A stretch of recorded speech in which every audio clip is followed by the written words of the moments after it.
Hi, welcome back guys. This is your friend, Parallel Deku. Back with another fanfiction. This is the second part of What if Deku leveled up to be a hero? Now before starting, please give this video a like. And subscribe to the channel if you want more videos like this. Now let's get into the fanfic.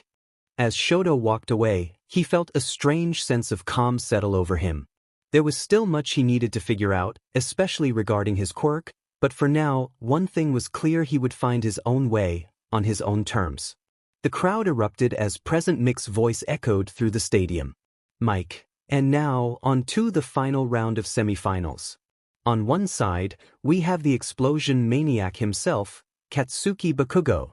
And his opponent, she has a quirk that'll send you into space, Ochako Uraraka. Cheers filled the air, shaking the stadium as the two combatants stepped into the arena. Katsuki Bakugo, the relentless explosion expert, stood with a cocky grin, his eyes fixed on Ochako with a sneer. Katsuki, ready to get crushed, round face? Ochako said nothing, her eyes locked on his, unyielding and calm. The memory of Momo and Jiro flashed in her mind, two of her closest friends, both hurt by Bakugo in earlier rounds. She promised herself she wouldn't let that slide. Midnight raised her hand. Midnight, let the battle begin. Boom. Bakugo rocketed toward her in an instant, his hands propelling him forward with a burst of fiery explosions. Ochako darted to the side, her reflexes sharp, but Bakugo was relentless. He followed up with another attack, sending a massive blast her way. Bush. Ochako leaped into the air with gravity-defying grace, her feet barely touching the ground before she hovered above, avoiding his attack. Bakugo's eyes narrowed. Katsuki, quit running, coward. But Ochako wasn't going to let him dictate the pace. Her hands glowed with astral energy as she clenched her fists. Ochako, not today, Bakugo. With a flick of her wrist, she unleashed one of her secret moves. Universal pull. Bakugo's body jerked violently, dragged toward her by an unseen force. His eyes widened in shock as he hurtled uncontrollably in Ochako's direction. Katsuki, what the? He snarled, trying to counter with an explosion, but it wasn't fast enough. What? Ochako's fist, now enhanced by her astral energy, slammed into Bakugo's midsection with immense force. The impact sent him flying back into the arena floor, skidding to a halt, dust and debris flying into the air. Ochako, not so tough now, are you? The crowd gasped as Bakugo rolled back onto his feet, gritting his teeth. He clutched his stomach, momentarily winded, but his eyes burned with fury. Katsuki, you think that's enough to beat me? I'll take you down. Boom, boom, boom. Explosions echoed as Bakugo launched himself back into the air, this time higher and faster. He reached out both hands, aiming directly for Ochako, and released a massive shockwave of fire and force. Ochako's eyes flashed. Ochako, you're not the only one who can bring destruction. She raised both hands, her body enveloped in shimmering astral energy. She unleashed a massive energy blast, a pinkish, concentrated beam of power, directly at Bakugo's incoming attack. The two forces collided in midair with a deafening roar. The impact sent shockwaves rippling through the stadium, the sheer power of the clash shaking the stands as sparks and smoke filled the sky. In the infirmary, Momo, covered in bandages, and Jiro were near each other, eyes glued to the screen, still recovering from their battles. Momo's fists clenched slightly as she watched Ochako. She couldn't help but feel pride and concern at the same time. Momo, Uraraka. She whispered, her voice soft. She knew how strong Ochako was, but this was different. She'd never seen her push herself like this before. There was an intensity to her movements that was both inspiring and alarming. Kyoka, she's doing amazing. She muttered, her eyes narrowing as she saw Bakugo start to ramp up his attacks. But he's not going to hold back. This could get bad. Momo nodded in agreement, biting her lip. Momo, Uraraka trained so hard. She's capable of so much more than anyone gives her credit for. But Bakugo, he's relentless. Back to the match. Bakugo grunted as he braced against the force of Ochako's energy blast, but he wasn't going to back down. Katsuki, dimenu. He roared, pushing harder with his explosions. The force began to overwhelm Achiko's attack, inching closer and closer to her. Achiko's teeth clenched as sweat dripped down her forehead. She couldn't let him overpower her, not after coming this far. She summoned the last of her strength, pulling the energy deep from within her core. She summoned debris from the arena floor, hurling it toward Bakugo to disrupt his momentum. She pulled them in rapid succession, throwing boulders, chunks of rock, and even pieces of the stadium itself at him. Katsuki, are you serious? He shouted in disbelief as he dodged and blasted through the debris. You think throwing rocks at me is gonna stop me? But it was a distraction, and a good one. With a sudden burst of speed, Achiko flew higher above Bakugo. Her hands glowed with gravity energy, and she raised them high. Achiko, this is for Yaoyorozu and Jiro. She shouted, slamming her hands down. Almighty push!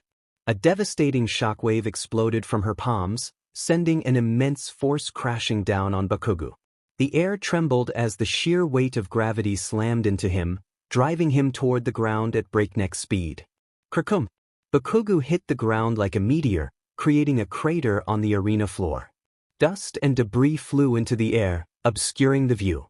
The crowd gasped, some of them standing from their seats in disbelief. Present Mick's voice cracked through the microphone.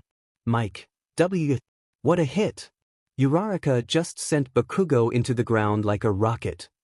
The crowd gasped, but Bakugo was far from finished.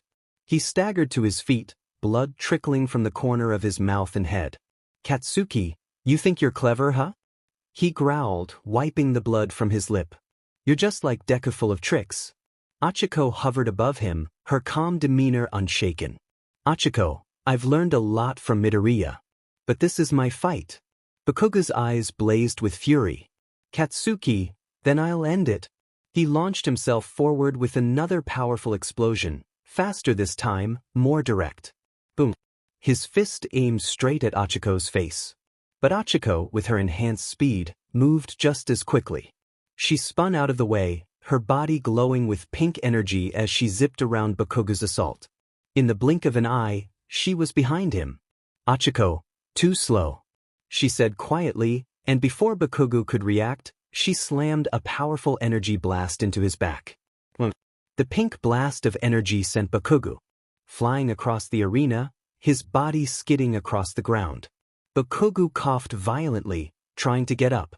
His arms shook as he struggled to push himself off the ground. Katsuki, DMN.IT.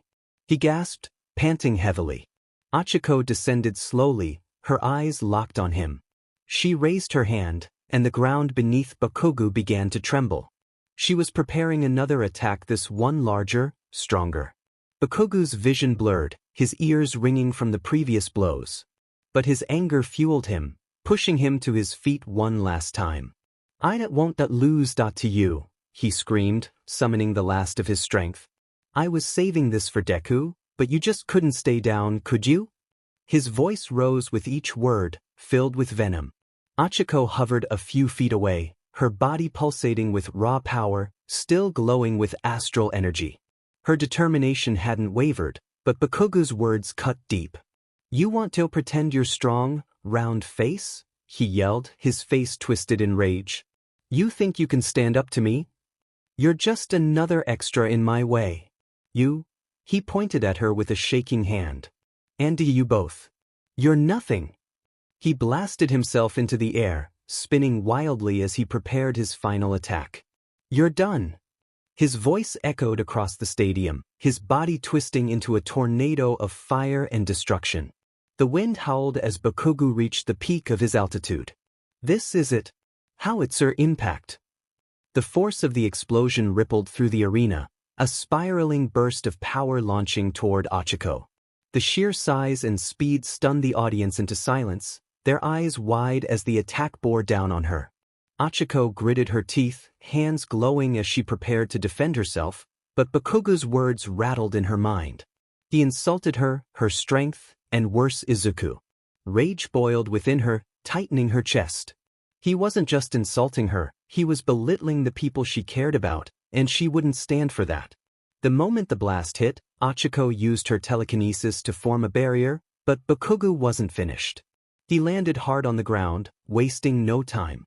He lunged at her, ignoring the exhaustion threatening to slow him down. His fist connected with Achiko's side. "Weak," he snarled, his voice low and dripping with malice. Another explosion erupted from his palm, blasting her back. Achiko's defenses faltered, the strain of keeping up with Bakugo's relentless assault evident. Her mind was racing, emotions boiling over as she tried to keep her composure. "You thought you could win?" he hissed, his voice oozing contempt. "You and Deku and the other extras are the same worthless. They do not deserve to be heroes. And neither are you." His explosions intensified, each one more powerful than the last as he continued to strike her. Achiko could barely hear him over the sound of her heartbeat, her vision blurring with the intensity of the battle. But then something inside her snapped. His words, his insults, they tore at her. The world around her grew silent, and all she could hear was the thundering rage inside her mind. Her eyes glowed with a fierce, ethereal light as she lost control. The ground around her began to crack, and the air twisted unnaturally. The pink aura that had once been calm now exploded into a chaotic storm of energy. She raised both hands toward the sky, her fingers curling as the very fabric of gravity itself bent to her will. "You don't get to talk about them like that," she screamed with fury. What is she doing?" Tenya asked, his eyes wide with disbelief. "Don't do that, Uraraka," Izuku shouted from the stands, his voice raw with emotion. High above the stadium, the sky began to darken, swirling as a massive object began to form. Rocks, debris, and pieces of the shattered arena were pulled upwards, coalescing into a giant, planet-like sphere. The sheer size of it was terrifying, twice the size of the arena's platform itself, and it hung in the air like a doomsday weapon. The crowd gasped in horror. Even the pros watching from the stands were on high alert, their faces filled with shock. "What the?" Aizawa muttered as he stared at the forming meteor. Present Mick's voice cracked with disbelief. What is this?" "Uraraka is. She's creating a meteor?" The massive sphere continued to grow, the gravitational pull increasing with each passing second. Achiko's eyes were wild, filled with rage and hurt, her hands trembling as she held the giant meteor in place. Class 1A watched in horror and awe in the stands as the meteor grew larger and larger. "Is she going to drop that?" Zero exclaimed, his voice filled with disbelief. "That thing's huge." Mineta shouted, his eyes wide. "It is a nightmare." In the infirmary, Momo and Jiro gasped, their eyes glued to the screen. "She lost control," Momo whispered, her voice barely audible. "Was pushed too far by Bakugo." Kyoka's voice trailed off as she looked down at the arena, her concern for Achiko overwhelming her. All Might, watching from the stands, tensed as he prepared to intervene. "This isn't good." Katsuki felt a chill of fear crawl down his spine. His eyes widened as he looked up at the enormous rock looming overhead, casting a shadow over the entire stadium. What the hell?" he stammered, backing away instinctively. The bravado and confidence drained from his face as the realization of just how powerful Achiko had become dawned on him. "You're kidding me, right?" But Achiko wasn't done. "I'll crush you for everything you've done," she screamed, her voice cracking as she prepared to hurl the meteor down onto Bakugo, onto the stadium, and onto anyone who stood in her way. "This is getting out of hand," Cementos shouted, preparing to intervene. "She's going to destroy the entire stadium. We have to stop her," Midnight exclaimed. But before anyone could move, a white blur shot across the battlefield faster than anyone could react. A sharp, high-pitched sound ripped through the air as a brilliant flash of blue electricity cut across the sky. In an instant, the massive meteor shattered into 1,000 pieces, disintegrating before it could crash down. The debris exploded into harmless dust, scattered by the wind. The crowd gasped in unison, their eyes following the trail of lightning that cut through the arena. Standing there, in the middle of it all, was none other than Izuku. His hand crackled with the last remnants of electricity, his palms still raised from the devastating strike he had just unleashed. Izuku's attack had destroyed the meteor in the blink of an eye. The battlefield was silent, save for the crackling of Izuku's remaining energy. Slowly, he lowered his hand and turned to Achiko, whose body was still trembling from the emotional overload. Her wild eyes locked with his, but she was lost in her rage and power. She couldn't control it. Izuku acted swiftly. In a single motion, he was in front of her, his movements almost too fast to follow. With a gentle but firm strike to her neck, he rendered her unconscious before she could spiral any further out of control. Achiko's glowing eyes dimmed as she collapsed into Izuku's arms, the pink aura surrounding her fading away. He caught her gently, cradling her carefully before laying her on the ground. The crowd finally exhaled, a collective sigh of relief as the threat of destruction passed. Professionals in the stands exchanged glances of both admiration and concern. Astral gravity is an evolved form of Achiko Uraraka's original quirk, zero gravity, awakening her latent abilities to control gravitational forces and an ethereal energy field. This energy drastically enhances her combat and support capabilities, making her a versatile and powerful hero, with a deeper understanding of both gravity and this mystical energy. 1. Gravity manipulation. Almighty push. Achiko can repel anything with immense gravitational force.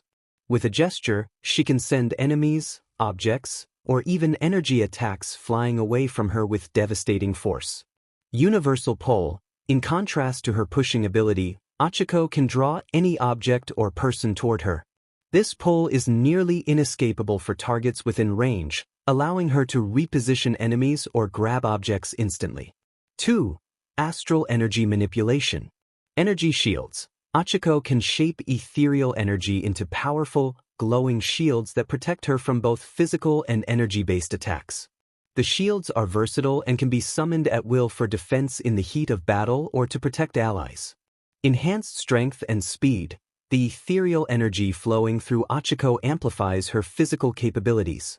Her strength and speed increase dramatically, allowing her to hit harder and move faster than most opponents. Energy blasts. Achiko can unleash concentrated blasts of pure astral energy from her hands.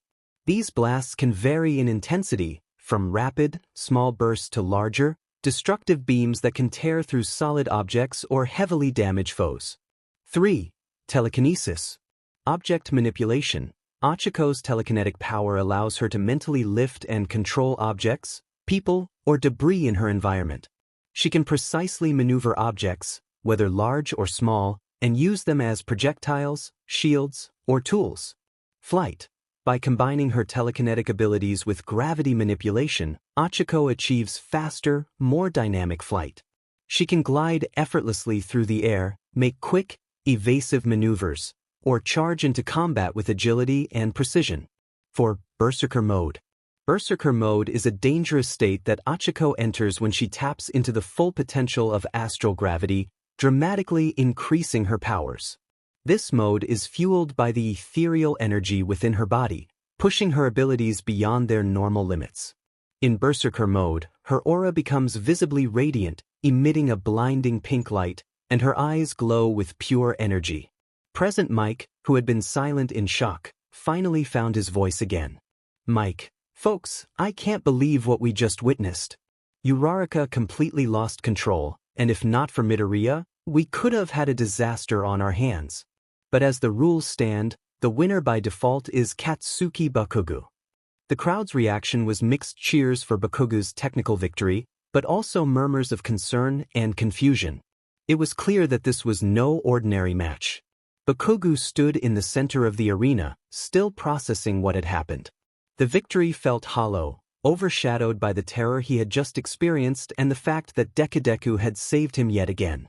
His teeth ground together. Katsuki, stupid Deku and his friends. Izuku, still kneeling beside Achiko, glanced up at Bakugo but said nothing. His expression was calm, yet there was a coldness in his eyes that made Bakugo bristle. Izuku had saved everyone in the stadium without a word, without hesitation, and now the explosive blonde was left standing as the victor, a hollow title after everything that had happened. Midnight stepped forward, her voice cutting through the murmurs of the crowd.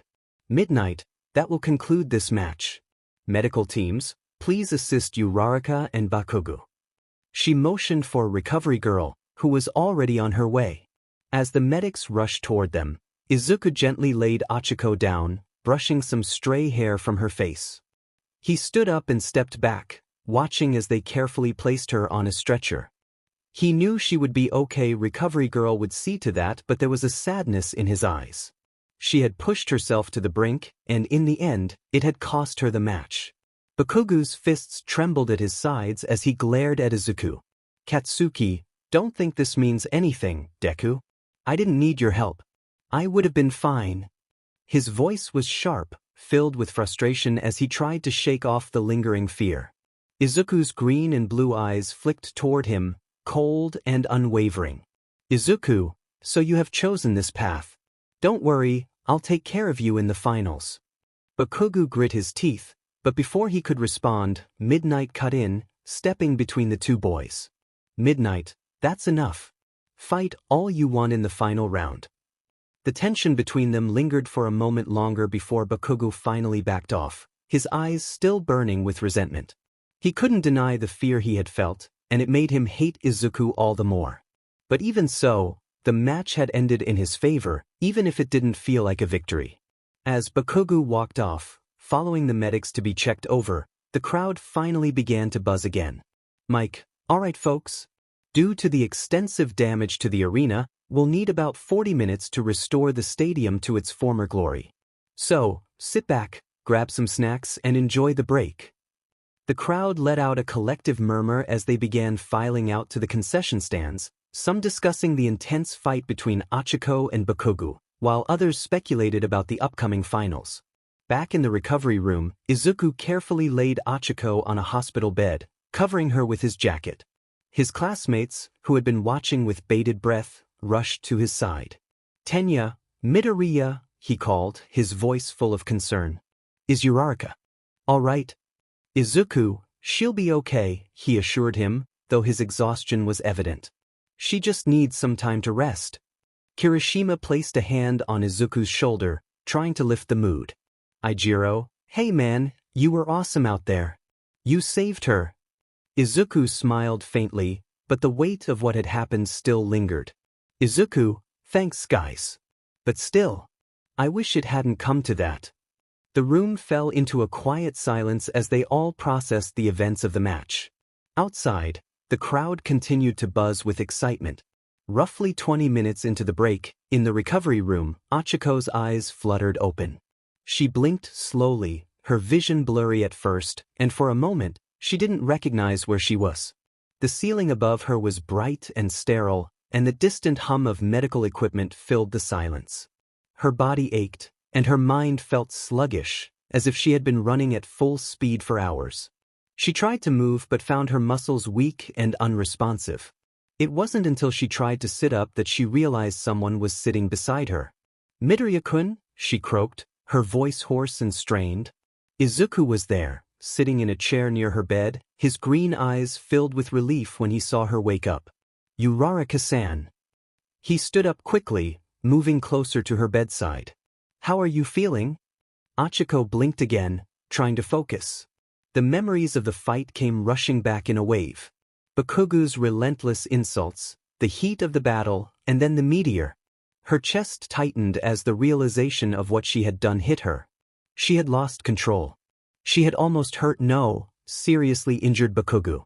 I lost control, didn't I? She whispered, her hands gripping the blanket that covered her. Izuku's expression softened, and he nodded. Yeah. You did. But it's okay now. Everyone's safe. Her breath hitched, and she looked down, guilt and shame washing over her. I'm so sorry, Midoriya-kun. I didn't mean to. You don't need to apologize, he interrupted gently. You were pushed too far by Bakugo. He shouldn't have said those things. Achiko's face scrunched up as the memory of Bakugo's words burned in her mind. His insults and mockery had set something off inside her. She had wanted to prove him wrong, to show him that she was strong. But instead, she had lost herself to the anger.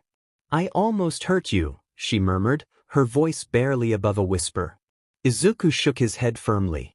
No, Uraraka-san. You didn't hurt anyone. I stopped it before it could happen. You did amazing out there. He gave her a small smile, his hand resting reassuringly on hers. You pushed Bakugo farther than anyone else has. You fought with everything you had. This isn't your fault. He paused, then let out a soft sigh. If anything, it's mine. If I had not used that skill on you, even accidentally, this wouldn't have happened. A moment of understanding passed between them, both recalling the particular skill Izuku was referring to. That one skill. He used on her to evolve her quirk, but at a cost. At that moment, Recovery Girl entered the room, her cane tapping lightly against the floor as she approached. Well, Miss Uraraka. You've given us quite the scare, she said, her voice stern but warm. How are you feeling? Achiko shifted slightly in the bed, her body still sore from the battle. Better, I think. Recovery Girl gave a nod, then looked at Izuku with a raised brow. Young Midoriya, would you give us a moment? Izuku hesitated but nodded, standing up from his chair. I'll be outside if you need me, Uraraka-san, he said, offering her one last reassuring smile before stepping out of the room. As the door closed behind him, Recovery Girl turned her full attention to Achiko. You used an awful lot of power out there, young lady. What were you thinking, letting your emotions get the better of you? Achiko winced. I'm sorry. I didn't mean to. Don't apologize, she said sharply, cutting her off. It's natural to get emotional in a fight like that. But you have to learn control, or this could happen again. And next time, you might not have someone like Midoriya to stop you. Achiko nodded solemnly. I understand. I'll work on it. Recovery Girl's stern expression softened, and she placed a hand on Achiko's shoulder. You're a good girl, Uraraka. You've got a lot of potential. Just remember, strength isn't about how much power you can throw around. It's about how well you can control it. Outside the room, Izuku paced back and forth in the hallway, his mind still racing from everything that had happened. He was relieved that Achiko was awake and recovering, but the whole situation had left him with a gnawing feeling of unease. Just as he was lost in thought, the door to the recovery room opened, and Recovery Girl stepped out. She gave Izuku a small nod before walking past him. Izuku stepped back inside, finding Achiko sitting up in her bed, looking a little more alert now. Hey, he said softly, moving to sit beside her again. You feeling any better? Achiko nodded slowly, a small smile tugging at her lips. Yeah, a bit. Thanks for staying with me, Midoriya-kun. Of course, he replied. I wouldn't leave you alone after all that.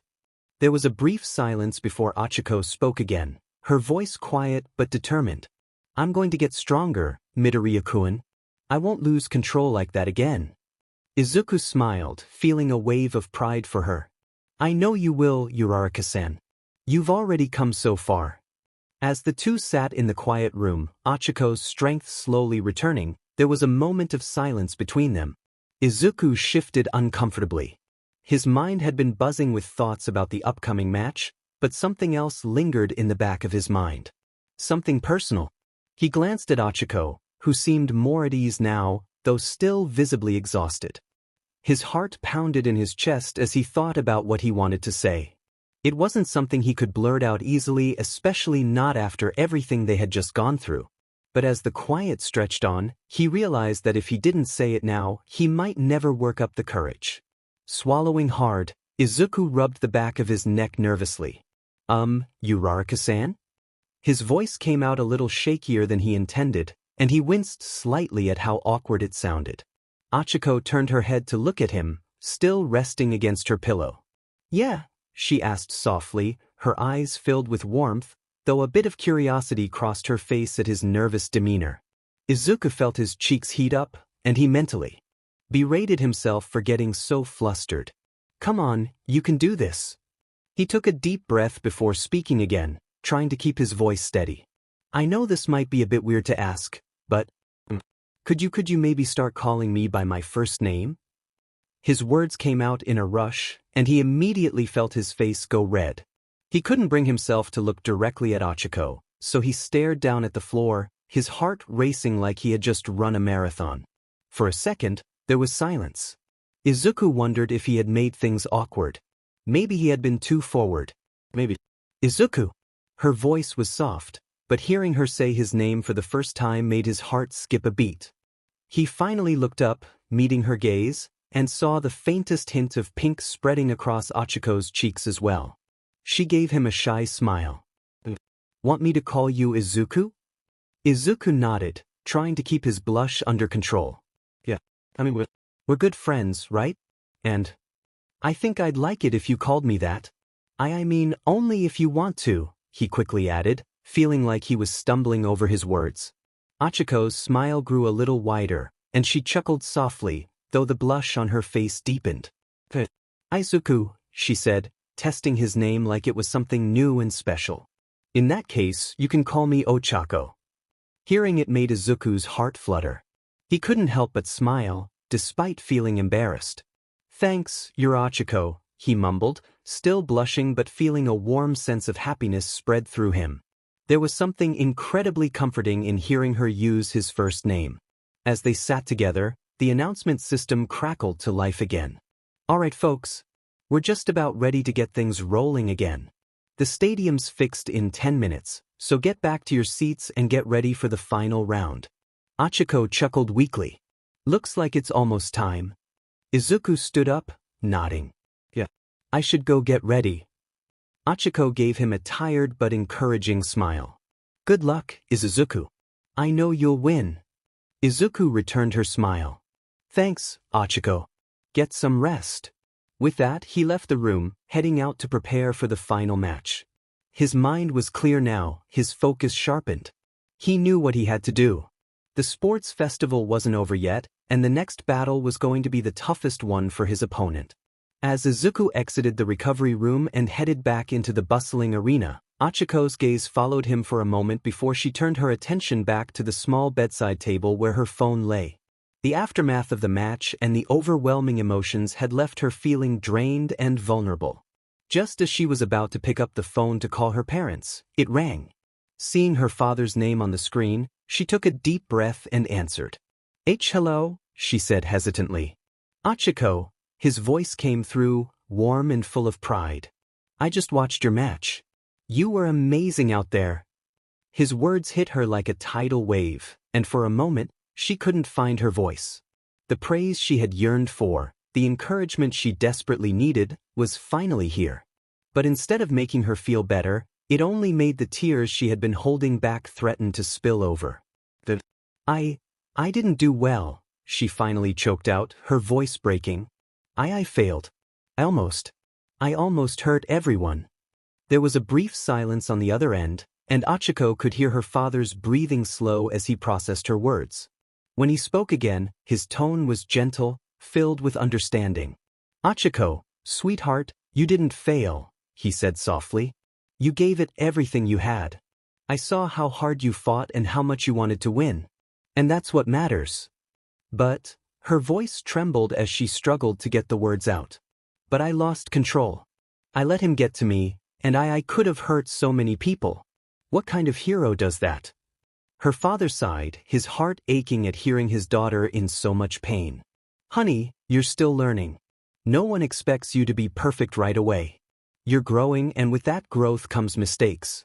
But it's what you learn from those mistakes that will make you the hero you want to be." Achiko bit her lip, trying to hold back the sob that was building in her chest. I just wanted to win. I wanted to help you and Mom. To make things easier for you." There was a pause, and when her father spoke again, there was a new layer of emotion in his voice, something deeper that Achiko could feel tugging at her own heart. "Achiko, we're already so proud of you," he said, his voice thick with emotion. "You've done more for us than you could ever know, just by being the wonderful person you are. And I do not doubt that you'll become a great, caring hero. One who helps not just us, but everyone. You've got that kind of heart." Achiko's breath hitched, and before she could stop it, the tears started to flow. She clutched the phone tightly, her emotions pouring out in a torrent of sobs. "I'm sorry, Dad. I'm so sorry." "Shoo, it's okay," he soothed, his voice like a warm blanket wrapping around her. It's okay to cry, Achiko. You've been so strong for so long. But you don't have to carry everything by yourself. We're here for you and we're so proud of you. Achiko's tears came faster now, her shoulders shaking as she cried into the phone. The weight of all her fears, her guilt, and her self-doubt finally broke, and she let it all out. Her father stayed on the line, offering quiet words of comfort as she wept, letting her know that she wasn't alone.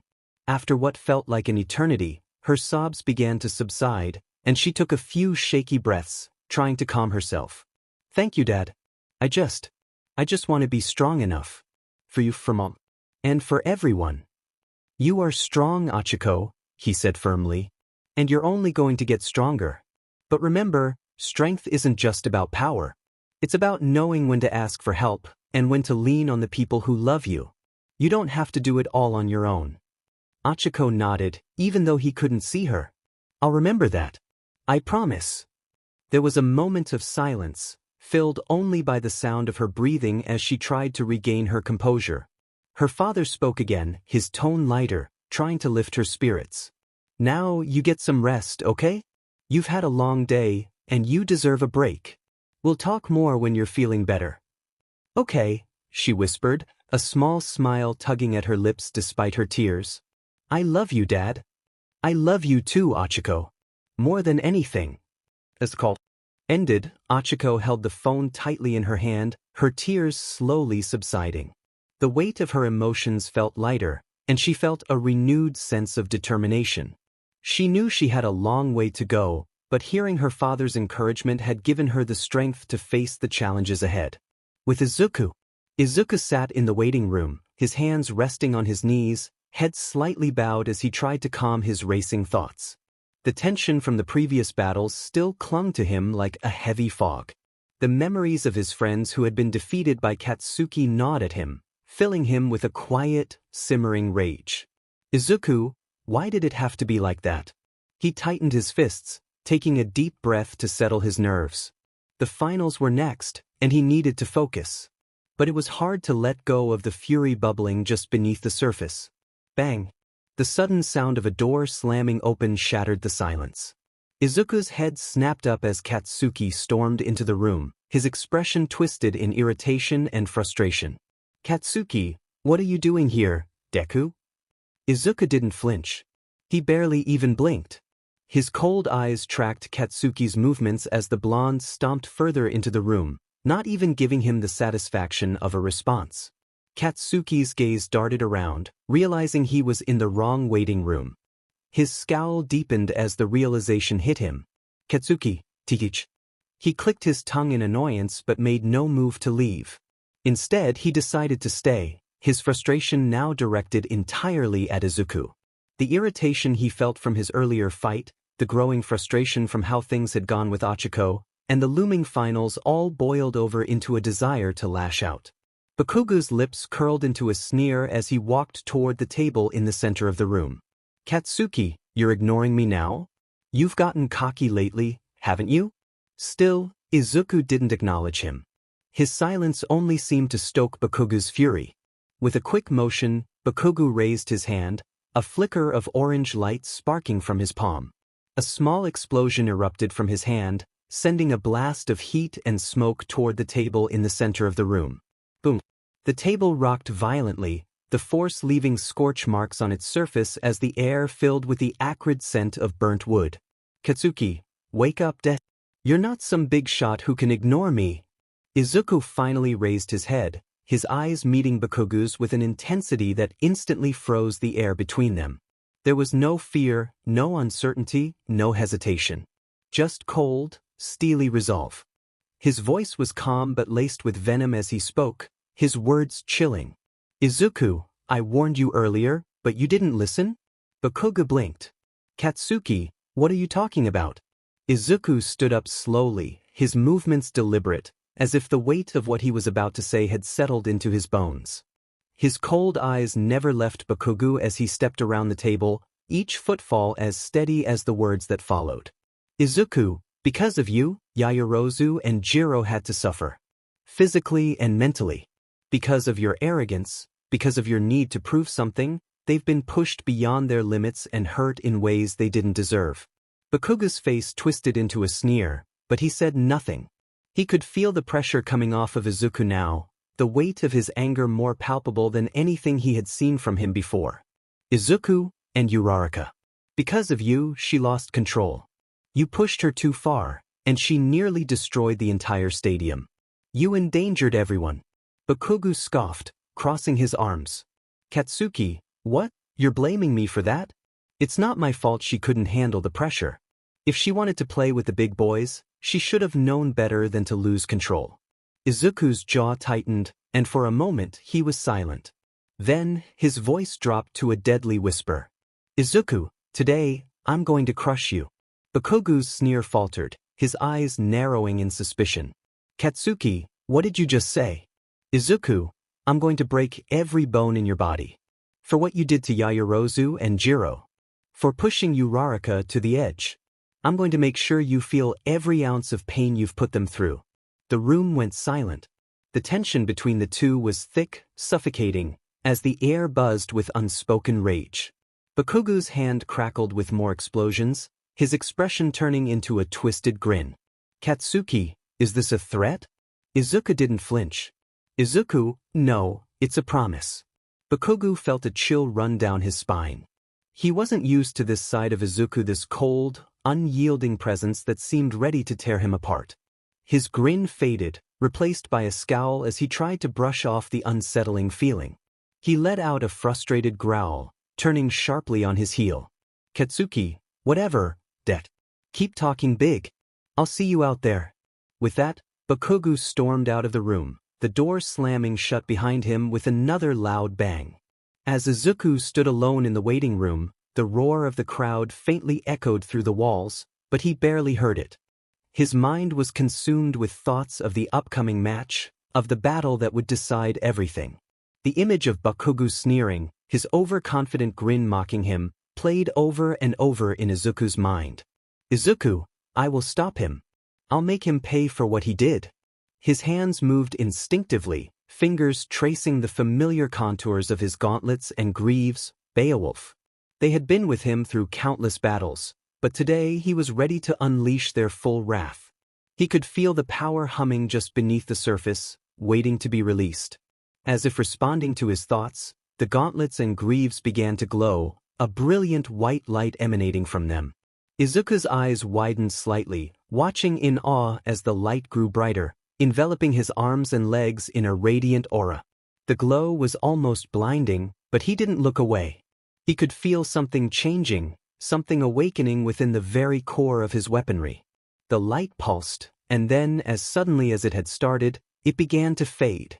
When the glow finally dissipated, Izuku looked down to find that Beowulf was gone. The once classic design had been replaced by something far more high-tech, sleek, and lethal.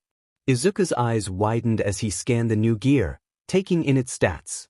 And then, a grin spread across his face.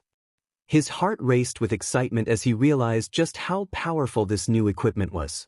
He had been prepared to face Bakugo before, but now he had something that would make the fight far more satisfying. His fingers flexed within the new gauntlets. Izuku's mind was already racing with possibilities, strategies, and ways to confront Katsuki for everything he'd ever done. The thought of standing against him, leaving him humbled in front of everyone, sent a thrill through him. This was his moment. His chance to give Katsuki a taste of his own medicine. Izuku whispered to himself, I'm going to enjoy this, as a face mask appeared on his face. The anticipation and thrill of what was to come sent a shiver down his spine. He was ready, more than ready. This time he would not hold back. This time, he would let Bakugo experience the full extent of his determination. The final match was about to begin, and Izuku couldn't wait to unleash everything he had. The crowd buzzed with excitement as the final match of the UA Sports Festival was about to begin. The arena, freshly repaired from the previous battle, stood pristine under the bright stadium lights, ready to witness the culmination of everything the competitors had fought for. The tension in the air was palpable, with murmurs rippling through the spectators in anticipation of the final showdown. President Mick's voice boomed across the stadium, snapping everyone to attention. Ladies and gentlemen, it's the moment you've all been waiting for. The final round of the UA Sports Festival. His voice reverberated off the walls, firing up the crowd even more. As the spectators erupted into cheers, Present Mike continued, his enthusiasm uncontainable. We've seen some amazing fights today, but now it's time for the grand finale. And what a matchup it's gonna be, folks. First up, we've got the guy who's blown through the competition, quite literally. He's already taken on 3 girls and blasted his way through them with sheer determination. It's the one, the only, Katsuki Bakugo. The pun hit the crowd hard, a mix of laughter and cheers rising from the audience. But Bakugo's reaction was anything but pleased. His eyes twitched as his hands crackled with small explosions, clearly irritated by the remark. "What did you just say?" he growled, his voice barely audible over the noise of the crowd, but the fury in his expression was unmistakable. "I'll get you for that." Present Mike ignored Bakugo's outburst, a wide grin plastered on his face as he continued. And in the other corner, the underdog turned rising star, the guy who's been hiding his true strength, waiting to unleash it, Izuku Midoriya. Izuku walked onto the field with a calm, composed demeanor. He exuded a quiet confidence, a stark contrast to the fiery fury Katsuki was radiating. The crowd erupted once again, their cheers mixing with whispers and murmurs of anticipation. Everyone knew that this fight was going to be different. The tension between the two was electric, and it was clear that something was about to erupt. As both competitors faced each other in the center of the arena, the tension was almost tangible. The air crackled with anticipation, the crowd buzzing with excitement as Midnight stepped forward to initiate the match. "All right, you two," she began, her voice authoritative, "this is the final round. Fight with everything you've got, but remember the rules." Izuku raised his hand, cutting her off mid-sentence. The interruption surprised both Midnight and the crowd. "Before we start," he began, his eyes scanning the crowd before shifting toward Katsuki, "I have a request." The stadium quieted, the crowd leaning in, curious to hear what Izuku had to say. Even Katsuki's expression shifted slightly, his eyes narrowing as he glared at Izuku. "I don't want this to be a normal match," he said, his tone resolute. "I want a real fight. No restrictions. No rules. I want to show everyone here, every pro, every student, what I'm truly capable of." A ripple of shock and excitement surged through the stadium. The crowd murmured amongst themselves, their curiosity piqued by Izuku's bold declaration. Izuku raised his voice, addressing them directly. "What do you say?" he called out, his voice echoing through the stadium. "Do you want to see a fight where we can go all out without holding back?" The crowd roared in approval, the sheer volume of their cheers sending a wave of exhilaration through the stadium. The prospect of seeing both competitors fight without any limitations excited them to no end. Midnight glanced around, slightly taken aback by the response. She raised her hand to quiet the crowd, her voice firm as she addressed Izuku. "Midoriya, this is highly irregular. The rules are in place to protect." Suddenly, her headset crackled to life, and she paused, listening carefully. After a moment, her eyes widened slightly, and she nodded. She cleared her throat and looked directly at Katsuki. "Midoriya has made a bold request, but Principal Nizu has given his approval if you agree as well, Bakugo. This would be a no-holds-barred match, with no restrictions. Do you want this or not?" The attention shifted entirely to Katsuki, who stood still, his hands sparking as his eyes narrowed at Izuku. He could feel the challenge in the air, the way the crowd was watching his every move. There was something about Izuku's calmness that gnawed at him, something that made his blood boil. Katsuki's lips curled into a snarl as he considered his options. He wasn't about to back down, he never backed down. But there was something strange about Izuku's demeanor, something that made him suspicious. His crimson eyes flicked over Izuku, sizing him up, trying to understand what he was planning. Why would Deku ask for something like this now? What was he hiding? Before Katsuki could voice his response, Izuku smirked, a cold, taunting expression. His voice dropped to a chilling tone as he spoke, just loud enough for Katsuki to hear. "What's wrong, Bakugo? Are you scared of a challenge?" That did it. Katsuki's fists clenched tightly, sparks flaring from his palms as he glared at Izuku with seething anger. Scared? You think I'm scared of you, Deku? You don't get it, do you? I'll take you down, rules or no rules. He stepped forward, his presence intimidating as ever, his teeth bared in a fierce snarl that turned into a cruel smirk. Fine. No restrictions, but you're gonna regret this, Deku. The crowd erupted into even louder cheers, their excitement reaching a fever pitch as the stakes for this fight skyrocketed. Everyone knew this was going to be the most explosive and intense fight of the sports festival.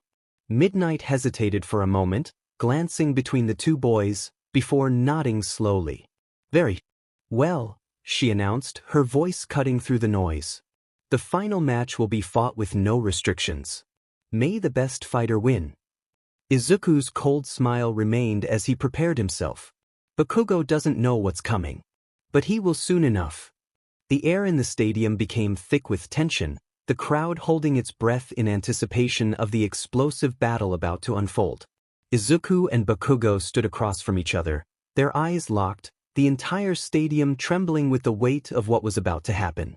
There would be no holding back this time. No limitations. And no mercy. As Izuku and Bakugo squared off in the arena, the rest of Class 1A watched from the stands, tension gripping their hearts. Each of them had a different reaction to the sudden turn of events, their eyes locked onto their two classmates as the excitement of the crowd surrounded them. This is going to be intense, Denki said, his voice trailing off as he exchanged a glance with Mina and Shiro, who were sitting beside him. You think this has anything to do with what Bakugo said to Uraraka earlier? Mina crossed her arms. It wouldn't surprise me. Midoriya looked upset after that whole meteor incident. Plus, Bakugo's been treating everyone like his personal punching bag since the start of this tournament. Meanwhile, a pair of familiar faces made their way through the rows of seats. Momo and Jiro, both a little worse for wear but determined to witness the final fight, finally reached the spot where their classmates were sitting. Hey, look! Denki called out, spotting them from the edge of the group. Who just came back? The rest of Class 1A quickly turned their heads, their faces lighting up as Momo and Jiro neared. Both girls still bore signs of their earlier battles, but they carried themselves with quiet determination, unfazed by their previous defeats. Hey guys! Over here! Mina waved them down enthusiastically, her cheerful grin shining brightly. Glad you could make it. Jiro added, standing up to make room for them. You missed some crazy stuff earlier. Momo smiled warmly, though her face carried a slight weariness. Thanks, everyone. We didn't want to miss this match, no matter how much we've been through today. Jiro nodded in agreement, rubbing her neck as she sat down beside Momo. Yeah, this final round. It's going to be intense. I wouldn't miss it for the world. Meanwhile, Uraraka, still recovering from her earlier fight, watched the arena with wide eyes, her hands clenched tightly in her lap. A sense of guilt gnawed at her, mixed with concern for both Izuku and Bakugo. Izuku, she whispered to herself. She could see it in his body language, the cold determination radiating from him. She knew he wasn't the type to let things slide, especially after witnessing her struggle in her fight with Bakugo. As the conversations buzzed through the class, a hush fell over them as they turned their attention back to the arena. The excitement and tension were rising to unbearable levels, and everyone could sense that this match was going to be different. There was something dangerous in the air, something that told them this wasn't just about proving who was the strongest. Jiro bit her lip nervously as she watched the tension between Izuku and Bakugo escalate.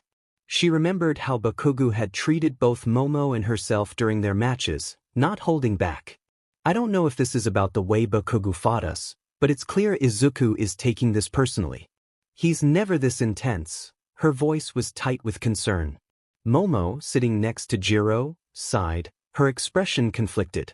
Midoriya is incredibly strong, but I worry this is more about revenge than proving himself. This isn't just a match for him anymore. Ida adjusted his glasses nervously, standing with his usual posture of formality. But Midoriya should know better than to throw himself into a battle like this without restraint. This is reckless, especially considering what happened in the previous match. But you saw what Bakugo did, right? Denki interjected, leaning back in his seat.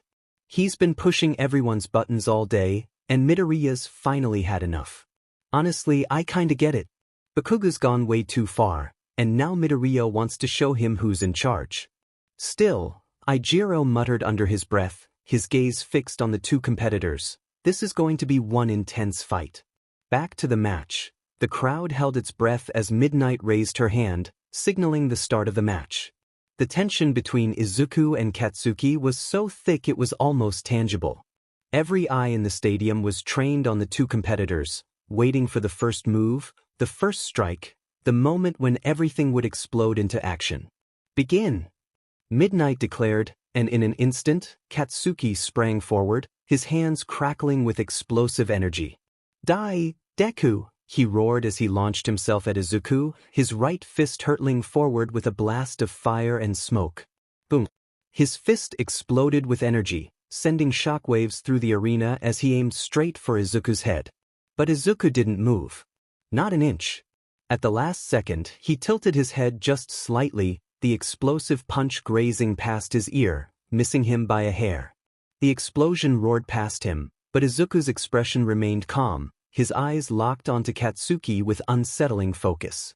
The calm in his gaze only enraged Katsuki more. What the hell? Katsuki shouted, twisting his body to follow up with a spinning kick aimed at Izuku's ribs. Izuku swiftly brought up his left arm, blocking the kick with his forearm. The impact was solid, the sound of Katsuki's boot slamming into his arm ringing out with a sharp thud, but Izuku remained unmoved. His stance was solid, unshaken as if he'd barely felt the force behind the blow. Katsuki's eyes widened in disbelief before he jumped back. His hands lit up again as he prepared for another assault, the air thick with smoke and the acrid scent of burning debris. You think you can just stand there and take it? He snarled, his face twisted in fury. Izuku said nothing. His gaze remained calm and calculated as he stepped forward, not with haste, but with deliberate precision, as if each step was a calculated move in a chess game. Katsuki screamed in frustration, launching himself forward again, this time with a barrage of rapid punches, each one accompanied by small bursts of explosions. Boom, boom, boom. The sound of the blasts echoed throughout the stadium as Katsuki unleashed his fury, his fists flying with explosive force. But every punch was met with a calm, methodical dodge from Izuku. He leaned just out of reach, weaving around Katsuki's attacks with almost effortless precision. Katsuki's left fist came screaming toward Izuku's face, and with a quick shift of his weight, Izuku ducked low, feeling the air ripple from the missed punch above him. Katsuki's follow-up right hook came fast, aimed at Izuku's side, but once again, Izuku twisted his body, stepping back just enough to avoid the blow. "Stand still!" Katsuki shouted, furious as Izuku evaded every attack with ease. Izuku still didn't respond, his calm demeanor unshakable. Instead, he countered with a swift, open-handed strike to Katsuki's wrist, redirecting an explosive punch upward before planting a solid jab into Katsuki's midsection. What? The sound of Izuku's fist hitting Katsuki's stomach reverberated through the arena, and the impact forced Katsuki back a few steps, the breath knocked from his lungs. Katsuki gritted his teeth in pain, but before he could recover, Izuku stepped forward again, landing a precise kick to Katsuki's left thigh. The kick was sharp and powerful, causing Katsuki's leg to buckle slightly. He stumbled, regaining his balance just in time to see Izuku step into his space, ready for another attack. "Why don't you use your quirk on me?" Katsuki yelled, frustration boiling over. He snarled, unleashing a powerful explosion right in front of Izuku's chest, the blast sending shockwaves through the air.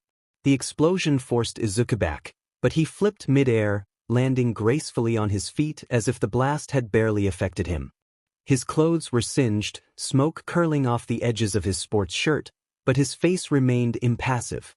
"Are you underestimating me?" Katsuki yelled, his voice hoarse with rage. He charged again, using his explosions to propel himself faster, each blast pushing him forward like a missile.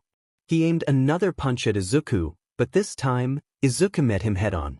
With calm precision, Izuku blocked the punch with his forearm, the explosion sending out a shockwave but not moving him an inch.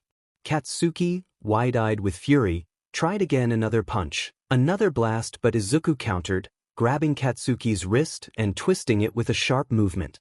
Katsuki howled in pain as Izuku forced his arm down, using his momentum against him. Before Katsuki could react, Izuku slammed his knee into Katsuki's abdomen, sending him crashing to the ground with a heavy thud. The crowd gasped as Katsuki hit the dirt, dust and debris flying into the air. But before he could hit the ground fully, Izuku stepped back, giving him just enough space to recover. Katsuki groaned, pushing himself up with one hand while wiping blood from his lip. His eyes were wild, filled with hatred and disbelief. "You're just messing with me, aren't you, Deku?" he spat, his voice trembling with barely contained rage. "You think you're better than me now, don't you?" Izuku's cold eyes flickered for just a moment as he gazed down at Bakugo. Slowly, he shook his head and finally spoke. "I'm not messing with you, Baku. You're just not as strong as you think you are." That single sentence made Katsuki's blood boil. "You demon nerd." He exploded both literally and figuratively as he lunged at Izuku again, his palms glowing bright with an intense blast. He kept pushing Izuku with smaller explosions, trying to wear him down. Izuku remained composed, blocking and countering every single attack with mechanical precision. Each time Katsuki threw a punch or a kick, Izuku was already there, redirecting the force and punishing him with a quick jab to the ribs or a swift kick to his legs. Katsuki's movements became more erratic, desperate even, as Izuku kept up the relentless defense. Every time Katsuki tried to provoke him, Izuku would simply remain calm, his face unreadable. It was driving Katsuki mad. The entire Class 1A section of the stands was fixated on the match, unable to tear their eyes away from the intensity of the fight unfolding before them. "Holy crap!"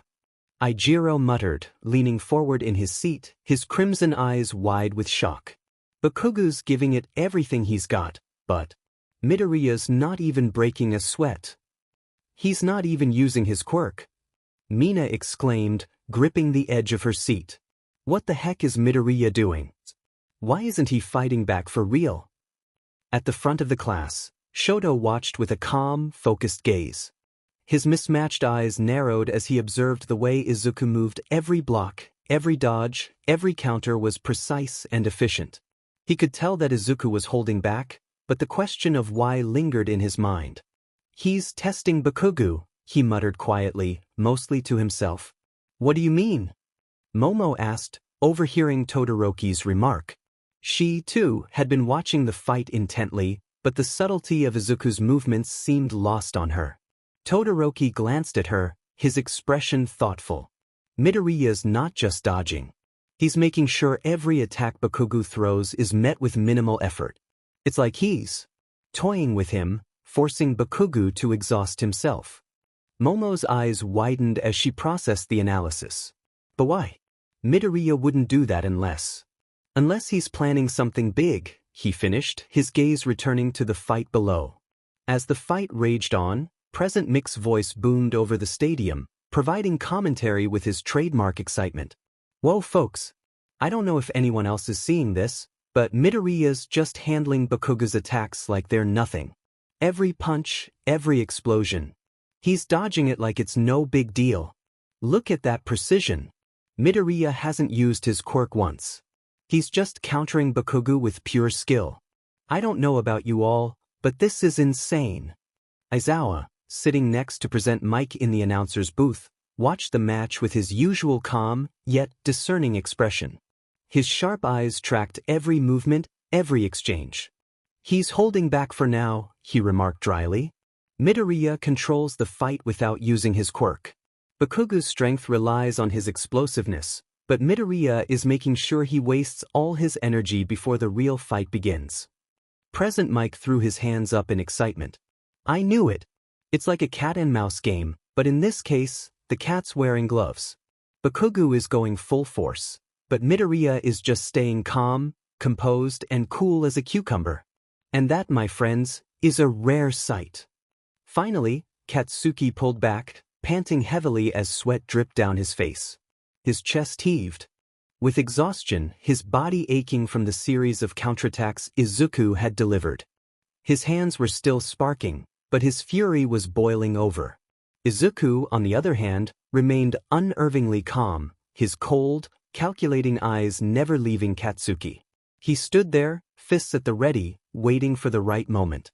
The crowd had been silent, watching in awe as Izuku deflected and countered Katsuki's relentless onslaught with precision and ease.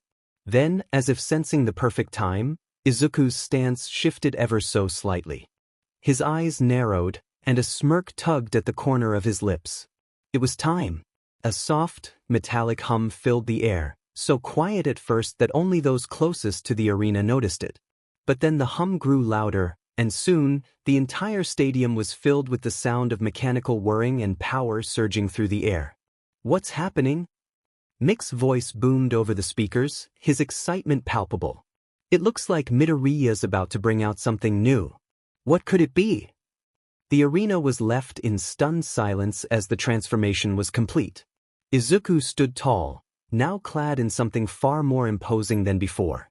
His hands were encased in high-tech gauntlets with small cannons that shimmered with a metallic sheen, his legs similarly armored in powerful greaves that radiated strength. A fearsome mask covered his face, and behind him, sleek back armor in the shape of wings completed the transformation. It was Gilgamesh. Izuku flexed his fingers, feeling the raw power surging through the gauntlets, and looked up at Katsuki with a smirk that sent chills down the spines of everyone watching. "What the hell is that?"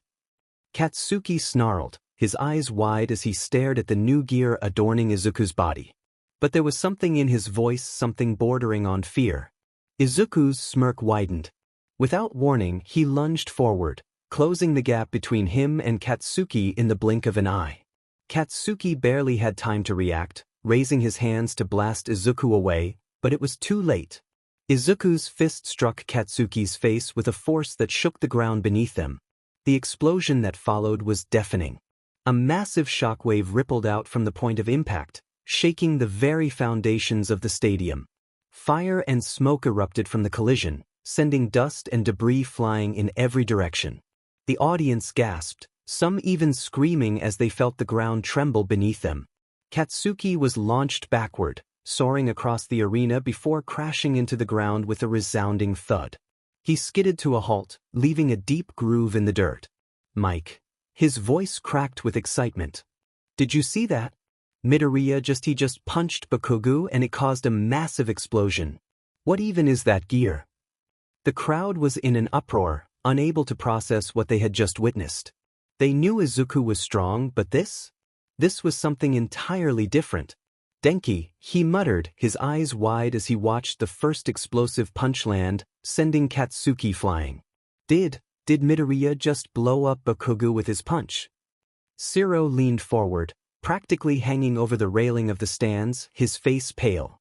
"Zero, that wasn't just a punch, dude, that was a bomb." "Momo," she reasoned, though her voice was shaky. "Midoriya-san's gauntlets. They must have some kind of built-in explosive mechanism." "Mike," he continued, his voice practically vibrating with energy. "What kind of tech is Midoriya using? I've never seen anything like it. And did you see the force behind that punch? That explosion was massive. Is Bakugo okay?" In the arena, Katsuki groaned as he tried to push himself up, his vision swimming from the impact. His face was bruised, and blood dripped from a cut on his lip. He wiped it away with the back of his hand, glaring at Izuku through blurry eyes. "Katsuki," he hissed, his voice shaky but still filled with rage. "UDMN nerd. What the hell is that thing?" Izuku stood a few feet away, the smoke from the explosion slowly dissipating around him.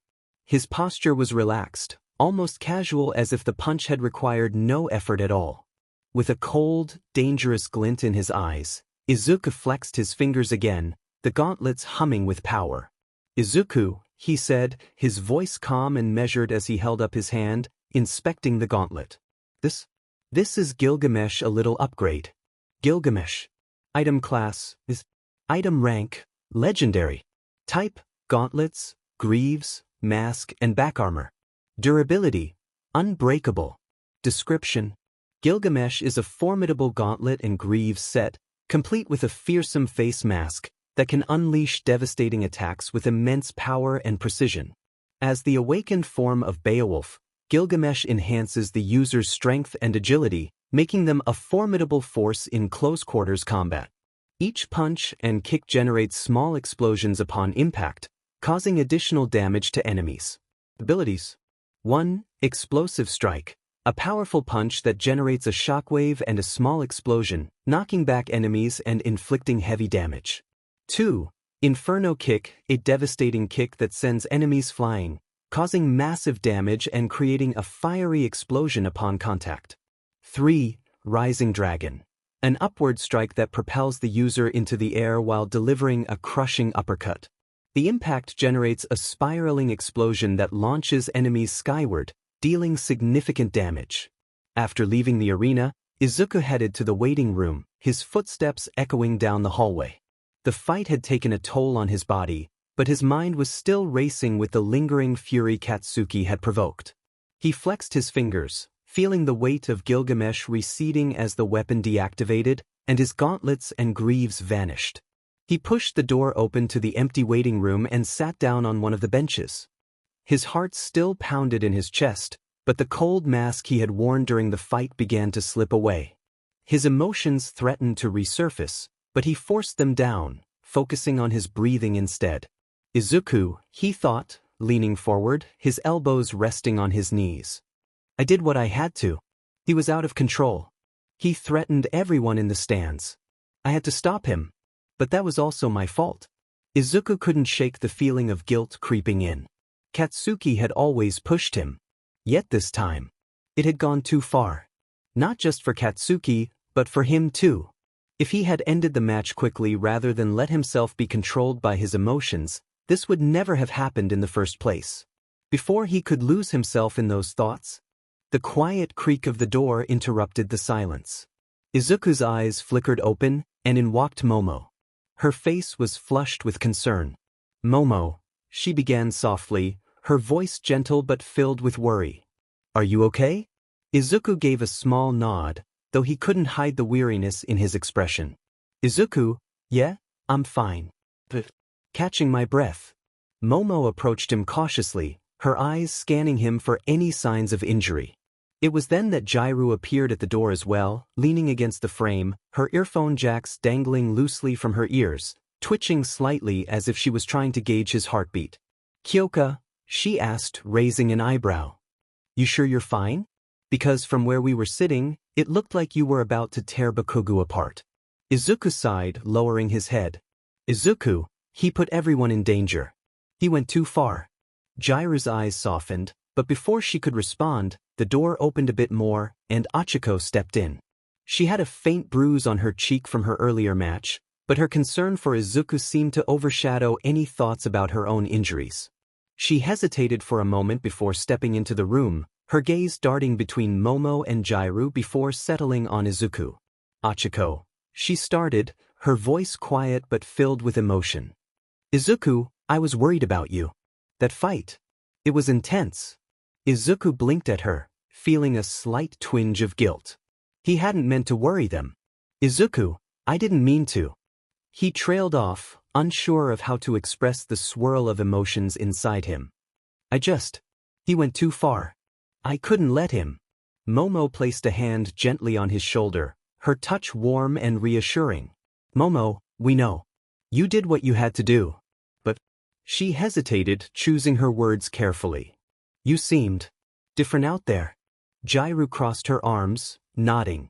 Kyoka, yeah, like, I've never seen you fight like that, Izuku. It was a tense moment.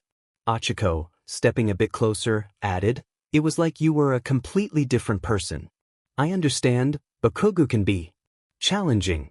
She paused, searching for the right word. But we've never seen you fight with that kind of intensity. Izuku leaned forward, resting his elbows on his knees as the weight of their words sank in. He hadn't realized how much his emotions had shown during the fight.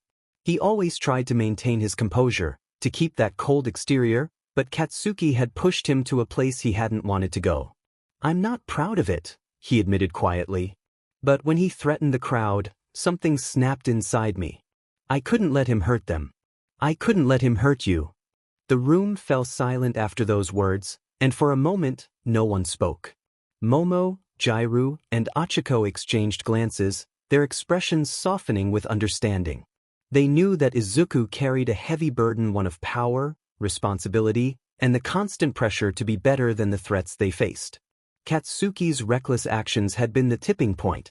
Achiko, now standing directly in front of him, knelt slightly to meet his gaze. Izuku, you don't have to carry all of this on your own, you know? Izuku looked at her, his expression softening. I know, but sometimes it feels like I have to. I have this power, and if I don't control it, if I don't use it right, people get hurt. Jairu snorted lightly, though her tone was gentle. Well, for someone who's always about control, you sure took it to Bakugo. But hey, no one's blaming you for it. He had it coming. Momo's grip on his shoulder tightened a little, reassuring him. We're just glad you're okay, Izuku. You protected everyone. You always do. Izuku felt the weight of their words, the concern and care they had for him. For a moment, the cold exterior he usually maintained melted away, and he allowed himself to appreciate the fact that he wasn't alone in all of this. Thanks, he said quietly, his voice filled with genuine gratitude. I mean it. Achiko smiled warmly, standing back up. We'll always be here, Izuku. We're a team after all. Momo nodded, her elegant posture calming the room. And we're proud of you. That fight was, well, incredible. Jairu chuckled, leaning against the door frame once more. Yeah, just don't go overboard on us, okay? Save that for Bakugo. Izuku managed a small smile at that, the tension easing a little as his friend's presence brought him a sense of normalcy. Despite everything, despite the chaos and the danger, his two sisters and a friend were still there, standing by him. Just then, the sound of footsteps approaching the waiting room caught their attention. A moment later, a voice rang through the slightly ajar door. It's almost time. It was Aizawa, his calm and no-nonsense tone breaking through the camaraderie. He stood at the entrance, his usual stoic expression unreadable. The awards ceremony is about to begin, he said, glancing at Izuku before nodding to Momo, Jairu, and Achiko. Make sure you're ready. Izuku stood up, rolling his shoulders as he felt the weight of the gauntlets and greaves again. He glanced back at his friends one more time before taking a deep breath. Time to face the music, Jairu quipped, smirking. Izuku gave them one last grateful look before heading toward the door. Yeah, he said with a faint smile, let's get this over with. The air buzzed with excitement, even after the intense matches that had unfolded. All eyes were now focused on the large podium in the center of the arena, where the top contenders of the festival were about to be celebrated. The grand platform was divided into 3 levels. On the highest stood Izuku, the undisputed champion of this year's event, his face calm but resolute, his hands behind his back. His white hair blew lightly in the breeze, a contrast to the vibrant energy surrounding him. To his right on the second level stood Achiko, who looked both proud and anxious, still recovering from the emotional and physical toll of her own matches, especially her struggle against Katsuki, and Shoto, his face stoic but contemplative, seemingly lost in thought about the path that had brought him to second place. His dual-colored hair hung low, his icy blue eyes flicking briefly toward Izuku. On the third level stood Momo, radiating poise despite the toll her battles had taken on her body. Before the ceremony could officially start, the crowd whispered in anticipation. Everyone seemed to wonder where Katsuki Bakugo was. His wild behavior and intense matches had captivated and shocked the audience in equal measure, and his absence was noticeable. Present mix booming. Voice broke the silence. Ladies and gentlemen, welcome to the closing ceremony of this year's UA Sports Festival. Let's give it up for our top contenders. The crowd erupted in applause and cheers as the spotlight shone on the podium, highlighting Izuku, Shoto, Momo, and Achiko. Midnight, standing at the center of the stage in her characteristic outfit, raised a hand to quiet the crowd. Thank you, everyone, she began, her voice carrying over the murmurs. But before we proceed with the awarding, we must address a matter concerning Katsuki Bakugo. Whispers surged through the audience, curiosity growing. Midnight continued, her tone now more serious. Due to his reckless behavior during the final match, as well as his actions directed toward his classmates, Katsuki Bakugo has been officially disqualified from the festival. His conduct posed a danger to everyone involved, and such behavior cannot be tolerated in a professional setting. The audience and reporters gasped, many unable to believe the hot-headed competitor had been disqualified. Katsuki's reputation had always been fierce, but this was a level of recklessness that even his admirers hadn't expected. Still, many people who had witnessed the extent of the chaos he had caused understood the decision. Midnight allowed the murmurs to die down before continuing. Bakugo is currently recovering from the injuries sustained during the final match, courtesy of Izuku Midoriya's overwhelming strength, but rest assured he is receiving proper care. As soon as she mentioned Izuku's name, the spotlight shifted back to the champion. Izuku stood on the highest platform, his expression sad as he remembered what Ida had told him. Flashback. Midoriya. This is sudden, but I must leave early. A villain got my older brother, Tenya said hurriedly. Your brother? You mean Ingenium? Izuku asked in concern. Yes. How's he doing? He asked worriedly. I don't know the details. So I'm going to visit him directly to see. He is a likable hero who honors the rules and leads people. I set my sights on being a hero because I want to be like my brother. Flashback end. He was brought out from Midnight. Midnight. Now we will award the medals. The presentation of the medals will, of course, be by this man. Ha! Ha! Is that All Might? At the top of the stadium in his hero costume was none other than the symbol of peace, and number one hero, All Might. Midnight. Our very own hero All Might. All Might, I have brought the medals, here. All Might landed beside Midnight, and there was a brief moment of awkward silence. Midnight, I talked over you. My bad, she apologized as she clasped her hands in embarrassment. All Might sighed, shaking his head with a smile as the crowd chuckled at the exchange. All Might, and no harm done, and no harm done. His larger-than-life presence filled the arena as he waved to the cheering audience, his trademark grin radiating warmth. He turned his attention to the 4 students on the podium, his face softening as he approached them. You all fought with incredible heart today, he said, his voice filled with pride. No matter the outcome, you're all shining examples of what it means to be a hero. He approached Momo first, his signature grin softening into a look of encouragement. Young Yaoyorozu, you've done incredibly well. To reach 3rd place in such a competitive environment shows both your intelligence and your willpower. He handed her the bronze medal, but before she could say anything, he pulled her into a quick hug, patting her shoulder. Keep training, and trust your instincts. You're on the right path to greatness. Momo blinked, tears brimming in her eyes as she hugged him back, nodding. Momo, thank you All Might. I won't let you down. Next, he turned to Shoto and Achiko, who stood side by side on the 2nd place podium. All Might approached Achiko first. All Might, young Uraraka, he said with a proud smile, offering her the silver medal. You've shown incredible growth and bravery today. You pushed yourself beyond your limits, and I couldn't be prouder. He added, leaning in with a softer tone, keep that fire burning. But never forget why you became a hero in the first place. Achiko took the medal, her heart swelling with gratitude. She nodded firmly, and All Might pulled her into a gentle embrace. Achiko, thank you All Might. I'll keep training. All Might then moved toward Shoto, holding out the other silver medal. His expression was a little more serious now as he spoke. All Might, young Todoroki, you fought brilliantly today, but I couldn't help but notice. You didn't use your flames in the final match. Shoto's eyes shifted to the ground for a moment before he responded quietly, his voice tinged with uncertainty. Shoto, Midoriya. He opened my eyes during our fight.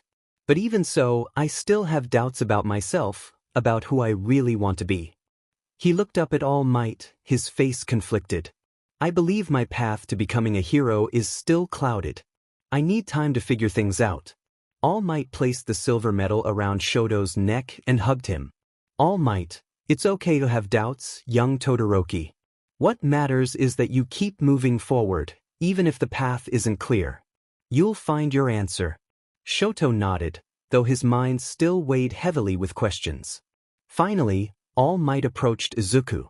The tension between them was palpable as the symbol of peace stood before the young man who had just won the entire festival.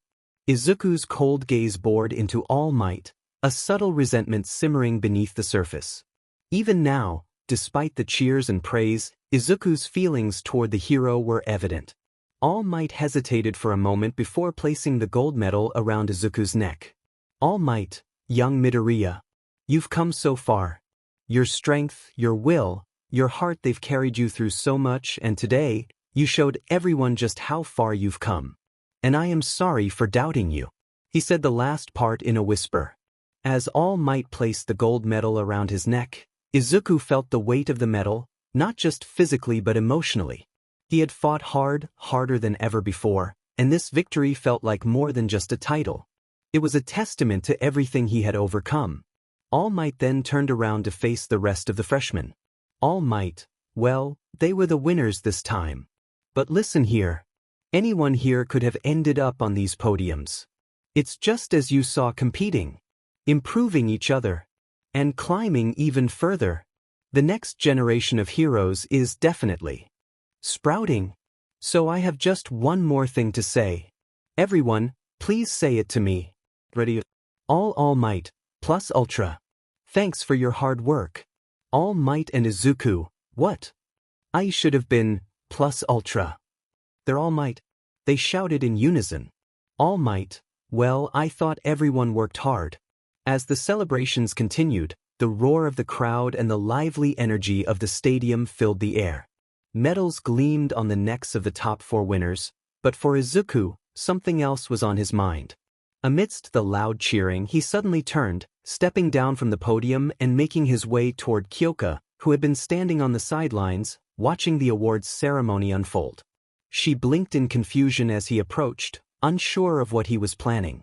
Izuku, with his characteristic quiet smile, took off his gleaming gold medal and, without a word, gently placed it around Kyoka's neck.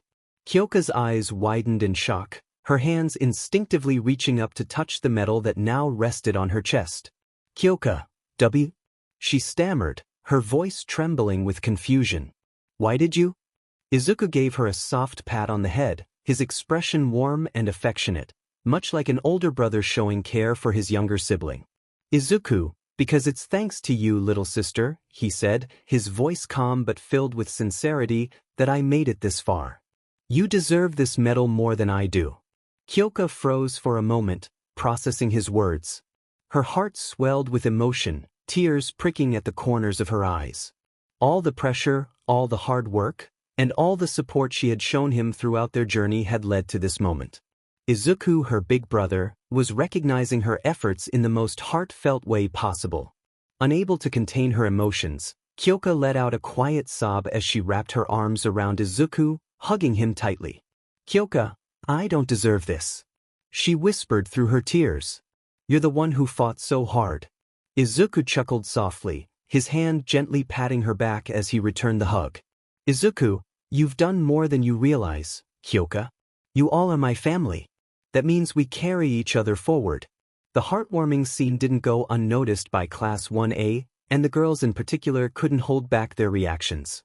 Squeals of joy and excitement erupted from the group, their faces lighting up at the sight of the brother-sister-like bond between Izuku and Kyoka. Mina, Toru, and even Achiko all chimed in with coos and exclamations about how adorable the moment was. Mina exclaimed, "Oh, that's so cute. He really treats her like his little sister." Toru was practically bouncing in place, her invisible hands clapping in excitement. "It's adorable," she added. Even Momo couldn't help but smile at the tender moment, her eyes softening as she watched the hug. "It's moments like these that show how much we've all grown as a family," she said.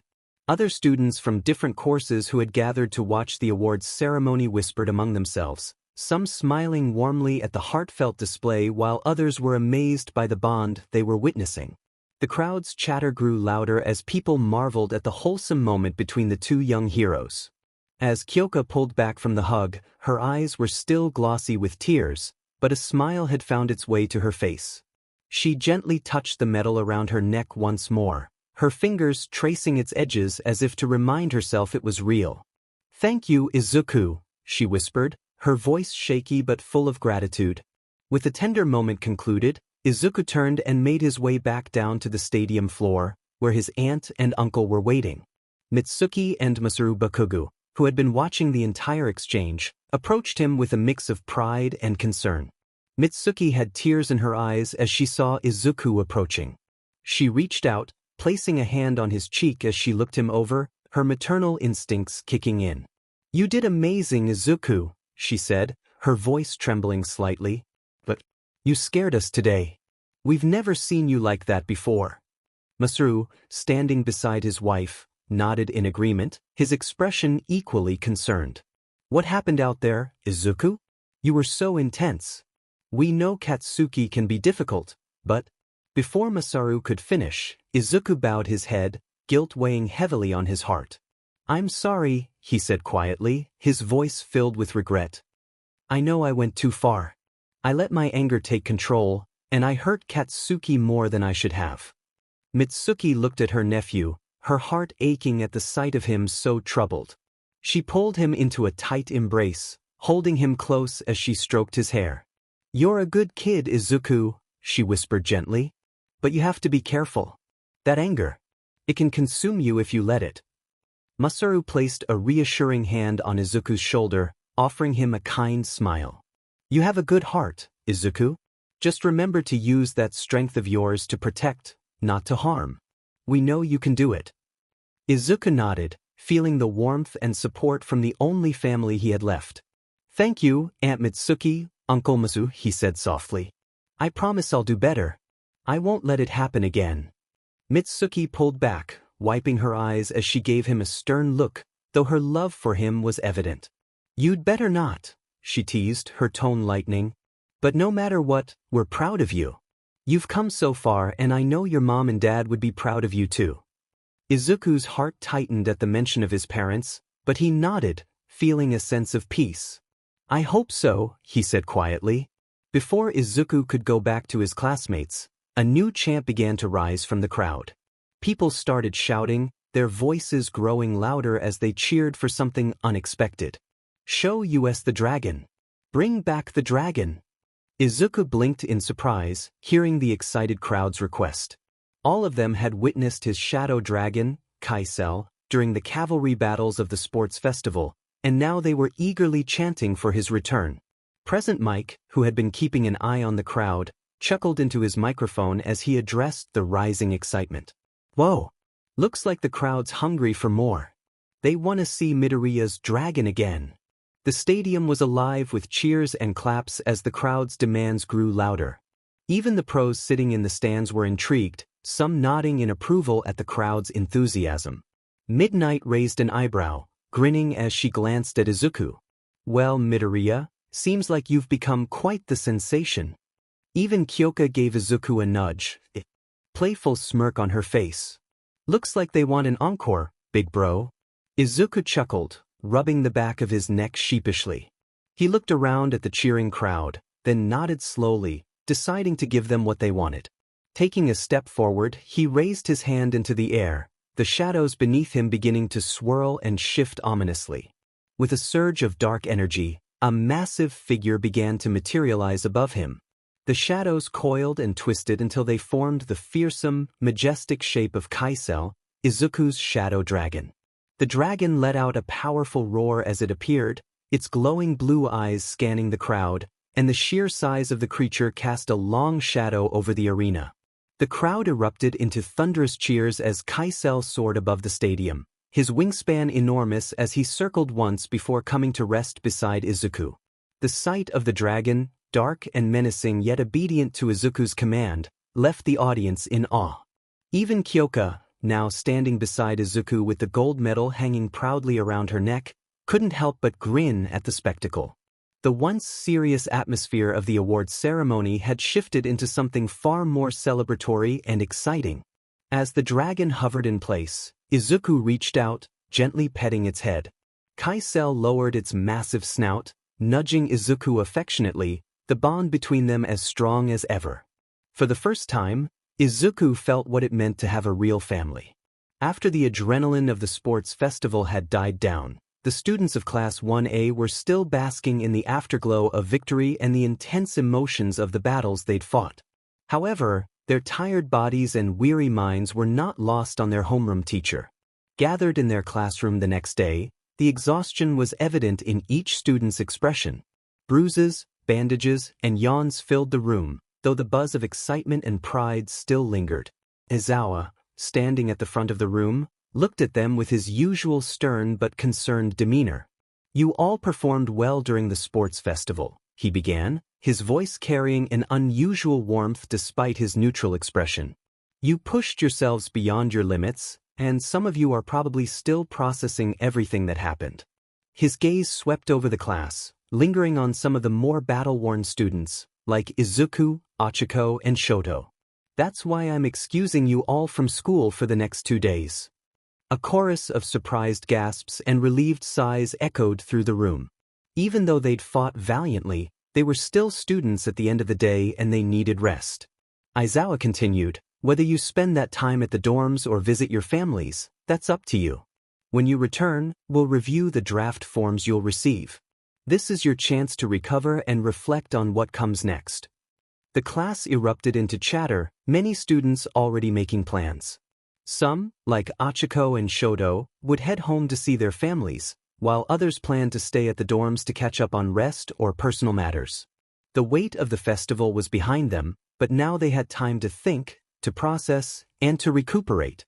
Elsewhere, Ida moved with urgency, his heart pounding as he hurried into the pristine halls of Hosu General Hospital. He had been here many times over the past few weeks, but each visit felt just as heavy as the first. His brother, Tensei Ida, lay in a hospital bed, still recovering from the severe injuries inflicted by the villain stain. Tenya rushed to his brother's side, his footsteps almost echoing in the sterile room. Tensei looked up at him, his face weary and lined with pain, but there was a glint of recognition and warmth in his eyes. "Tensei," he said, his voice soft and weak. "Brother," Tenya choked out, his throat tight with emotion. Seeing Tensei like this was always difficult. He had always been his role model, his hero, and now, to see him confined to a hospital bed was unbearable. "I'm sorry," Tensei continued, his voice barely a whisper. I failed. I couldn't live up to the ideal I set for you. I couldn't be the role model you deserved." The following day, Shoto stood in front of the psychiatric ward, his breath coming in slow, deliberate inhales. He had been here before, but never to visit. His mother had been a distant figure in his life for so long, a ghost in the shadow of his father's relentless training. The idea of seeing her, of speaking to her after so many years of avoidance, filled him with a strange mix of anxiety and determination. His older sister, Fuyumi Todoroki, had tried to dissuade him from coming. She had argued that it might be too much for their mother, that seeing him could reopen old wounds. But Shoto knew this was something he needed to do. He couldn't move forward, couldn't fully embrace the path of becoming a hero, without confronting the past. Without understanding his mother's pain and his own. He took one last deep breath and stepped through the doors, his mind resolute. Inside, the ward was quiet and peaceful in its own way. The walls were painted in soft, calming colors, and there was a serenity to the air that felt almost surreal. When Shoto finally reached the room where his mother resided, he hesitated. His heart pounded in his chest, and for a moment he almost turned away. But he forced himself to open the door and step inside. His mother sat by the window, gazing out at the garden beyond. The light filtered through her soft, silver hair, and though she looked older than he remembered, there was still a gentleness in her face that made his heart ache. She turned at the sound of the door opening, her eyes widening in recognition. "Shoto," she whispered, her voice soft and trembling. Shoto stood there for a moment, speechless. His heart was in his throat, and all the words he had prepared seemed to slip away. But then he walked forward, his steps slow and deliberate. "Mom," he said, his voice quiet, "I came to see you. I want to talk with you." She smiled, though it was a sad, wistful smile. I'm so sorry for everything, Shoto. No, he interrupted, his voice firmer now. I'm the one who's sorry. I've avoided you for so long because I thought my presence would hurt you more. But I need to understand. I need closure. So I can move forward. His mother's eyes filled with tears, but there was a sense of relief in them as if the weight of years of silence was finally lifting. They talked for hours about the past, about his father, about the future. And by the end of it, Shoto felt lighter, though a burden he had carried his whole life was finally starting to fade. Meanwhile, Achiko was making her way home, her thoughts filled with the words Izuku had shared with her after the festival. He had reminded her of her strength, of how far she had come, and of the importance of believing in herself. When she arrived at her family's home, she was greeted with open arms and warm smiles. Her parents had watched the sports festival with bated breath, cheering for her as she fought her heart out in every match. You were amazing, Achiko, her father exclaimed, pulling her into a tight hug. We're so proud of you. Her mother smiled, her eyes glistening with pride and tears. You've grown so much, Achiko. We always knew you were a strong girl. The warmth of their embrace and their words made Achiko's heart swell. She had come so far, but she knew her journey was only just beginning. And with her family's support and the lessons she had learned from the festival, she felt more ready than ever to continue pursuing her dream of becoming a hero. 2 days later, the lively chatter of Class 1A filled the room as the students gathered after their brief break. The excitement of the UA Sports Festival still lingered in the air, making the atmosphere electric with energy and anticipation. It's different when they broadcast the matches on TV after all, huh? So many people talked to me on the way here. Mina exclaimed, her face lighting up with a bright smile. Yeah, me too.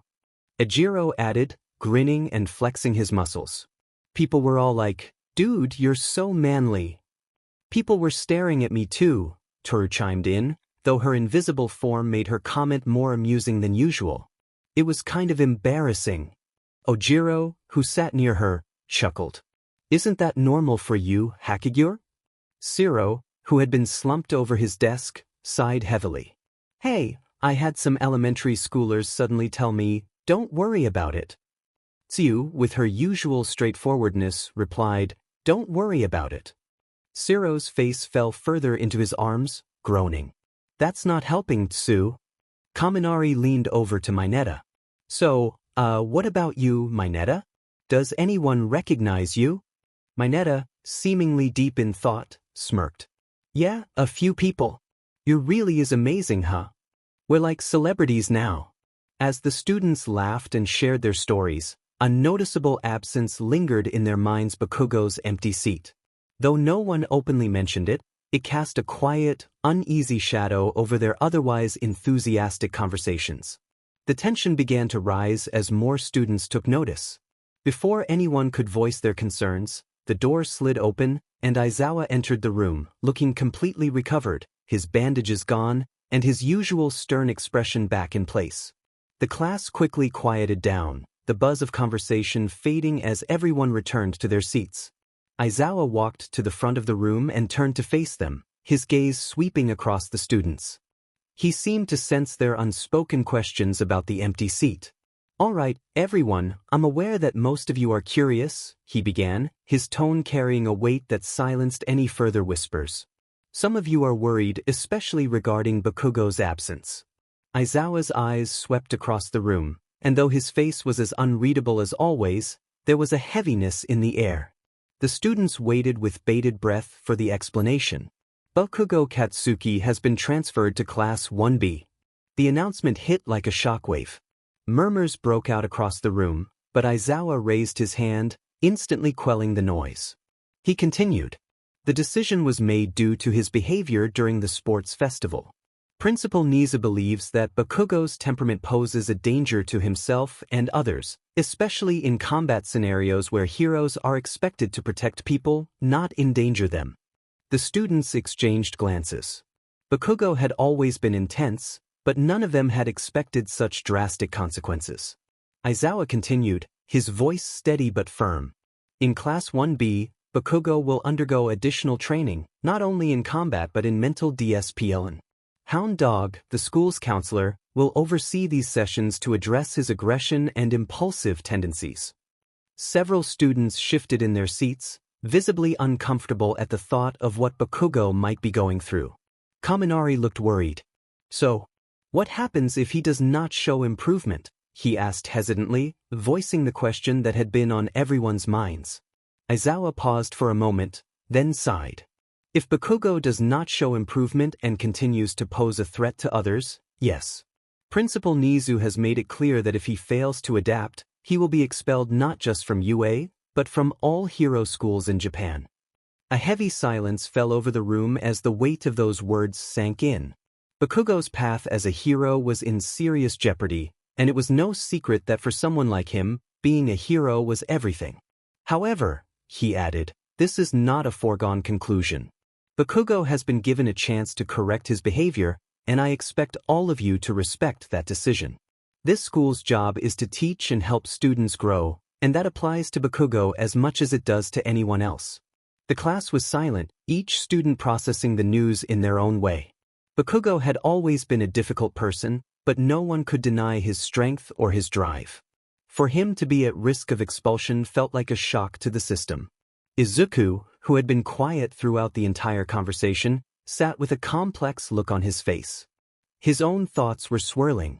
He had clashed with Bakugo, fought him fiercely, and even beaten him, but this was something else. Despite their rivalry, despite Bakugo's harshness toward him, Izuku never wanted to see him expelled. Jiro leaned closer to Izuku, whispering, "Do you think he'll change?" Izuku didn't answer immediately. He looked down at his hands, still remembering the heat of their final exchange, the intensity of Bakugo's blows. Finally, he replied softly, "I hope so." The tension that had been looming in the classroom shifted the moment Aizawa changed the subject. He adjusted his stance, giving the class a bit of a break from the heavy topic of Bakugo's absence. "Now, onto something a bit more exciting for all of you," he began, his tone slightly less stern, though still carrying his usual dry edge. "Today's homeroom class will be about hero informatics." The students collectively stiffened. Hero informatics sounded far too much like hero academics, which almost always meant a test. Aizawa, sensing their apprehension, cut through the rising tension. "No, we're not having a test. You'll be choosing your hero names today." That announcement hit the class like a lightning bolt. The room erupted into cheers and excitement as every student jumped up from their seats, thrilled at the prospect of finally solidifying their hero identities. "Yes, I've been waiting for this," Kirishima shouted, fist-pumping the air. "We finally get to pick our real hero names." Mia practically squealed, spinning around in excitement. Aizawa let the excitement settle for a moment before continuing. "Before you get too carried away, remember that these names will follow you for your entire career. Choose wisely. This also has a lot to do with the Pro Hero draft picks." That caused a few of the students to pause, bringing their focus back to the reality of the situation. The draft picks were a big deal, and having the right hero name could make or break how pros remembered them. Hagakure tilted her head and asked, "So we'll have to prove ourselves once we get picked, huh?" "That's right," Aizawa confirmed. "You're only first years, and any offers you receive can be retracted before you graduate. The real work begins once you're accepted." Mineta groaned again, this time louder.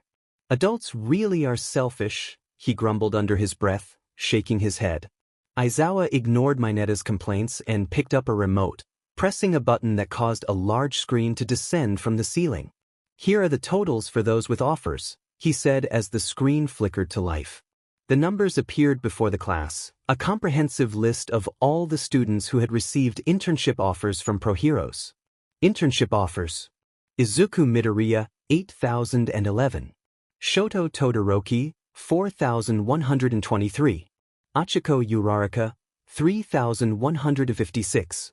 Momoyarozu, 802. Kyoka Jiro, 390. Fumikage Tokimi, 360. Tenya 301. Denki Kaminari, 272. Ijiro Kirishima, 108. Antasiro, 14. 8,011? Mineta shrieked, his voice cracking in disbelief. Are there even that many pro heroes in Japan? The class erupted into a mix of shock and awe, particularly at the staggering number of offers that Izuku had received.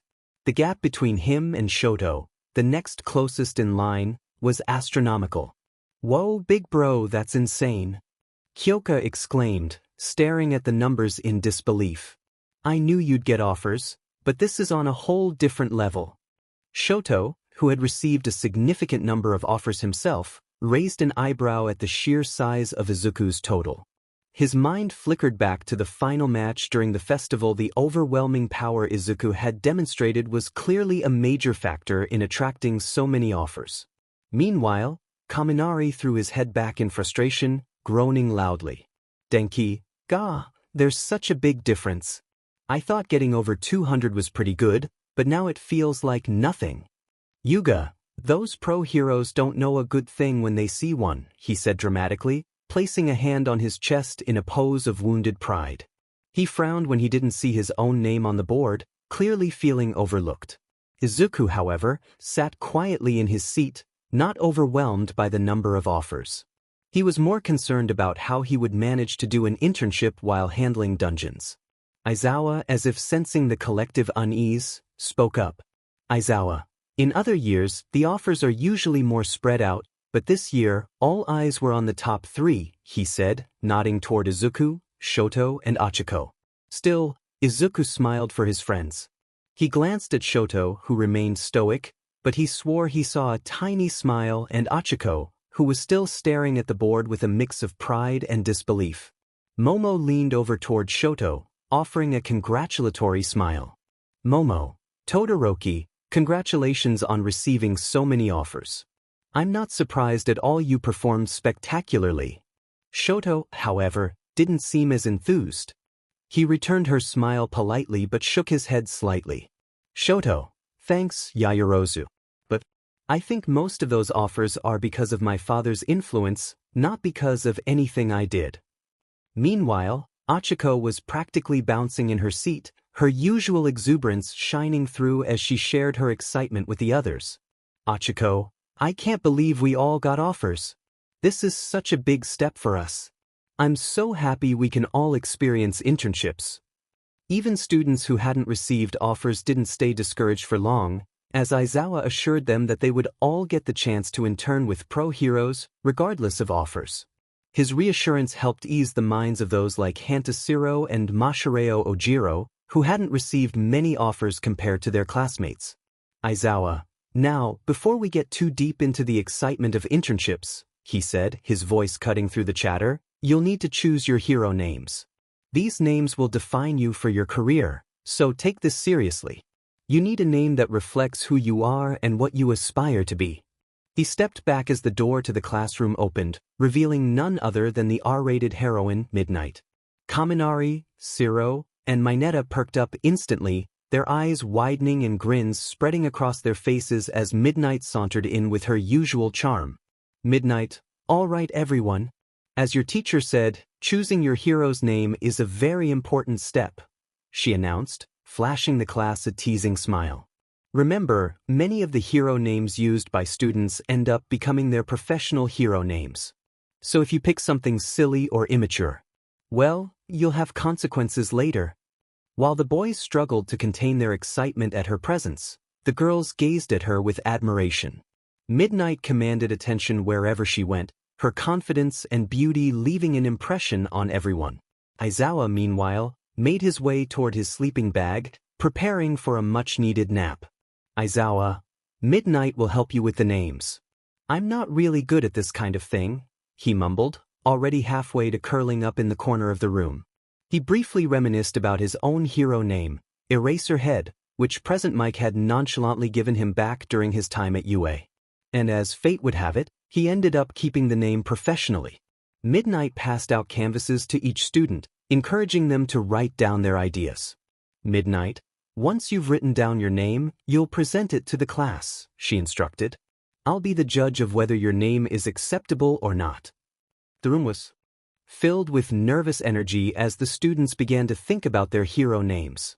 Most of them weren't sure what to pick, while others hesitated, worried that their choices wouldn't live up to expectations. Aoyama was the first to step forward, standing confidently before his peers. He raised his canvas high and announced, "Yuga, I cannot stop twinkling." The class stared at him in stunned silence, some of them snickering quietly. Midnight considered the name for a moment before smiling and shaking her head. "Midnight, how about we shorten that to Can't Stop Twinkling? It has a nice ring to it," she suggested. Aoyama beamed and nodded. "Midnight, very well. Can't Stop Twinkling it is." Next up was Ashido, who proudly declared her name to be Alien Queen. However, Midnight was quick to put a stop to that. "Midnight, sorry, but I can't let you name yourself after the villain from Ridley Scott's movies," she said, causing Mina to groan in disappointment.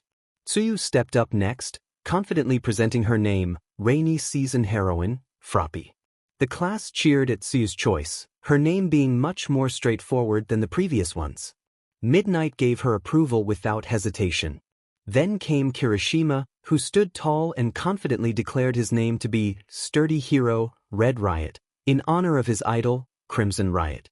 His name evoked a sense of strength and determination, reminding Izuku of how, as a child, he had often chosen playful hero names inspired by his idol, All Might. But now, standing at the crossroads of his journey, Izuku realized that he had to become his own hero rather than simply emulate All Might. Kaminari struggled to pick a name, and Jiro, noticing his frustration, teasingly suggested, "Kyoka, how about Jammingway?" Kaminari's eyes lit up at first. Denki, "Oh, that sounds cool." "Wait." His excitement faded when he realized Kyoka was making fun of him. "Hey!" Giggling, Kyoka stepped forward confidently. "Kyoka, I'll go with Hearing Heroine, Earphone Jack," she declared, receiving approval from Midnight. Other names followed in quick succession. Shoji chose Tentacle Hero, Tentacle. Siro picked Tape Hero, Cellophane. Ojiro settled on Martial Arts Hero, Tailman.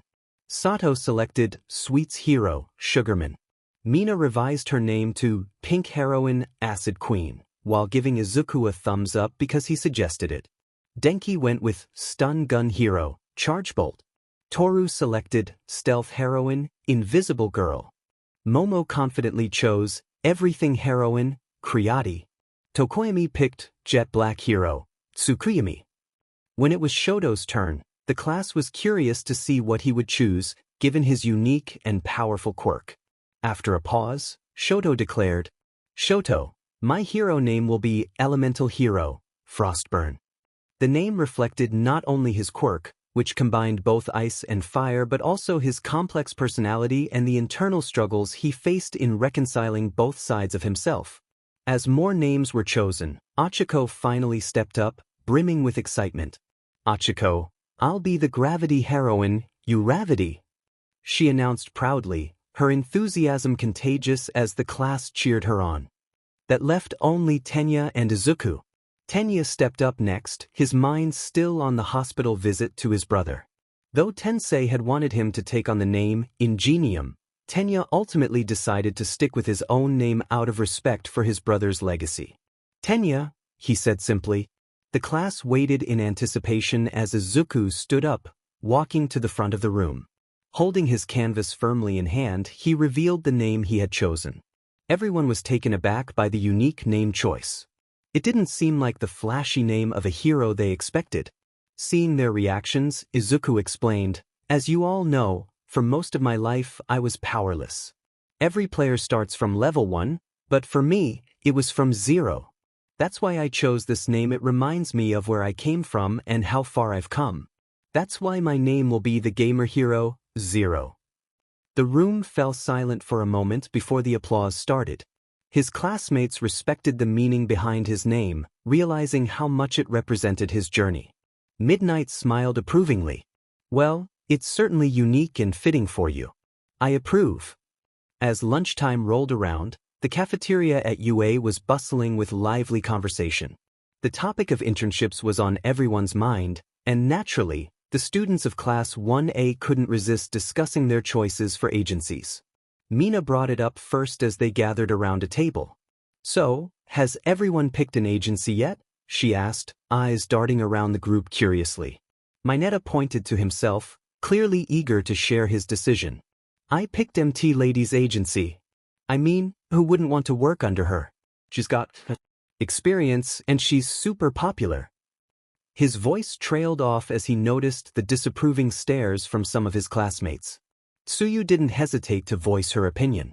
You only picked her because you're being inappropriate, Mineta, she said flatly, her blunt words causing Mineta to recoil in mock offense. What? She's a professional. And besides, she's one of the best when it comes to giant rescue missions. Tsuyu just rolled her eyes, clearly unconvinced. Sure. Ojiro chimed in thoughtfully, scratching his chin. It's kind of surprising that Mina didn't get any offers. You made it to the first round of the finals after all. Mina shrugged it off with her usual upbeat attitude, though there was a slight edge to her smile. Yeah, it is CKS, but I'll still get a great internship. I'll just prove myself in other ways. Nearby, Izuku was engaged in his helpful mode, offering advice to his friends about which agencies might be a good fit for them. He had already talked to several classmates, helping them weigh their options. Kyoka leaned in, looking a bit unsure. Hey, Izuku. What do you think I should do? I got offers from smaller agencies, but I'm not sure it's the right fit. Izuku smiled thoughtfully, tapping his chin. Well, if I were you, I'd probably go with Present Mix Agency. You both have sound-based quirks, and he's an expert in using sound for hero work. I bet he could give you some valuable pointers. Kyoka's eyes lit up, and she gave Izuku a grateful nod. You're right. That's actually a great idea. Thanks, Izuku. Momo, who was sitting across the table, hesitated before speaking. I was thinking of going with Iwabami. She's got a lot of experience, and it would be a good chance to learn from her, right? Izuku's expression became serious as he considered her choice. Iwabami is a talented hero, no doubt, but she prioritizes her modeling jobs over hero work most of the time. If you want to grow as a hero and really hone your skills, I think you should consider Magic Hero, Majestic instead. He's a powerful support hero, and you'll learn more from him about strategy and teamwork. Momo blinked, surprised by his suggestion. She had been leaning toward Iwabami's agency because of her popularity, but now that Izuku mentioned it, he was right. Majestic would provide more serious hero training. That's actually really insightful. I'll think about it, thank you, Midoriya-san. As they continued talking, Achiko finally spoke up, sharing her own decision with excitement. I've already chosen Battle Hero, Gunhead's agency, she announced with a determined look in her eyes. I want to get stronger and gain a different perspective on hero work. He's known for combat training, and I think that'll help me become more versatile. Plus, I need to control my astral gravity better. Izuku, looking over the drafts of her decision, nodded approvingly. That's a solid choice. Gunhead will definitely help you get stronger. He's got great close combat techniques.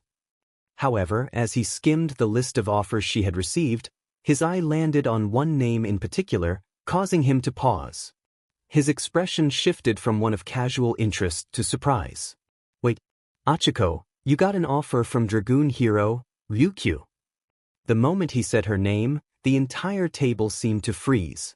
Ryukyu, the number 9 hero, was a well-respected and powerful pro-hero, known for her dragon-like quirk and her leadership skills. She wasn't just a hero who took on anyone, as in turn her agency was considered one of the best. Ryukyu? Kyoka exclaimed. Did you get an offer from a top 10 hero? Achiko's face was one of pure shock. That's amazing, Uraraka.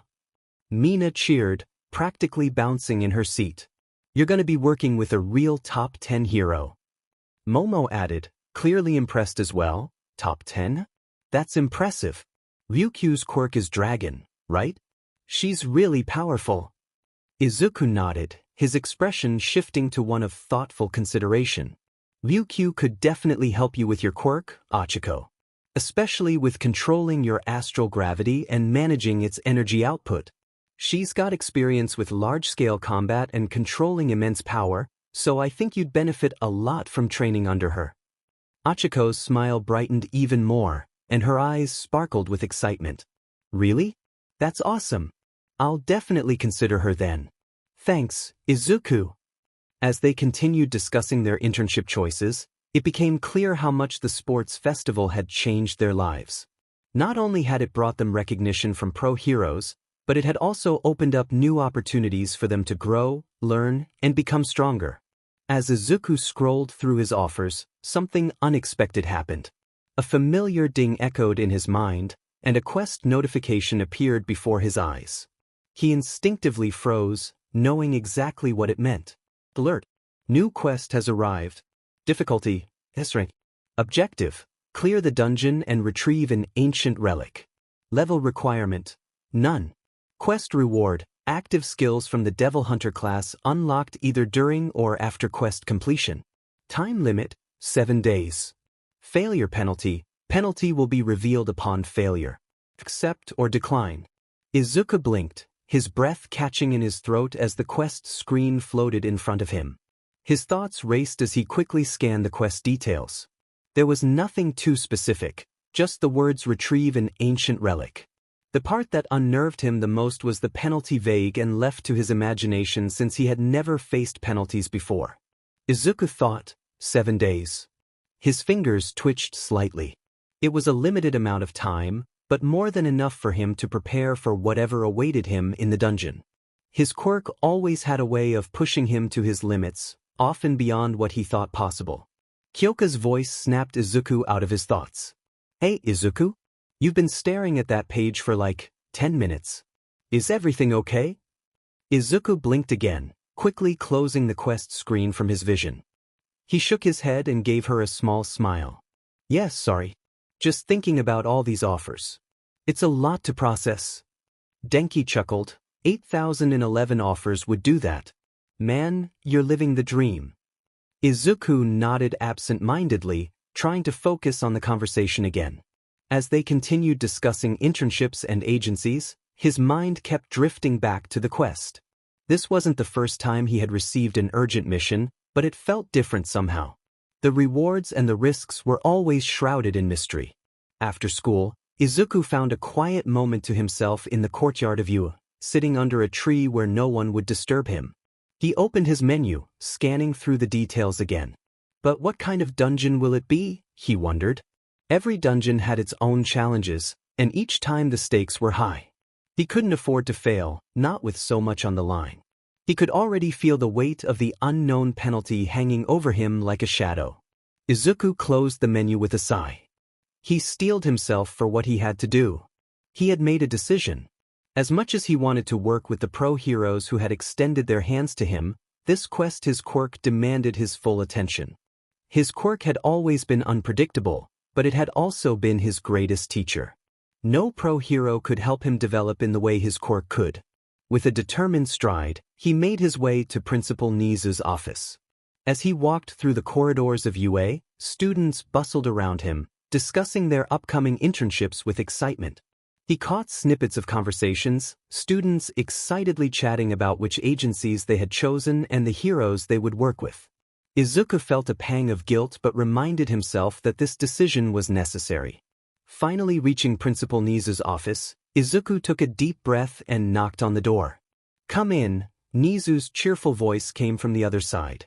Izuku stepped inside, finding Principal Nizu seated behind his desk, surrounded by stacks of papers and a warm cup of tea.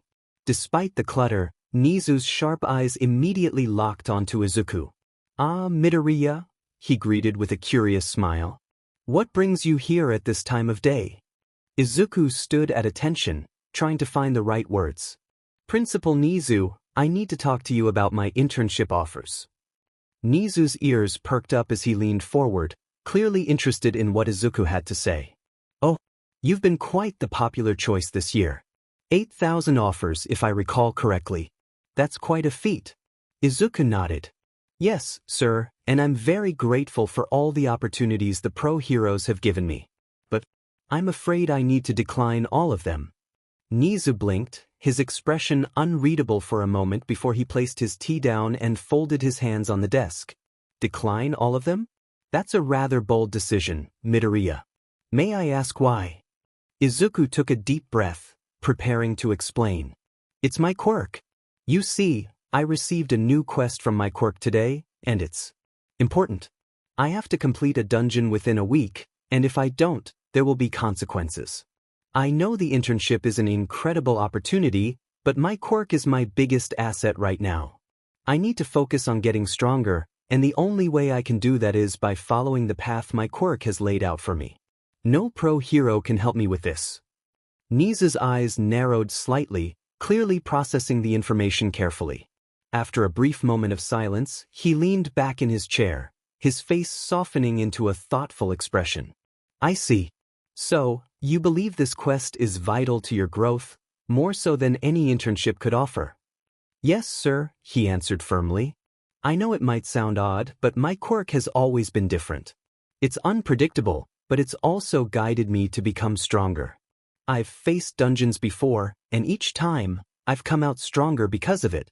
I believe this is the next step for me. Nizu hummed in thought, tapping his fingers against his chin. You're right, Midoriya. Your quirk is unique, and the challenges it presents to you are unlike anything any of us have ever encountered. It's understandable that you'd want to prioritize it, given the circumstances. Izuku stood there, feeling both nervous and hopeful as he awaited Nizu's response. He knew this was a big request, but he had to stay true to what he believed. Finally, Nizu smiled and nodded. Very well. I'll support your decision, Midoriya. If this quest is what will help you grow and become stronger, then it's the right choice for you. I'll accept your request. Izuku's shoulders relaxed, and he let out a breath he didn't realize he was holding. Thank you, Principal Nizu. I really appreciate it. Izuku stepped into the clearing, the morning sun casting a warm glow over the dense, towering trees of the forest. After a hearty breakfast, he felt ready to take on whatever this treacherous place had to offer. The eerie silence was only broken by the distant rustling of leaves and the occasional growl of unseen creatures. The dense fog parted to reveal a large goblin village. The goblins, armed with makeshift weapons and primal fury, spotted him immediately. Without a moment's hesitation, they charged at him in a chaotic swarm, brandishing rusty swords, spears, and primitive magic. Izuku's lips curled into a confident smirk. Looks like I've crashed the party, he mused, rolling his shoulders as he prepared for the incoming onslaught. All right then, let's dance. The first goblin lunged at him, swinging a chipped sword aimed at Izuku's head. With a subtle shift of his body, Izuku sidestepped the attack, bringing his Gilgamesh gauntlets up with a powerful uppercut. The goblin's jaw snapped under the impact, sending it flying back into its comrades. Izuku was already in motion, ducking beneath another wild swing and countering with a lightning-fast 1-2 punch to the goblin's gut and face. The goblin crumpled, wheezing in pain as Izuku continued his relentless assault. Another goblin rushed in from his left, spear poised to strike. Izuku spun gracefully, using his Gilgamesh greaves to deliver a powerful roundhouse kick that shattered the spear before knocking the goblin back. Oops, too slow, he mocked, flicking the remnants off his gauntlets. Next, 3 goblins leaped at him simultaneously, brandishing crude weapons.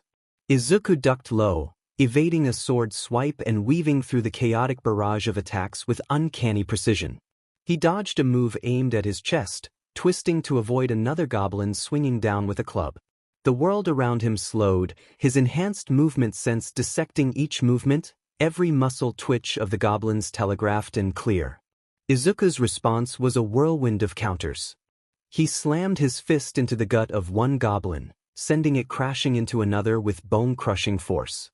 He twisted his body to avoid a club, then grabbed the attacking goblin's arm, yanking it forward and delivering a knee to its face that sent it reeling. Come on, is that all you've got? I've seen toddlers with better coordination. He taunted as he danced through the fray, his movements fluid and precise. More goblins surrounded him, desperately trying to overwhelm him with sheer numbers.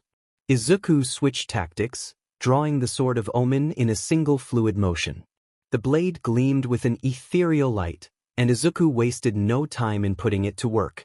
He cut through the goblins with surgical precision, every swing of the sword leaving behind a trail of chaos. Izuku moved like a phantom, dodging a spear move and retaliating with a horizontal slash that sent 3 goblins sprawling. "Who's next? You've got a whole village here, don't keep me waiting," he laughed, his voice dripping with confidence as he cut through another goblin's defenses. One goblin, larger than the rest, tried to catch Izuku off guard with a heavy swing of its oversized club. Izuku parried the attack with his Sword of Omen, the clash of steel ringing out as he held his ground. With a sharp twist of his wrist, Izuku disarmed the goblin, sending the club flying into the air. "You want to dance too? All right, let's see if you've got any rhythm," he sneered, grabbing the goblin by the throat. He hoisted it off the ground effortlessly, watching its eyes widen in fear as it struggled. Before the goblin could react, Izuku slammed it into the ground with a force that shook the earth beneath them. The goblin gasped for breath, clawing at the dirt as Izuku loomed over it. He tightened his grip around its neck, lifting it once more. The creature choked, its green skin paling as it struggled against Izuku's grip. "Sorry, pal, but you're not even worth my time," he said, his voice dripping with disdain. With a swift motion, he hurled the goblin into a group of its allies, knocking them down like bowling pins. Izuku turned his attention back to the remaining goblins, twirling the Sword of Omen with casual confidence. "Come on, you're not scared, are you? I thought you guys were supposed to be fierce warriors," he mocked, advancing on the remaining goblins. A group of archers aimed from the rooftops of the goblin huts, releasing a volley of arrows at Izuku. He glanced up, his enhanced movement sense tracking every projectile with ease. Izuku dashed forward, evading the arrows with fluid movements, his body twisting and turning as he closed the distance. The archers barely had time to react as Izuku leaped onto the roof, his Sword of Omen flashing through the air. He cut through them in a blur, each strike precise and effective. He jumped back down to the main courtyard, landing gracefully amidst the remaining goblins, who had gathered their courage for a final stand. Izuku sheathed his Sword of Omen and clenched his fists, the Gilgamesh gauntlets glowing faintly as he prepared to finish the job. He charged into the fray with explosive speed, delivering a powerful straight punch that sent a goblin sprawling. He spun on his heel, backhanding another goblin and sending it skidding across the dirt. Another lunged at him from behind, but Izuku ducked low, delivering a brutal elbow to its stomach before launching it skyward with an uppercut. "You really thought that was going to work?" He laughed, his tone mocking. "Don't worry, I'll make this quick." Izuku's movements became a blur of fists and feet, every attack perfectly timed and executed with devastating power. He grabbed one goblin by the leg, swinging it like a ragdoll into another, sending them both crashing to the ground. He then unleashed a barrage of punches, each blow sending goblins flying as he tore through the remaining horde. His enhanced movement sense kept him one step ahead, allowing him to evade every attack with ease, every punch perfectly aimed to maximize impact. His senses tingled, alerting him to a sudden surge of magical energy. Before he could react, a powerful gust of wind slammed into him, sending him hurtling through the air. Izuku skidded across the dirt, his body plowing into a stack of wooden crates, smashing them to pieces. He groaned, feeling the impact but otherwise unscathed. Dusting himself off, Izuku rose to his feet, eyes blazing with determination. A group of goblin mages stood before him, their staves crackling with elemental energy. The leader, a particularly fierce-looking goblin in tattered robes, cackled as he prepared another spell. "Not bad," he sneered, cracking his neck. "But you just signed your own fate." He raised his hand, summoning flames that roared to life, gathering in his palm. The goblin's eyes widened in horror as they realized what was coming.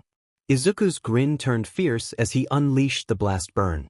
A torrent of lava and molten debris surged forward as Izuku punched the ground, consuming everything in its path.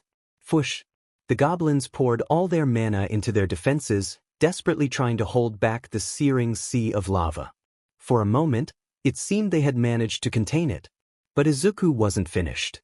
Smirking through the thick smoke, he raised his hand, forming a series of hand seals. "Izuku, fire style, great fireball jutsu," he bellowed. "Fum, fum, fum." A barrage of fireballs erupted from his mouth, searing through the air toward the struggling goblins. Each fireball exploded on impact, igniting the ground and sending goblins tumbling. The mages tried to counter with more water spells, but the relentless assault of flames was overwhelming. The smoke and fire blinded them, disorienting the goblins as Izuku vanished from sight. You leveled up. You leveled up. You leveled up. You leveled up. You leveled up. You leveled up. Amid the chaos, Izuku reappeared within the smoke, his sword of omen gleaming with a fierce light. He moved like a shadow, slicing through goblins with ruthless precision. His blade cut through their defenses effortlessly, leaving a trail of fallen foes in his wake. Shing. One goblin mage attempted to strike him with a blast of wind, but Izuku sidestepped it, driving his sword forward. He twisted the blade free as he turned to face another wave of attackers. You leveled up. You leveled up. Come on, he roared, his voice filled with excitement and challenge. I thought you wanted to defeat me. What happened? Just as he was about to strike down another, a sudden surge of sand erupted from the ground, wrapping around Izuku's legs. The sand constricted around his body, pinning his arms and legs in place. A goblin mage, standing atop a makeshift platform, sneered as he maintained his spell. Got you now, human, the mage hissed, tightening the sand's grip. Before Izuku could break free, the Goblin King stepped forward, towering over his minions. Clad in crude armor and wielding a massive club, the Goblin King's presence was overwhelming. He bellowed a command, and the remaining goblins gathered around, pooling their mana for one last, desperate attack. We'll crush you, human, he roared, raising his club high. The goblins around him chanted, their combined magic forming a swirling vortex of elements fire, water, wind, earth, and lightning, all merging into a single, devastating attack aimed directly at Izuku. Izuku, an ultimate attack, huh? He said, watching the energy gather in their weapons and hands. The sky above began to darken as their power reached its peak. For a brief moment, Izuku stood still, assessing the situation, his EMS mapping out every possible move. The air crackled with power as the goblins prepared to unleash their full might. Not today, he muttered, his voice cold and resolute. Susanoo. In an instant, his Susanoo burst to life around him, a massive ethereal warrior forming from pure energy, towering over the goblins. Imagine its right eye is red while the left eye is blue. Its giant hand gripped a spectral sword that gleamed with fierce energy. The Goblin King and his mages unleashed their ultimate attacks, a massive torrent of elemental magic hurtling toward Izuku with the force of a hurricane. Crackle boom! With one swing of his Susanoo's sword, Izuku cut through the magic, dispersing the powerful attack as if it were nothing. The sheer force of the swing sent shockwaves across the battlefield, leveling the remaining goblins. Whoosh! Boom! The Goblin King staggered backward, his eyes wide with shock as Izuku's Susanoo loomed over him. You're finished, he said. Coldly, his eyes burning with intensity. With another mighty swing in a wide arc, the Susanoo's blade came slicing through, obliterating the Goblin King and the remaining mages. The ground beneath them cracked and shattered, leaving nothing but a plain destroyed surface where they once stood. You leveled up. You leveled up. You leveled up. You leveled up. You leveled up. You leveled up. You leveled up. You leveled up. You leveled up. You leveled up. You leveled up. You leveled up. As the dust settled and the battlefield fell silent, Izuku stood victorious, his Susanoo fading away into an ethereal mist. He looked around at the destruction he had caused, wiping the remnants of battle from his cheek with the back of his hand. Better luck next time, he taunted. Oh wait, there won't be a next time. With the threat eliminated and the goblin village reduced to rubble, Izuku turned on his heel and continued his journey, leaving behind the wreckage of those who dared to challenge him. The dungeon was vast, and there were still many battles ahead. But as long as Izuku had his skills, his weapons, and his unbreakable will, no foe stood a chance. Catching his breath after the battle in the goblin village, Izuku thought he could finally rest. The afternoon sky hung heavy with dark clouds, and the landscape around him was silent, save for the occasional rustling of the wind.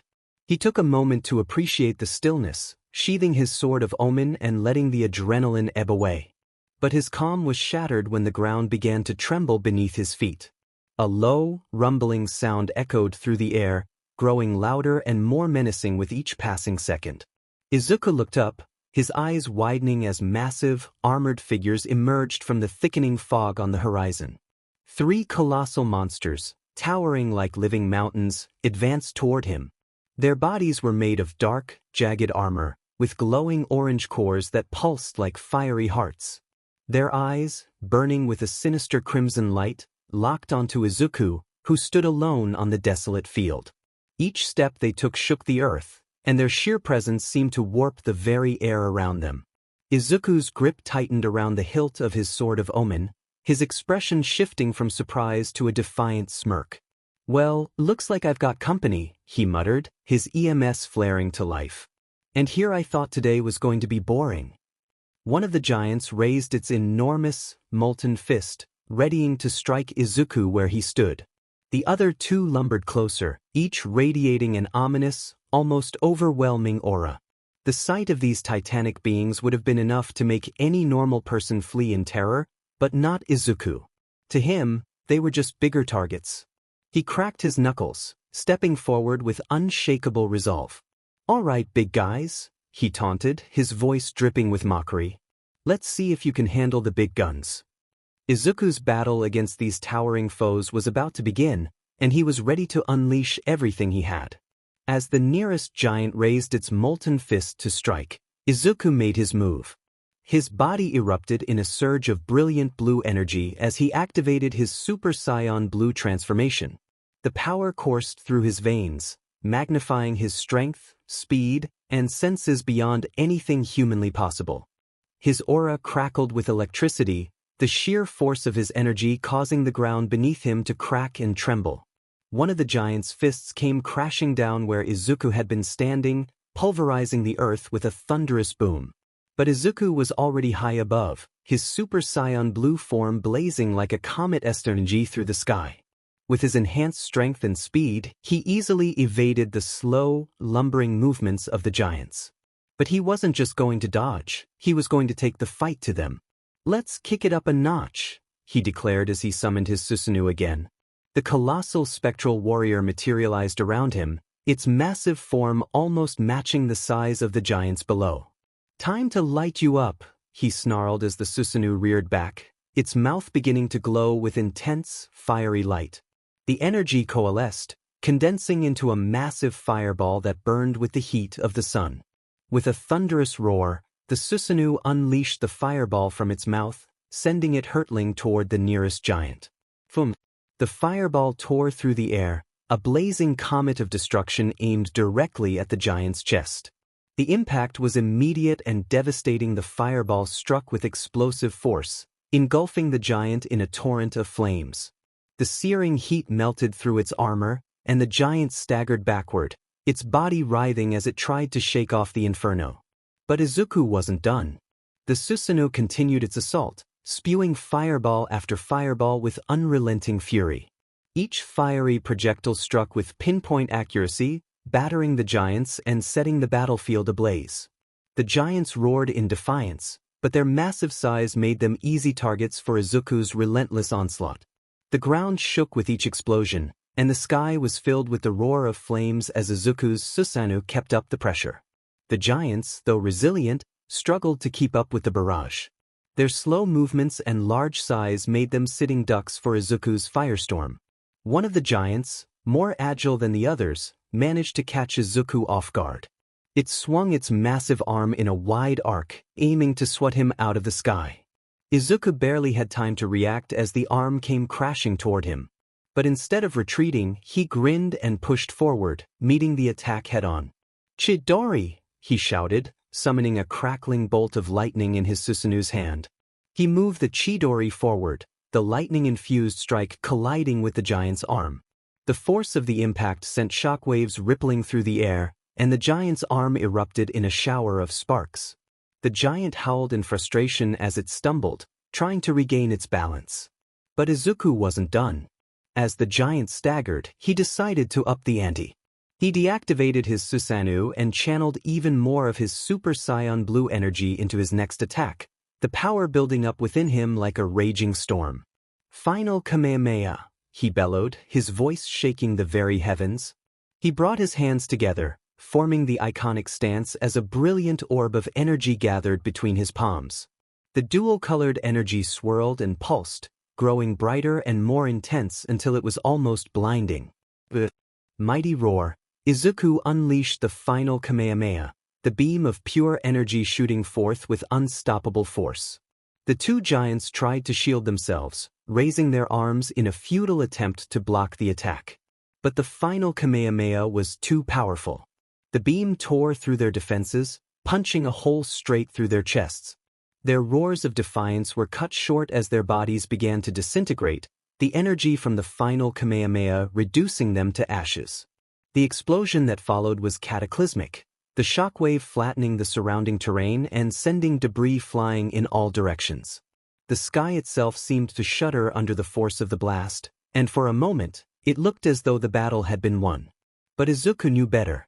There was still one giant left, the largest and most dangerous of them all.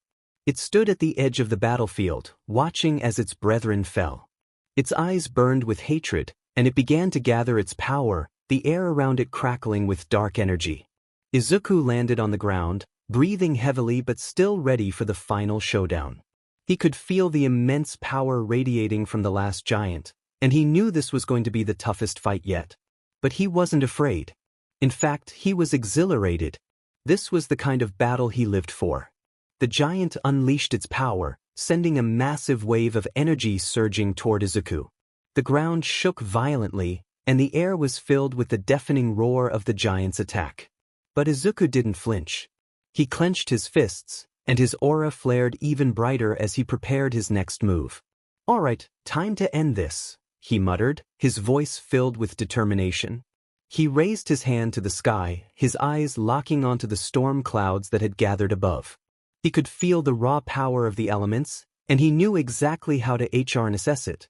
The clouds began to swirl and churn, darkening as the storm intensified.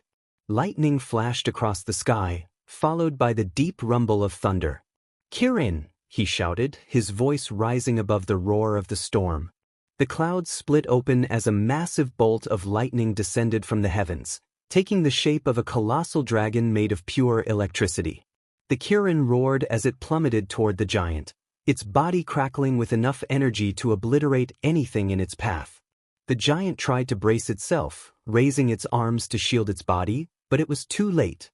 The Kirin struck with the force of 1,000 thunderstorms, the lightning dragon tearing through the giant's defenses. The giant's roar of pain was drowned out by the deafening crack of thunder as the Kirin consumed it in a blinding flash of light. When the light finally faded, the giant was gone. All that remained was a smoldering crater, the earth scorched and blackened by the sheer power of the Kirin. Izuku stood at the edge of the crater, his Super Saiyan Blue aura flickering as he caught his breath. It was over. The giants had been defeated. Super Saiyan Blue. Hidden Power, Evolution Surge. A rare and hidden power within Super Saiyan Blue, Evolution Surge allows the user to tap into the primal energy of their transformation to trigger the evolution of a quirk, weapon, or skill. This evolution can be temporary or, under certain conditions, permanent. When this skill is activated, the selected quirk, weapon, or skill undergoes a significant transformation, unlocking new abilities, enhancing existing features, or granting increased power. Activation type: situational, unlocks under extreme duress or need. Effects: temporary evolution. The selected target evolves for a limited duration, significantly enhancing its power, versatility, or function. Chapter End. Izuku's body surged with energy, signaling that it was time to elevate his game. Wukong was a far more formidable opponent than anyone he had faced recently, and with his staff expanding and unpredictable movements, Izuku needed to push beyond his limits. A brilliant cyan light enveloped him as his hair began to spike upward, transforming from green to a radiant blue. The intense power of Super Saiyan Blue flowed through him.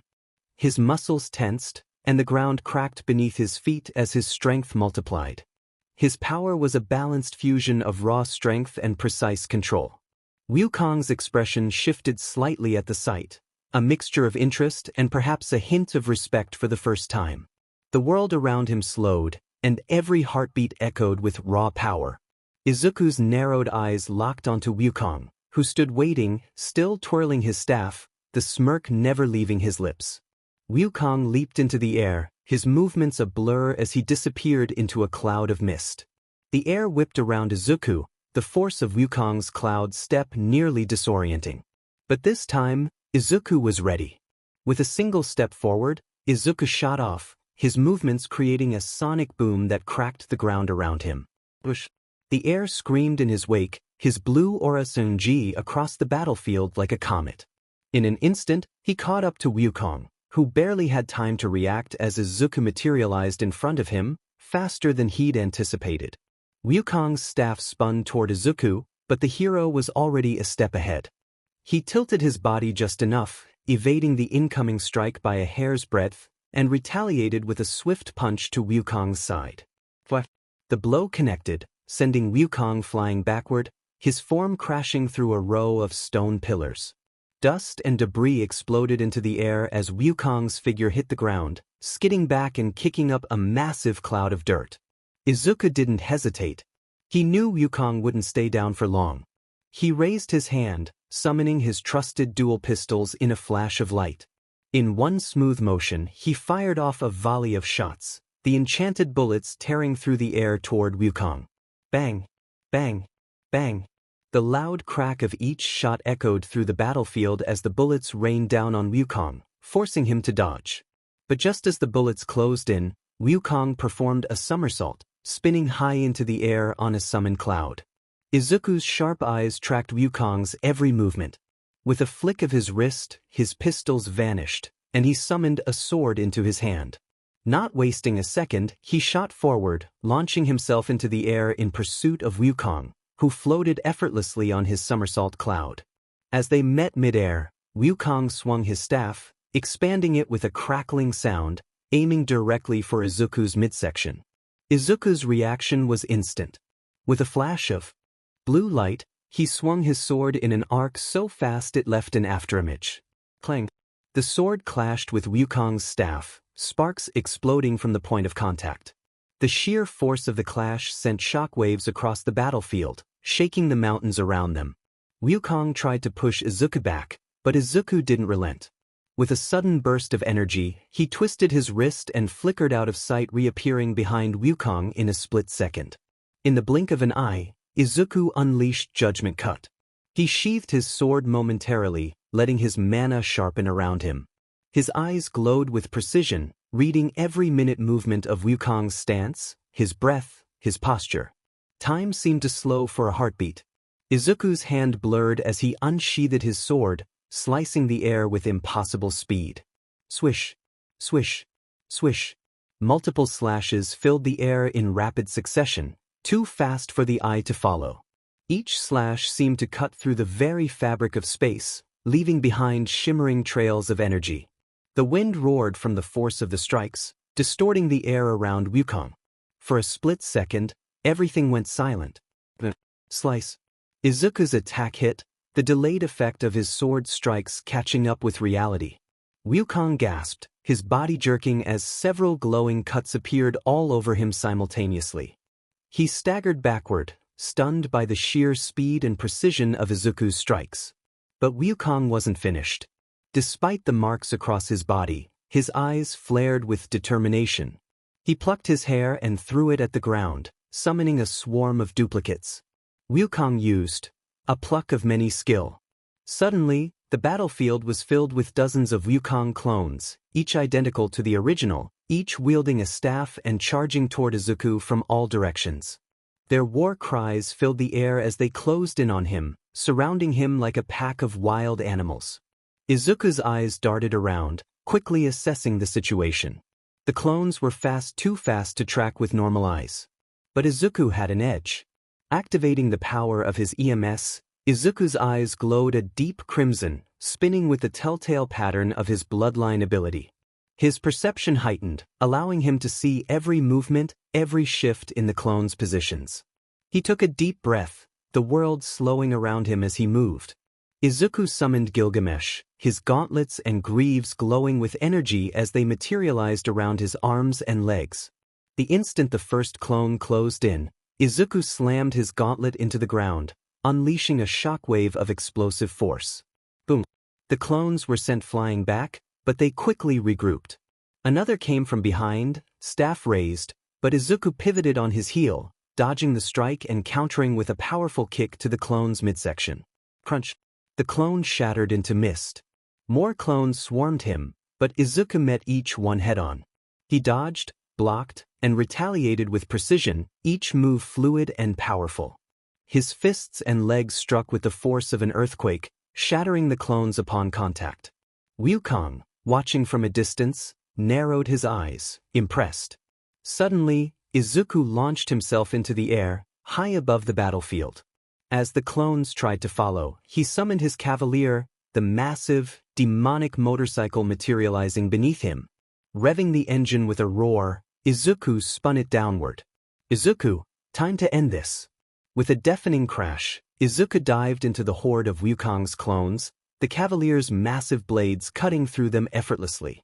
The ground trembled as he sped through the horde, scattering clones left and right.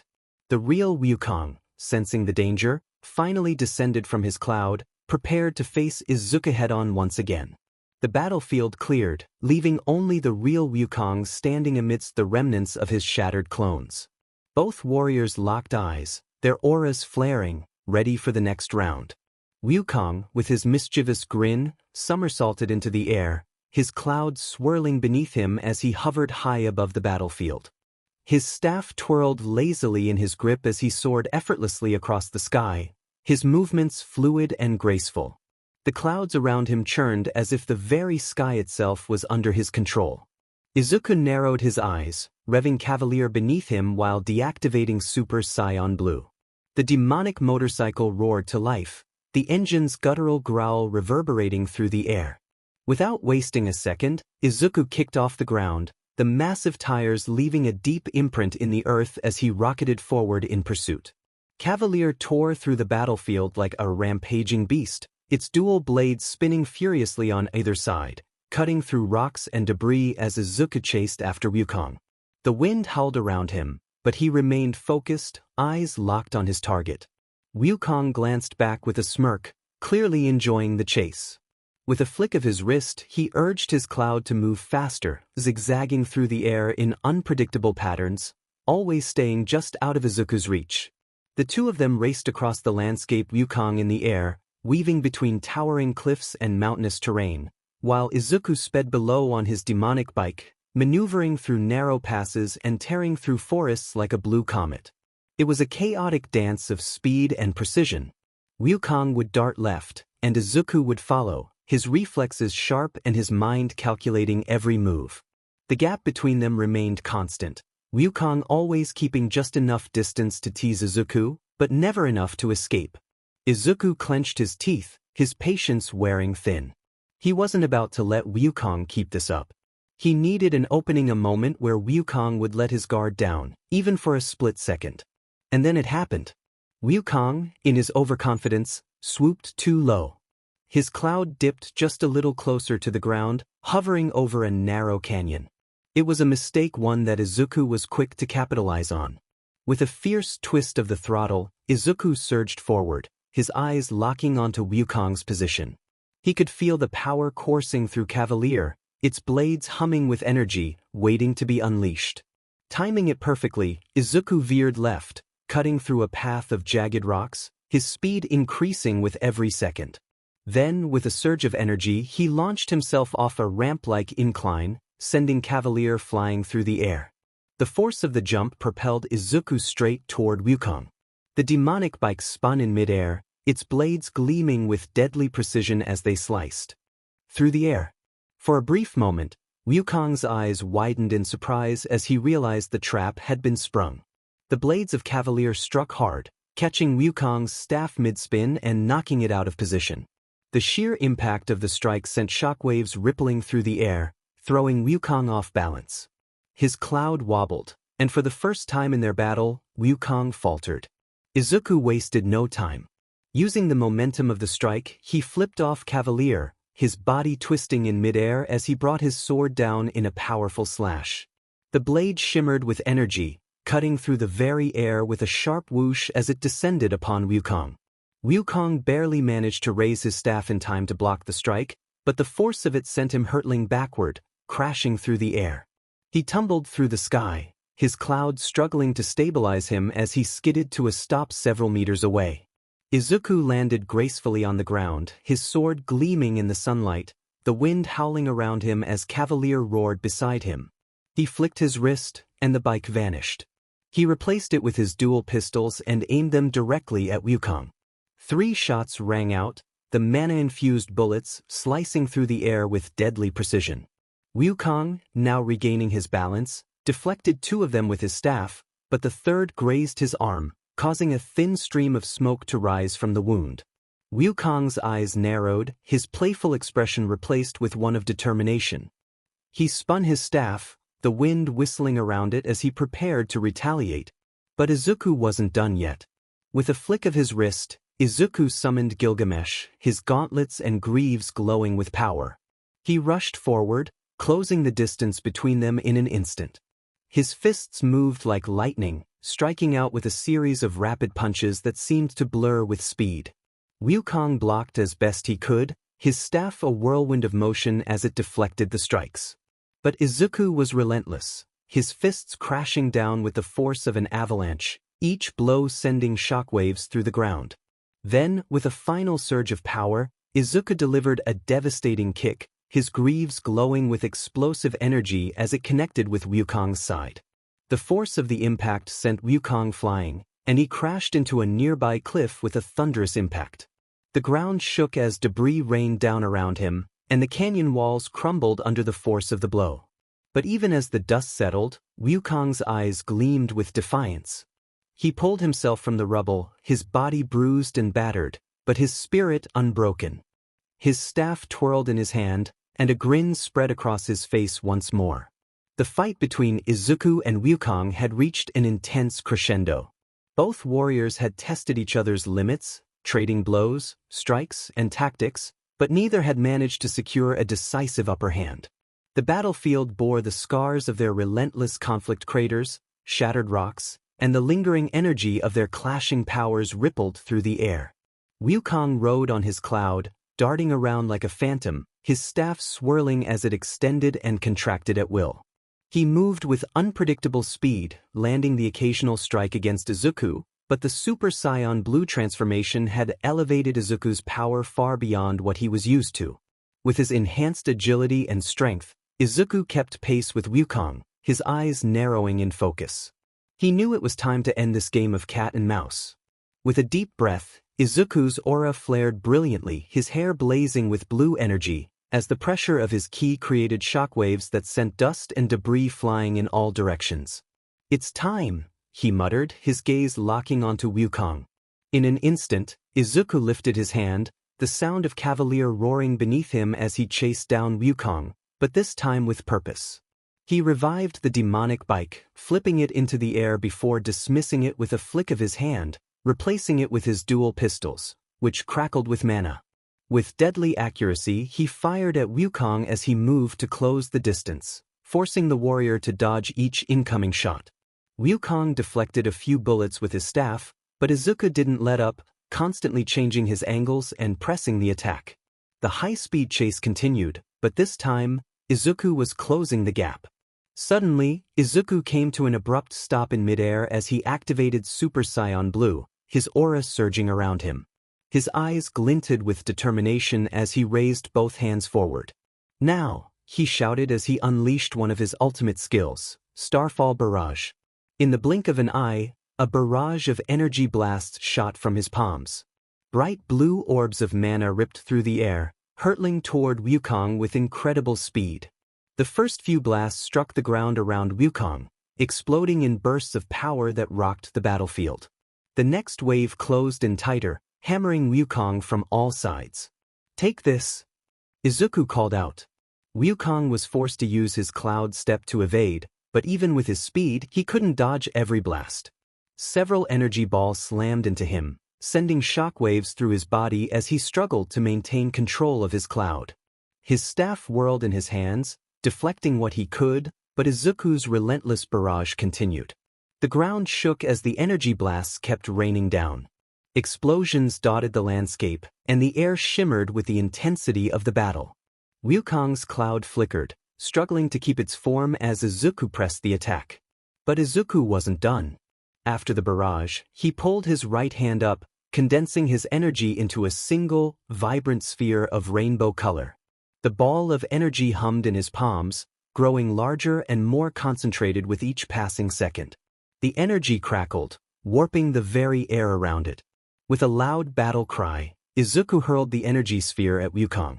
The ball shot forward, tearing through the sky like a comet, leaving a trail of star-like particles in its wake. Wukong barely had time to react. He threw up his staff in defense, but the sphere collided with him, engulfing him in a blinding explosion of light. The impact was like the detonation of a star. Star-like particles radiated from the explosion, annihilating everything caught in the blast radius. The ground beneath them cracked and splintered, and the shockwave rippled outward, leveling trees and shattering boulders. A massive crater formed where Wukong had been standing moments before. Meanwhile, Manuel and Tenya sprinted through the chaotic streets of Hosu City, their breaths heavy and the heat from nearby fires thick in the air. They could see destruction on all sides. The Nomu attacks were spreading faster than they could contain, and every pro-hero in the area was struggling to keep up. Manuel barked orders at the civilians, trying to get them to safety while keeping an eye on Tenya. He could tell something was on his student's mind, a tension that hadn't let up since the Nomus first appeared.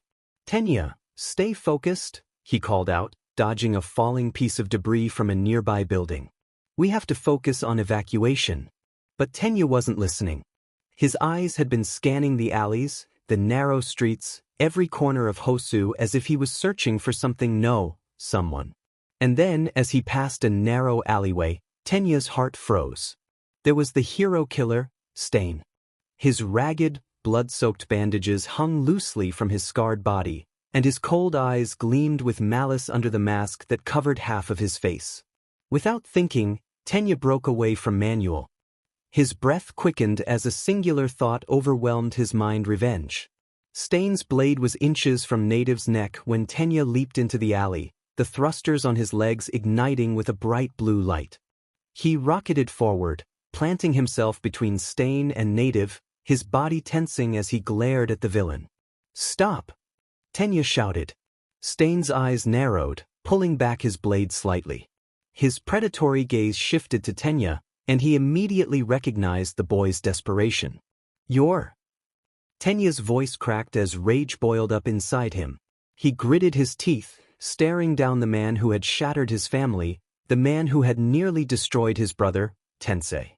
"You're the one who attacked my brother. You're the hero killer." Stain's lips curled into a sneer. "Ah, so that's what this is about." He lowered his blade slightly but didn't ease up on the pressure radiating from him. "Are you here to avenge your fallen sibling? How pitiful." Tenya's fists clenched, his mind racing with the memory of his brother lying motionless in the hospital bed, his career as a hero stolen from him by this man. "I'm not here for pity," he shouted, charging forward. "I'm here to defeat you." With all his might, Tenya launched a powerful kick aimed directly at Stain's chest. The thrusters on his legs roared as he propelled himself toward his target, but Stain was faster. Clang. Stain's katana flashed through the air with blinding speed, expertly deflecting Tenya's kick. The impact knocked Tenya off balance, and his helmet was sent flying from his head, clattering to the ground. Stain was on him in an instant, slashing again, but Tenya barely managed to dodge, the tip of the blade grazing his side. Stain stood there, his cold eyes never leaving Tenya. "You think you're strong enough to face me?" His voice was calm but dripping with disdain. "You should leave now, boy. Even children can become my targets if they're tainted by corruption." Tenya staggered, his breathing ragged, but he refused to back down. His eyes burned with determination, with fury, as he steadied himself. "No," he growled, his voice low but filled with conviction. "I can't leave. You attacked my brother. You destroyed Ingenium. I'll take you down and become the hero he can't be anymore. I will be Ingenium. I will carry on his name and bring you to justice." But Stain only chuckled darkly. "Justice? Don't make me laugh, boy. You're not seeking justice, you're seeking vengeance. A hero who acts out of hatred, out of selfishness, is no hero at all. If you're here for revenge, then you're no different from the ones I've already killed." He pointed his blade at Tenya. "Prepare yourself. You're going to die here." Tenya's heart pounded in his chest, his breathing ragged as he charged toward the hero killer with all his might. His helmet was gone, his face exposed, and his emotions were laid bare: his rage, his desperation, and his desire for vengeance. He had trained endlessly and prepared himself for this very moment. He would bring down Stain and avenge his brother, Tensei. But Stain was faster than expected. As Tenya launched a high-speed kick, Stain deftly dodged, moving with a fluidity and grace that spoke of experience far beyond Tenya's own. Before Tenya could react, the hero killer retaliated with a brutal kick to his midsection, sending him crashing to the ground. The pain surged through his body, but it paled in comparison to the humiliation of being outmaneuvered so easily. Stain looked down at Tenya with cold eyes, a smirk playing on his lips. "Pathetic," he muttered. "I let Ingenium live, not out of mercy, but so the world would hear of my exploits through him. So that others would know what a real hero is." Tenya gritted his teeth, pushing through the pain as he struggled to rise. His vision blurred, but he refused to let Stain's words take hold. Tensei wasn't weak. Tensei was a hero, his hero. In a flash, Stain's katana gleamed in the dim alley. Before Tenya could react, the blade struck his shoulder. A sharp gasp escaped him as he felt warmth seep from the wound, staining his hero costume. Stain pressed him down, his strength overwhelming. "You're weak," Stain said coldly, disdain dripping from his voice. "Just like your brother. False heroes, all of you." The words cut through Tenya's resolve. He struggled to free himself, but the pain in his shoulder and Stain's weight kept him immobilized. Still, his determination held firm.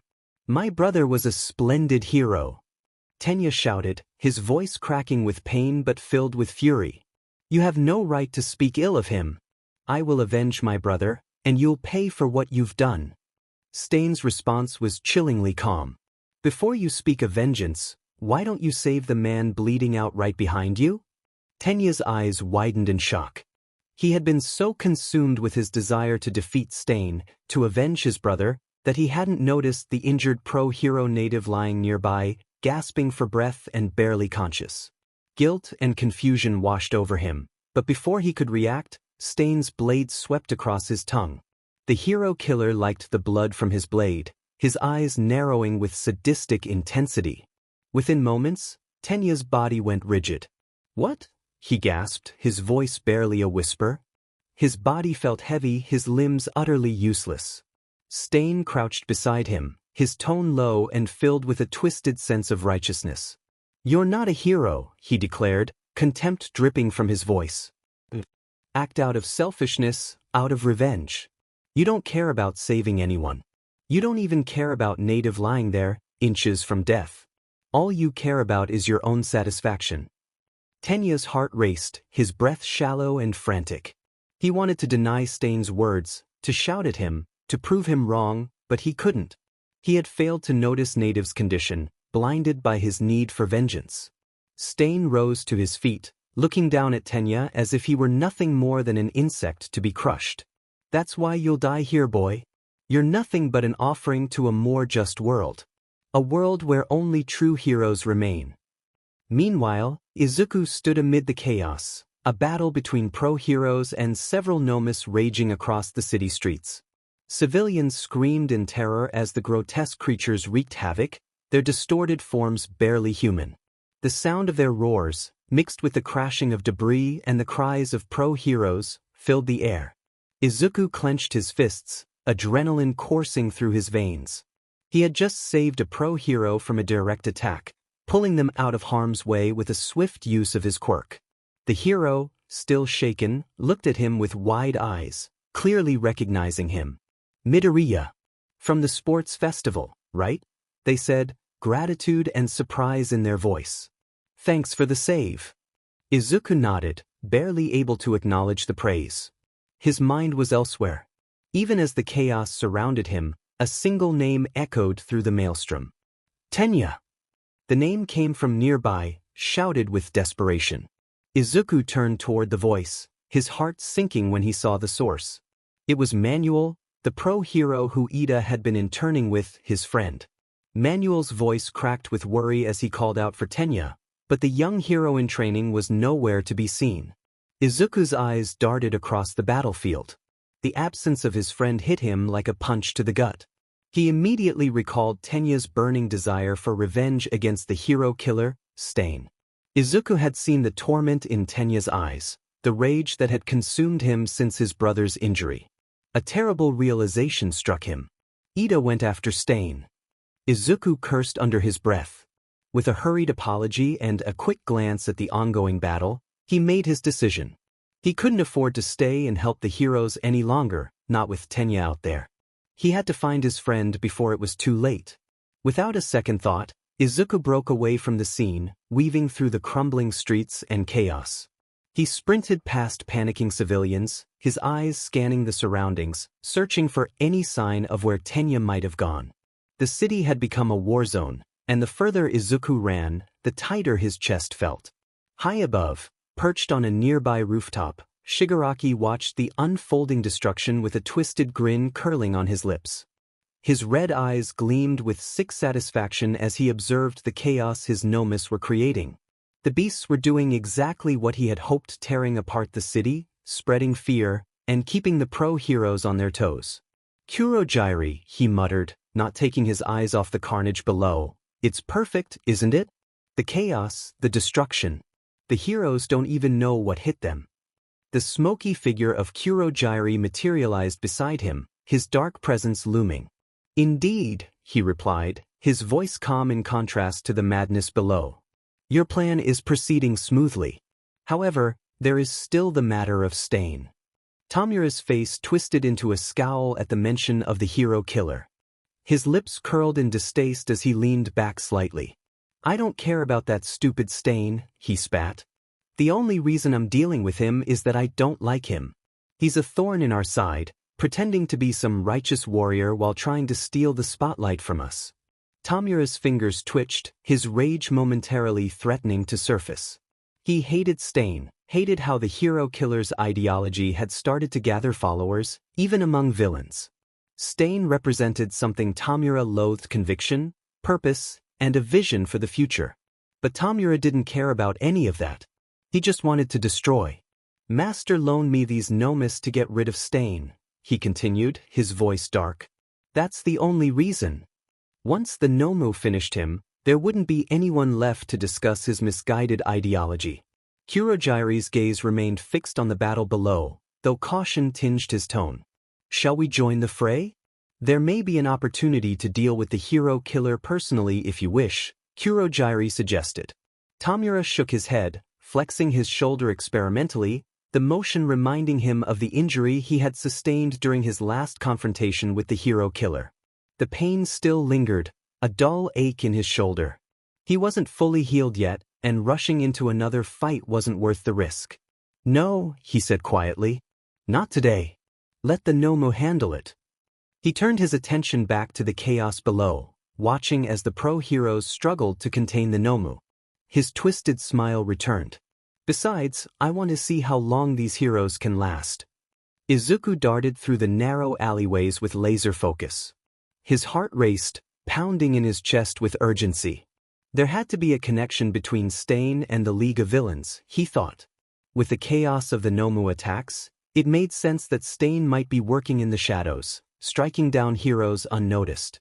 Most of his attacks had been in isolated, unpopulated areas, far from the public eye. That thought pushed him further into the winding streets near Manuel's hero office. He has to be here somewhere. Izuku turned another corner, his footsteps barely making a sound on the concrete as he moved with the precision of someone on high alert. His mind raced through possibilities, narrowing down where Stain could be hiding. The alleyways were perfect for an ambush, especially with Tenya missing. Each dark passage felt like it held the weight of an impending threat. Finally, he spotted something blood-smeared on the ground, leading into a particularly shadowy alleyway. Izuku's stomach twisted as he followed the trail, and his senses sharpened. "Please be okay, Ida," he whispered. As he approached the alley, the sight made his heart drop. There was Tenya, sprawled on the ground, completely immobilized. Stain stood over him, his blade glinting ominously under the faint streetlight. The hero killer's ragged appearance, wild eyes, and bloodied armor were even more menacing up close. He was ready to deliver a final blow, the blade poised dangerously near Tenya's neck. Without a moment's hesitation, Izuku leaped into action, summoning the mighty gauntlets that materialized with a flash around his hands. Izuku's muscles tensed, and with a burst of strength, he delivered a powerful right hook to Stain's side. The explosion rocked the narrow alley as Gilgamesh unleashed its explosive strike. Stain's body jerked from the impact, sending him crashing into the brick wall beside him. The villain let out a low growl of pain, momentarily stunned as he staggered from the force. The wall cracked and splintered behind him from the sheer power of the punch. "Ida!" Izuku rushed over to his friend, kneeling beside him. "We need to get you out of here." But Tenya's eyes were filled with frustration and helplessness. "Midoriya, I can't move. Ever since he cut me, I've been paralyzed. I can't." Izuku's mind raced as he processed the information. There was no time to waste. He activated EVOI, his Quirks analysis mode. His vision shifted, data streaming across his sight as he focused on Stain. The villain was recovering, already rising to his feet, his blade still at the ready. Izuku's EVOI revealed critical information about the hero killer. Name: Kaizome Akaguro, hero killer, Stain. Quirk, Booker, level 45. Stats: strength 50. Speed: 70. Agility: 75. Intelligence: 65. Endurance: 60. Health: 1300-1500. Mana: 00. Affiliations: none. Formerly affiliated with various vigilante groups. Quirk analysis. Blood Curdle allows the user to paralyze a target by ingesting their blood. The paralysis lasts depending on the blood type of the victim. Blood type O, 2 minutes. Blood type A, 4 minutes. Blood type AB, 6 minutes. Blood type B, 8 minutes. The display vanished, and Izuku clenched his fists. He glanced back at Stain and realized that this wouldn't be easy. The hero killer had already recovered from the initial shock of the blow and was standing again, his crimson gaze locked onto Izuku with cold, unwavering focus. "You're fast, kid, but you're getting in the way. I've got no problem taking you down too if you interfere with my justice," Stain warned. "I'm not going to let you harm my friend," Izuku replied, his voice firm as Gilgamesh vanished from his hand. "You call yourself justice. But what kind of justice do you stand for if you're willing to take innocent lives?" Stain's face twisted with fury, his eyes narrowing. "You children don't understand. The world is rotten, filled with false heroes who only care about fame and fortune. Those who don't live by true conviction have no right to call themselves heroes." Izuku didn't flinch. His gaze remained sharp, and he spoke, his voice calm, composed, and filled with an icy edge, one that carried both authority and power. "Your words are hollow, Stain. The only thing I understand is that you're just another obstacle standing in my way." Stain tensed, his grip on his blades tightening as Izuku reached out, calling forth Sun Wukong. With a surge of dark energy, he materialized beside Izuku, his eyes gleaming mischievously as he cracked his knuckles. "You want me to play with this guy, boss? He doesn't look like much," he said, eyeing Stain with obvious disdain. "Just distract him," Izuku instructed calmly. "Keep him occupied." Wukong chuckled, spinning the staff above his head before pointing it toward Stain. "Hear that, hero killer? The boss wants me to make sure you don't get in the way while he cleans up your mess. Don't worry though, I'll go easy on you." Stain's eyes flared with anger, his grip on his katana tightening. "You mock me?" he growled, lunging forward in a blur of motion. His blade sliced toward Wukong's throat, aiming to take the taunting shadow down in one swift motion. Clang! Wukong blocked the strike effortlessly, using his staff to parry the attack with almost no effort. The hero killer's blade rebounded off the staff's dark surface with a loud metallic sound, echoing in the alley. Wukong smirked, stepping to the side gracefully. "You're fast. But not faster than me." Izuku didn't waste any more time. He turned to Tenya, kneeling beside his friend's paralyzed form, and quickly pulled out a healing potion from his inventory. The vial shimmered with a soft red light as he uncorked it and gently poured the liquid into Tenya's mouth. The potion worked almost instantly, mending the internal damage caused by Stain's blade. "There, that should stabilize you," he muttered, glancing briefly at Native, who lay nearby, equally wounded. He moved swiftly, administering the same potion to Native, ensuring both of them would survive the encounter. Tenya groaned as his body regained sensation, his muscles loosening from the paralysis. His eyes flickered open, filled with shame and regret. "Tenya, Midoriya, I'm sorry. I acted out of anger." Izuku cut him off with a stern, icy glare. "Izuku, you almost got yourself killed for nothing." Tenya flinched at the coldness in Izuku's voice, the usual warmth replaced with something much more intense. "Tenya, but I have to avenge my brother." "Izuku, avenge?" His tone was razor-sharp, his words cutting deep. "You're not thinking like a hero. If you die here, your brother's sacrifice means nothing." Tenya flinched again at the reprimand, guilt settling in as he lowered his head. Izuku's words stung, but he knew they were true. Izuku's voice softened, though his eyes remained cold. "Izuku, you're still a hero. And you still have a job to do. Take Native and get out of here. Find the pro-heroes and bring them back." After a brief moment of silence, Ida nodded, his determination wavering but his sense of duty stronger. "Tenya, understood." He glanced at Native, then back at Izuku. "I'll bring the heroes. Don't get yourself killed because of me, Midoriya." Without another word, Tenya helped Native to his feet and began guiding him toward safety. Izuku watched them go, his jaw set in determination. Stain noticed Tenya's retreat and snarled, his attention briefly flickering away from Wukong. "Stain, you think you can escape me?" He tried to break away from the shadow soldier, but Wukong was relentless. "Son, where do you think you're going, buddy?" He taunted, swinging his staff with incredible speed and precision.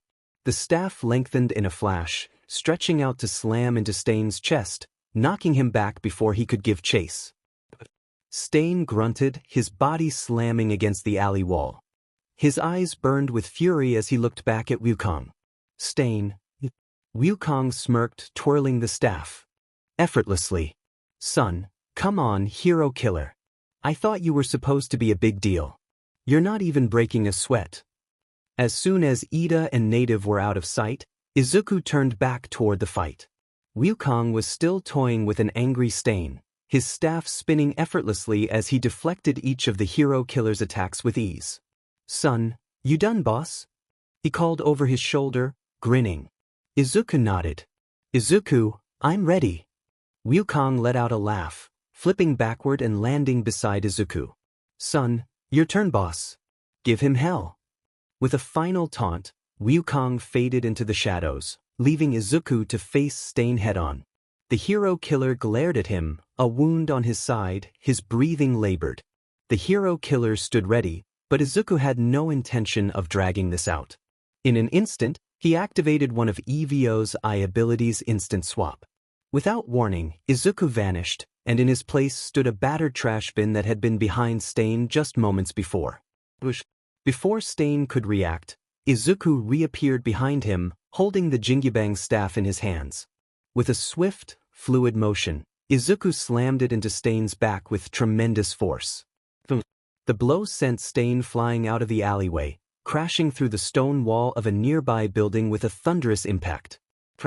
Debris scattered across the street as Stain tumbled through the rubble, skidding to a halt amidst the dust and wreckage. Izuku walked calmly out of the alley, his cold eyes never leaving Stain's crumpled form. He rested Jingibang on his shoulder, his voice chilling and emotionless. Izuku, you should surrender, Stain, before you end up like your former student, Maki. Stain's eyes snapped open, and a flicker of rage passed over his face. He pushed himself up, his body trembling from the force of the blow. Stain, Maki, what did you do to him? His voice was strained, but beneath the pain, there was fury. Izuku tilted his head slightly, his tone indifferent. Izuku, he crossed a line just like you. Stain's eyes widened, and for the first time, a crack of uncertainty appeared in his usually stoic expression. But it quickly morphed into anger. Stain, you're just like the rest of them. A fake hero, parading around in the name of justice. Before Stain could finish his speech, Izuku was upon him, faster than a flash of lightning. In the blink of an eye, he had closed the distance, and his Jingibang staff swung with deadly precision. Whoosh! Clang! Stain barely managed to block the blow with one of his blades, the sheer force of the attack pushing him back a few inches. His eyes widened in shock. There was no time to recover as Izuku unleashed a relentless barrage of attacks, the Jingibang staff extending and contracting in rapid succession. Bam! Clang! Crack!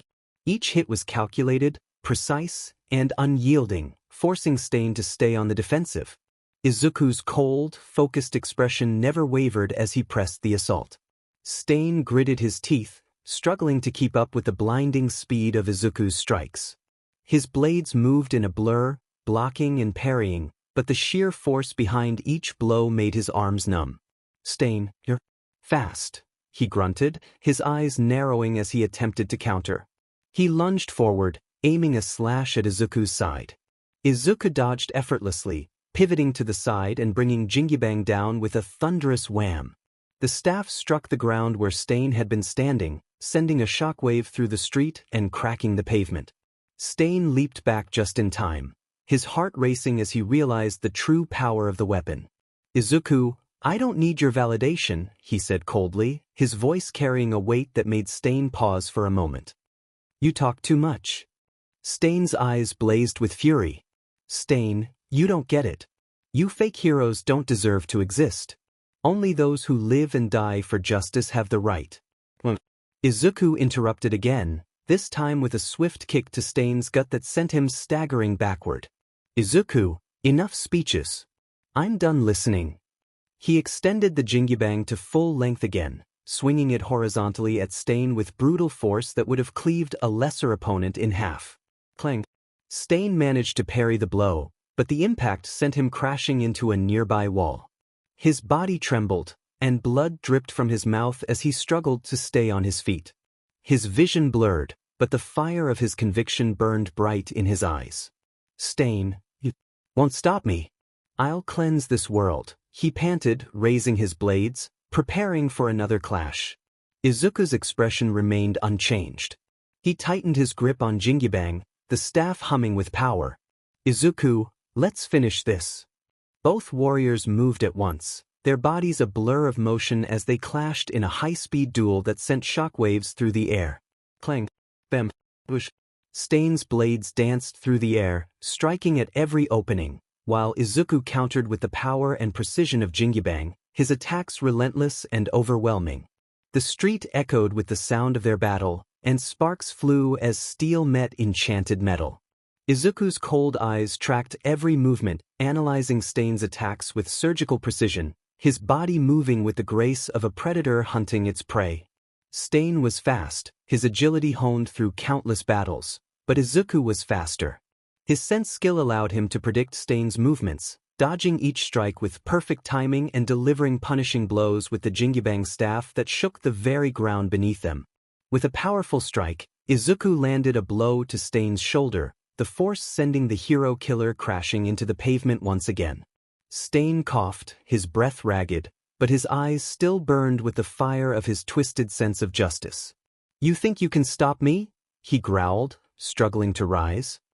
I'll keep fighting until every fake hero is gone. His eyes gleamed with an intense, feral light as he pushed himself off the ground, moving faster than before. His body blurred as he lunged at Izuku, slashing wildly with his blades, aiming to overwhelm his opponent with unrelenting fury. But Izuku's eyes remained cold and calculating. He raised Jingibang effortlessly, blocking Stain's wild flurry of strikes. Each of Stain's blows was met with an unyielding defense, the blades clashing against the magical staff. Sparks flew with each collision, but Izuku didn't falter. Stain's speed was astonishing, his movements a blur to the untrained eye, but to Izuku, with his EMS active, every motion was clear. Stain was fast but predictable. Each attack came with a burst of reckless emotion, and Izuku could see through it all. With calm precision, he blocked, parried, and sidestepped, the Jingibang staff moving like an extension of his body. Frustration mounted in Stain's expression as his attacks failed to land. "How can you block me so easily?" he roared, his blades flashing with deadly intent. Izuku didn't reply. Instead, he pushed back with a quick move of Jingibang, creating a shockwave that forced Stain to leap back, barely regaining his balance. The air around them trembled, and the force of their clash sent ripples through the surrounding buildings. Suddenly, a loud whirring sound cut through the chaos, the unmistakable noise of helicopter blades slicing through the air. Above, a news crew had caught wind of the battle and hovered above the scene. A reporter, her voice crackling with urgency, spoke into the camera, her face illuminated by the flashes of explosions below. "This is a live broadcast. We are witnessing an intense battle between the infamous hero killer, Stain, and none other than Izuku Midoriya, the young hero who claimed the #1 spot in this year's sports festival. The streets are in chaos, and the battle between these two powerhouses is sending shockwaves through the area." The cameraman zoomed in, focusing on Izuku as he blocked another of Stain's frenzied slashes. Each time the two combatants clashed, the force of their strikes created small explosions that echoed through the city. As the explosions reverberated through the air, the reporter's voice rose with excitement. "Midoriya is showing remarkable skill, effortlessly blocking Stain's attacks. This young hero's speed and strength are off the charts. Could we be witnessing the rise of a new generation's #1 hero?" Below, Izuku had fully taken control of the battle. His eyes never left Stain, reading every subtle shift in his body. With each strike, Stain's attacks became more desperate, but Izuku didn't relent. He was faster, stronger, and more precise. Izuku blocked another strike with the Jingibang, then spun the staff in a wide arc, striking Stain in the ribs with such force that the hero killer was sent skidding across the street. Stain tumbled through the wreckage, crashing into a parked car. Breathing heavily, Stain pushed himself up, his eyes blazing with anger. "You're no hero. You're just another tool in the corrupt system." Izuku's voice remained cold, his grip on Jingibang tightening. "I'm nothing like you, Stain. You talk about justice, but all I see is a man too blinded by his ideals to see the lives he's destroying." Stain roared in frustration, his movements growing more erratic as he dashed forward, blades flashing. He slashed at Izuku with terrifying speed, his rage giving him unnatural strength. But Izuku was ready. When Stain lunged forward, Izuku spun his staff, deflecting the blades with a series of rapid blocks. The shockwaves from their clashes intensified, sending out waves of energy that cracked the concrete beneath their feet. The fight reached a fever pitch, with both combatants moving at blinding speed. Their movements were a blur, clashing in a high-speed duel that left craters in the street and shattered windows nearby. Each strike they exchanged sent out bursts of energy, and the shockwaves rattled the helicopter above. The cameraman struggled to keep the two combatants in frame as they zipped around the battlefield, clashing with lightning-fast precision. Suddenly, Izuku spotted an opening. As Stain brought his blade down for another powerful strike, Izuku sidestepped with a burst of speed, ducking under the slash. With a swift motion, he swung Jingibang in a wide arc, extending the staff to its full length. The staff struck Stain with a thunderous crack, sending him flying through the air once more. Stain crashed into a nearby building, smashing through the concrete wall. Dust and debris filled the air as he lay in the rubble, panting heavily. The reporter gasped as the camera zoomed in on the wreckage. "It seems like Stain is down." Midoriya has completely overwhelmed the hero killer with his incredible speed and strength. Izuku approached slowly, his cold eyes never leaving Stain's battered form. This is your last chance, Stain.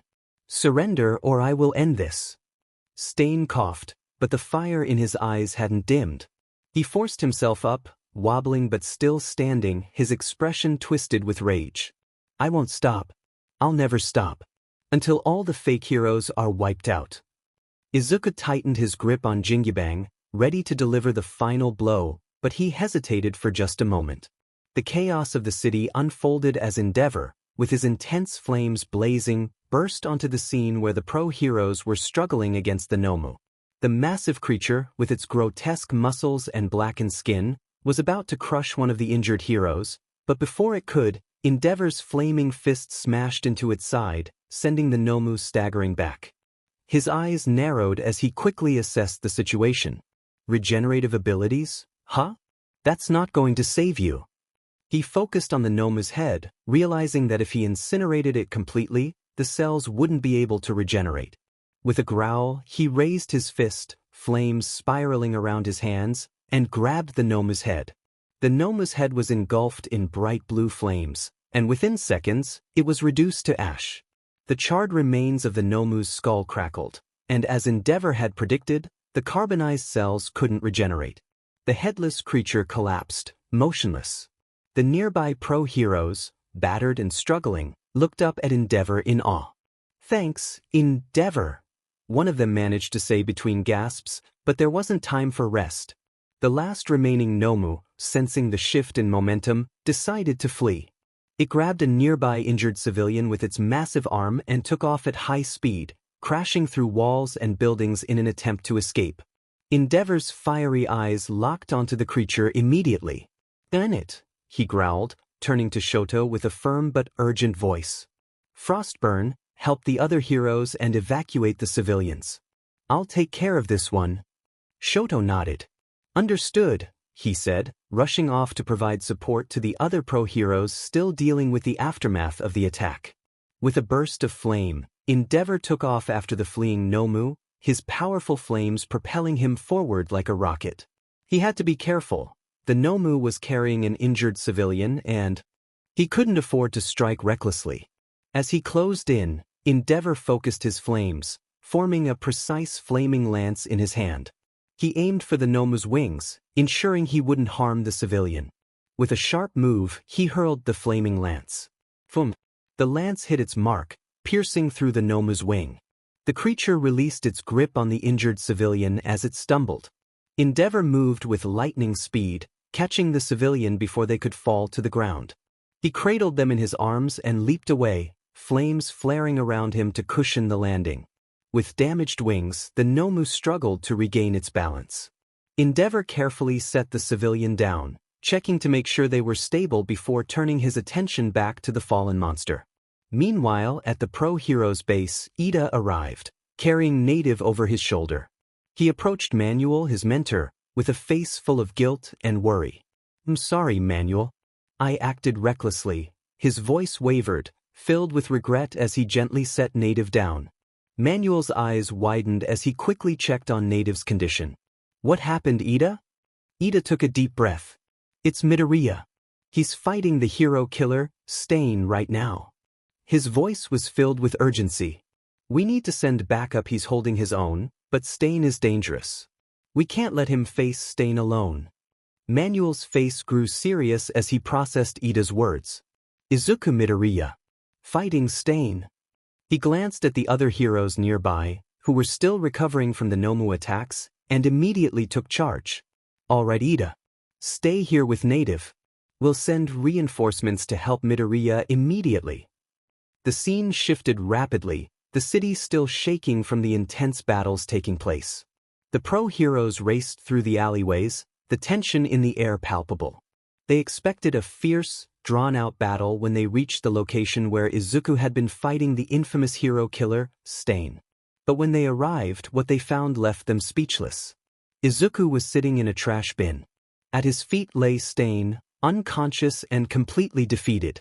The hero killer, who had terrorized and brought down so many, was now motionless, his weapon discarded on the ground beside him. Manuel and the other pro-heroes looked on in awe, their eyes wide with disbelief. He did it, one of them muttered. Midoriya defeated the hero killer. By himself. Manuel stepped forward, his voice thick with amazement. Midoriya. How did you? He couldn't finish his sentence as he called for an immediate response team. Get the police here now. Stain needs to be taken into custody. Before any more could be said, the last Nomu, having escaped Endeavor's earlier pursuit, swooped down from the sky in a desperate bid to grab Izuku. Its massive claws outstretched, aiming to snatch him up. The pro-heroes shouted warnings, but Izuku reacted in an instant. In one fluid motion, Izuku's body disappeared from where he stood, reappearing in a blur. His mirage edge gleamed as he unsheathed it in a single swift movement. The Nomus have crashed to the ground, lifeless. The pro-heroes froze, eyes wide, stunned not only by the sheer speed but also by the precision and power of Izuku's attack. Manuel stood there, mouth agape. That speed, he whispered, unable to believe what he had just witnessed. Even Endeavor, who had just arrived on the scene, furrowed his brows in surprise. His eyes fixed on Izuku as he recalled their last encounter at the sports festival. This boy had grown even stronger, surpassing expectations and taking on a threat that even some pro-heroes would hesitate to face. With Shigaraki, the chaos of the Nomu assault in Hosu City had left the streets in disarray. Buildings smoldered, sirens wailed, and the cries of the injured echoed through the city. As the fires slowly died down and the heroes began their recovery efforts, the full gravity of the attack became clear. Overlooking the devastation from a rooftop, Shigaraki clenched his fist, glaring down at the city through a pair of binoculars. His expression was a mixture of frustration and confusion, eyes flickering with irritation. The Nomu attack had gone according to plan mostly. The damage was substantial, the heroes were scattered, and the city was in chaos, but something about it gnawed at him. With a sudden snarl, Tamura crushed the binoculars in his hand, decaying them into dust. The shards of the device crumbled away into nothing as he growled under his breath. Kurogiri, standing just behind him, tilted his head slightly. You seem dissatisfied with the outcome, Tamura Shigaraki. Was the destruction not to your liking? Tamura huffed, letting the remains of the binoculars fall to the ground, his fingers twitching with impatience. Tomorrow we'll see where things stand, he said as he walked into the portal created by Kurogiri. The next day arrived, and the bustling noise of Hosu General Hospital was a stark contrast to the ruins left by the attack. Inside one of the quieter recovery rooms, Izuku, Shoto, and Tenya rested. The three of them had survived the battle, but it had been far from easy. Shoto sat on the hospital bed, leaning back slightly with a few minor injuries. Bandages covered his arms where he had overexerted his quirk the night before, pushing himself to the limit to protect others. Despite the pain, Shoto's expression remained calm and collected. Ida, fully healed thanks to the potion Izuku had provided, sat next to the window, his body mostly unscathed, though his heart weighed heavily from the encounter with Stain. The weight of his decision to confront Stain alone had taken its toll. Sitting between them, Izuku glanced around the room, his legs swinging over the side of the bed. He was physically fine but had stayed to keep his friends company. He looked between his two friends, his thoughts a storm of emotions. Ida, how are you feeling? Izuku asked gently, not wanting to press too hard but needing to check on his friend's mental state. Tenya was silent for a moment, staring out the window before speaking. I'm fine. At least, physically. But I shouldn't have done what I did, Midoriya. I acted out of vengeance, not as a hero. If it wasn't for you, Stain would have harmed me. His voice was steady, but the regret was clear. Izuku shook his head. Ida, you don't have to apologize. Stain was dangerous, and you were fighting for your brother. Shoto, who had been quiet for most of the conversation, chimed in. You took on a burden that no one should carry alone, Ida. But you're still here. That's what matters. And next time, we'll face whatever comes together. Tenya looked down at his hands, his eyes glistening with a mix of frustration and gratitude. You're right. I let my emotions cloud my judgment. But I won't let that happen again. I will become the kind of hero my brother believes in. Izuku smiled softly, relieved that Tenya was beginning to move past the guilt. The atmosphere in the hospital room shifted as Manuel entered, his usually calm expression edged with discomfort. Trailing behind him was a figure Izuku recognized immediately, Kenji Tsuragami, the chief of the Hosu police force, who had a unique appearance. Manuel gave the students a respectful nod before addressing them. Midoriya, Todoroki Ida. There's someone here who needs to speak with you all. Chief Kenji stepped forward, his expression serious, though there was no malice in his eyes. Good morning, students, he began, his deep voice commanding attention. I am Kenji Tsuragami, chief of the Hosu police force. First, I want to commend you all for surviving the events of last night. Hosu City is still reeling from the Nomu assault, and your actions saved countless lives. However, I'm afraid we have a serious matter to discuss. Izuku kept his expression neutral. This was the part he had been anticipating. He had saved lives, but the law was the law. The hero killer, Stain, is currently being treated for serious injuries sustained during his capture. However, there were numerous witnesses and video recordings of the fight. While some aspects of last night's events may be excused due to the extreme circumstances, there are laws in place that prevent unlicensed individuals from using their quirks in public. Midoriya, you must understand that because of these witnesses and recordings, you, in particular, must face repercussions. Tenya's eyes widened in horror. Chief Tsuragami, Midoriya only stepped in because of me. I was reckless, and if he hadn't intervened, I would be in serious trouble right now. If anyone should be punished, it should be me. Kenji raised his hand, silencing Tenya. I understand your perspective, Ida. However, it's not that simple.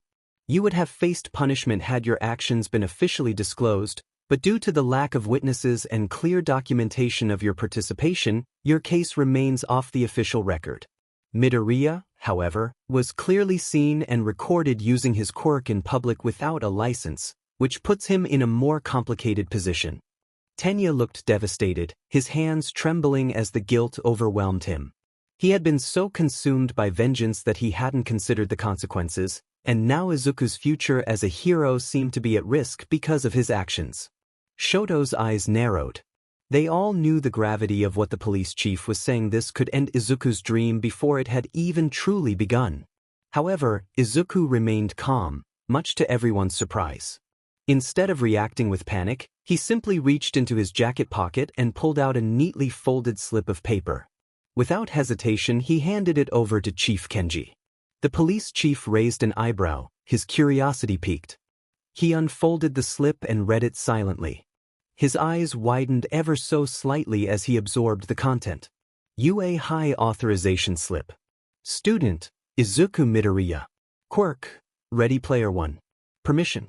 This document authorizes Izuku Midoriya to use his quirk in public only in cases of extreme emergency. Signed by Principal Nizu. Approved by UA High School. Kenji blinked, momentarily thrown off by the document. Manuel, who had been standing off to the side, tilted his head in curiosity. Even Shoto and Tenya exchanged surprised glances. Kenji's lips tightened as he looked up at Izuku. This is an official authorization from Principal Nizu, he muttered, his voice tinged with reluctant admiration. You had permission to use your quirk in extreme emergencies? Izuku nodded. Yes. Principal Nizu gave this to me before we began our internships. He said that, given the nature of my quirk and its unique functions, there might be situations where I would need to use it outside of training or official hero duties. He gave me permission for extreme emergencies like the one last night. Chief Kenji let out a low breath, clearly rethinking the situation. The document held considerable weight. While the law prohibited quirk use without a license, the UA's authorization slip was a rare but legitimate exception, specifically for students in extreme cases. There was a brief moment of silence as everyone processed this new information. Tenya and Shoto stared at Izuku, a mixture of relief and admiration flashing across their faces. Tenya, in particular, felt the tension in his chest ease slightly, though the guilt still lingered. It seems that everything checks out. Midoriya, your use of your quirk in this instance was permitted under UA's authority. Therefore, there will be no legal consequences for your actions. A collective sigh of relief washed over the room. Shoto let out a breath he hadn't realized he was holding, and Tenya looked as though a massive weight had been lifted from his shoulders. But Izuku wasn't done. Chief Tsuragami, if I may, he began, his voice firm yet respectful. Ida only acted out of concern for his brother. He didn't want anyone else to suffer the same fate. We were all trying to stop Stain from causing more harm. I don't think he deserves to be punished for that. Kenji's expression softened slightly, and he looked at Tenya with understanding. I understand your love for your brother, Ida. But you must remember that a hero's path cannot be one of vengeance. You endangered yourself and others by chasing Stain alone. You're lucky to be alive. Tenya nodded, his voice low. I realize that now, sir.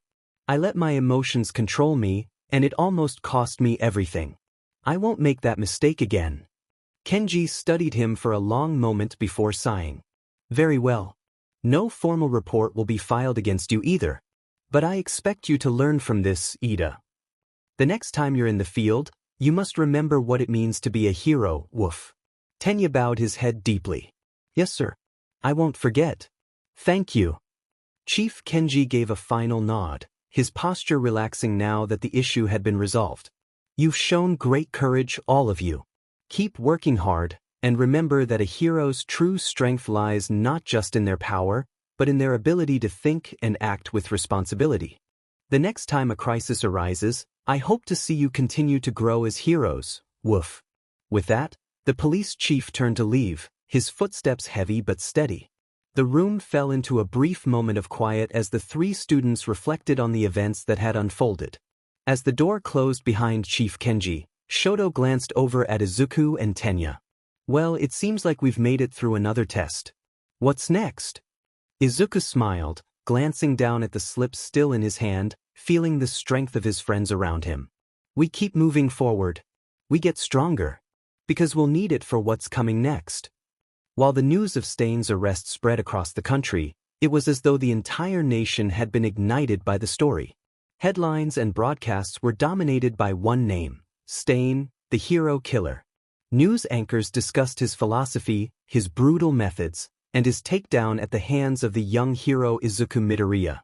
It was a victory that many celebrated, a beacon of hope in dark times, but not everyone was pleased with the aftermath. In every corner of Japan, newspapers plastered Stain's face across the front pages, detailing his infamous career of targeting pro-heroes, his twisted ideology of purging what he deemed as false heroes from society, and, finally, his arrest after a climactic battle.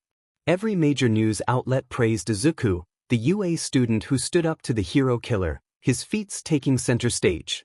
Even as a student, the headlines lauded him as the next generation of heroes. However, amid all the praise, there was an underlying tone to these reports.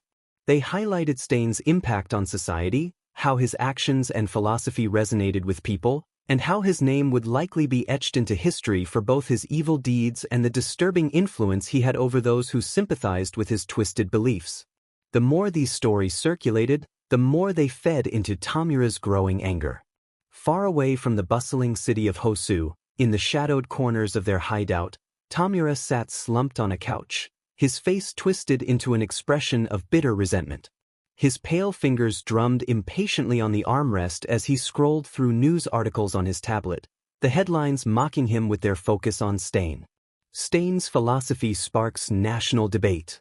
Hero killer Stain, the man who challenged society's heroes. Izuku Midoriya, UA student, defeats hero killer. Every article, every report, was about Stain and Izuku Midoriya. The Nomu, the devastating, bioengineered monsters Tamura had unleashed on Hosu City, were relegated to footnotes. Barely mentioned. He growled, slamming the tablet down onto the table in front of him, the device cracking slightly under the force. Kurogyri, standing a few feet away, watched his young master's frustration with measured calm. You're angry, Tamura, he said quietly, his voice a deep rumble. But why does it bother you so? We accomplished what we set out to do. Chaos in Hosu. Many pro-heroes were taken out of commission, and the city was left in ruins. Tamura's hands curled into fists, his nails digging into his palms. That's not the point, he snapped, his voice laced with frustration. No one is talking about the Nomu. They're supposed to be the headline. The monsters that tore through pro-heroes like they were nothing. But all they care about is Stain. That's self-righteous. He cut off, his frustration boiling over. Tamura's lips pulled into a grimace. His hatred for Stain was no secret. He despised the way Stain's ideology had garnered attention and, worse, followers. The League of Villains was supposed to be about chaos, destruction, and erasing the current hero society. Stain, on the other hand, was just a fanatic who believed in his own warped sense of justice. And now, the world was eating it up. They're even giving credit to that white-haired brat, he muttered darkly. Izuku Midoriya. It's like they've forgotten what we did. He slammed his fist into the side of the couch, causing dust to rise from the worn fabric. I wanted Stain to be forgotten. I wanted everyone to see that the League of Villains was more than just some crazy killer. Kurojiiri took a step forward, his voice calm and steady as always. In time, the public will remember the Nomu, Tamura. Stain's capture may dominate the headlines now, but they will soon realize the threat that lurks in the shadows, the true power behind the chaos in Hosu. But Tamura wasn't so easily placated. His anger simmered just below the surface, threatening to boil over again. Stain may have been a temporary focus, but Tamura's mind was already working toward the future.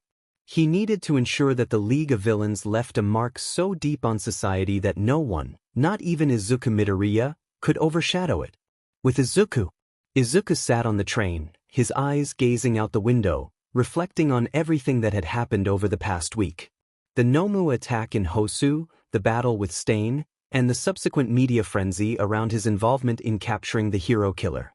His internships were now officially concluded, albeit under extraordinary circumstances, and while other students were still out on the field, he had returned to finish the dungeon that had been assigned by his quirk.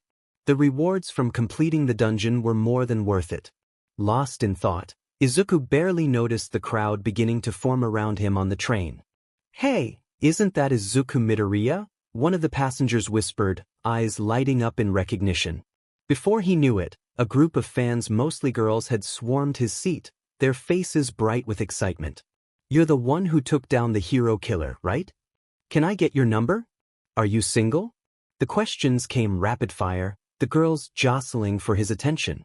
Izuku, as always, was not prepared for this kind of interaction. His face flushed slightly. He stammered, his voice barely audible over the excited chatter. He hadn't expected this after everything that had happened.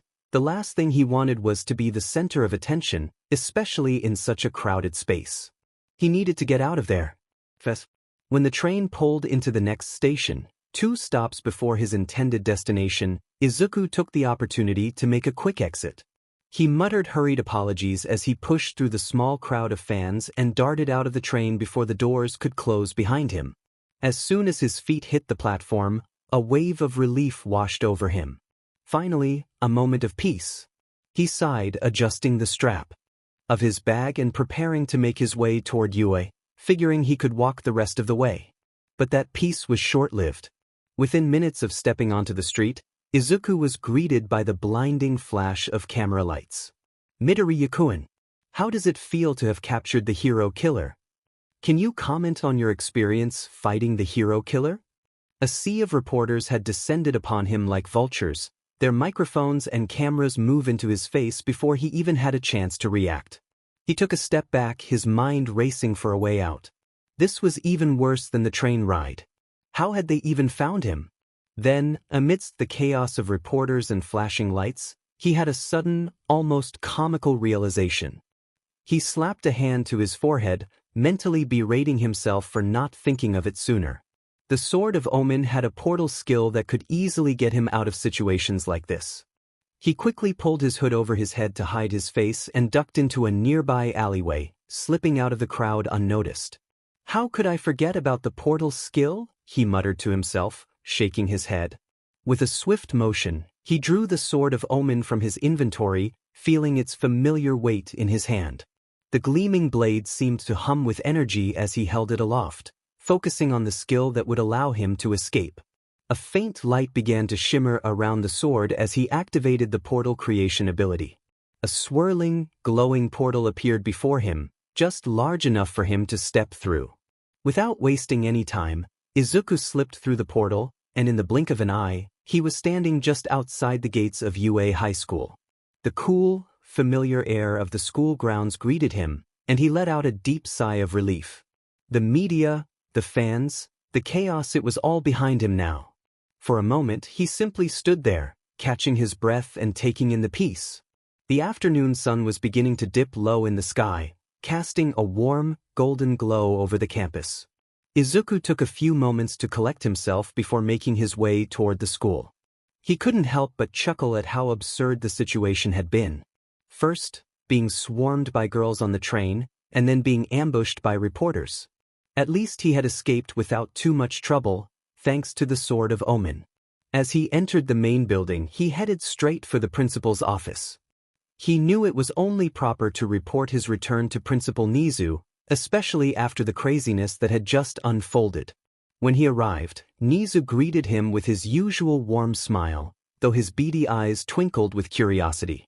"Ah, Midoriya, I trust your journey back was eventful," he said, his voice light but knowing.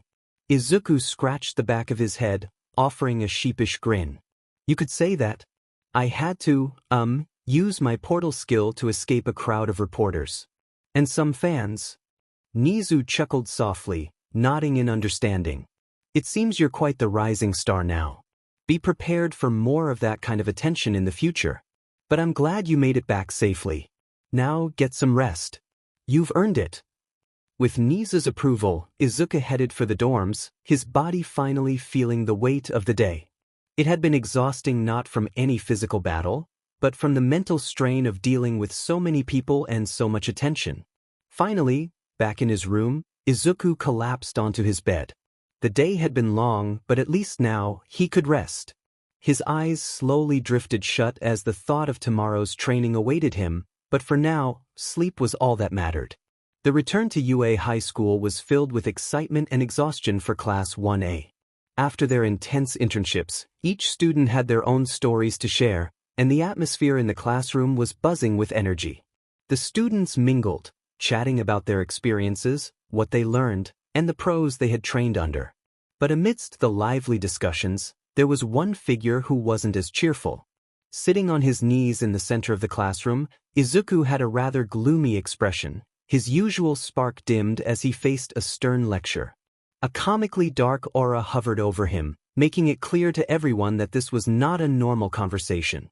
He sat like a boy who had just been caught sneaking out past curfew, and his 3 scolders stood around him, arms crossed and frowns firmly in place.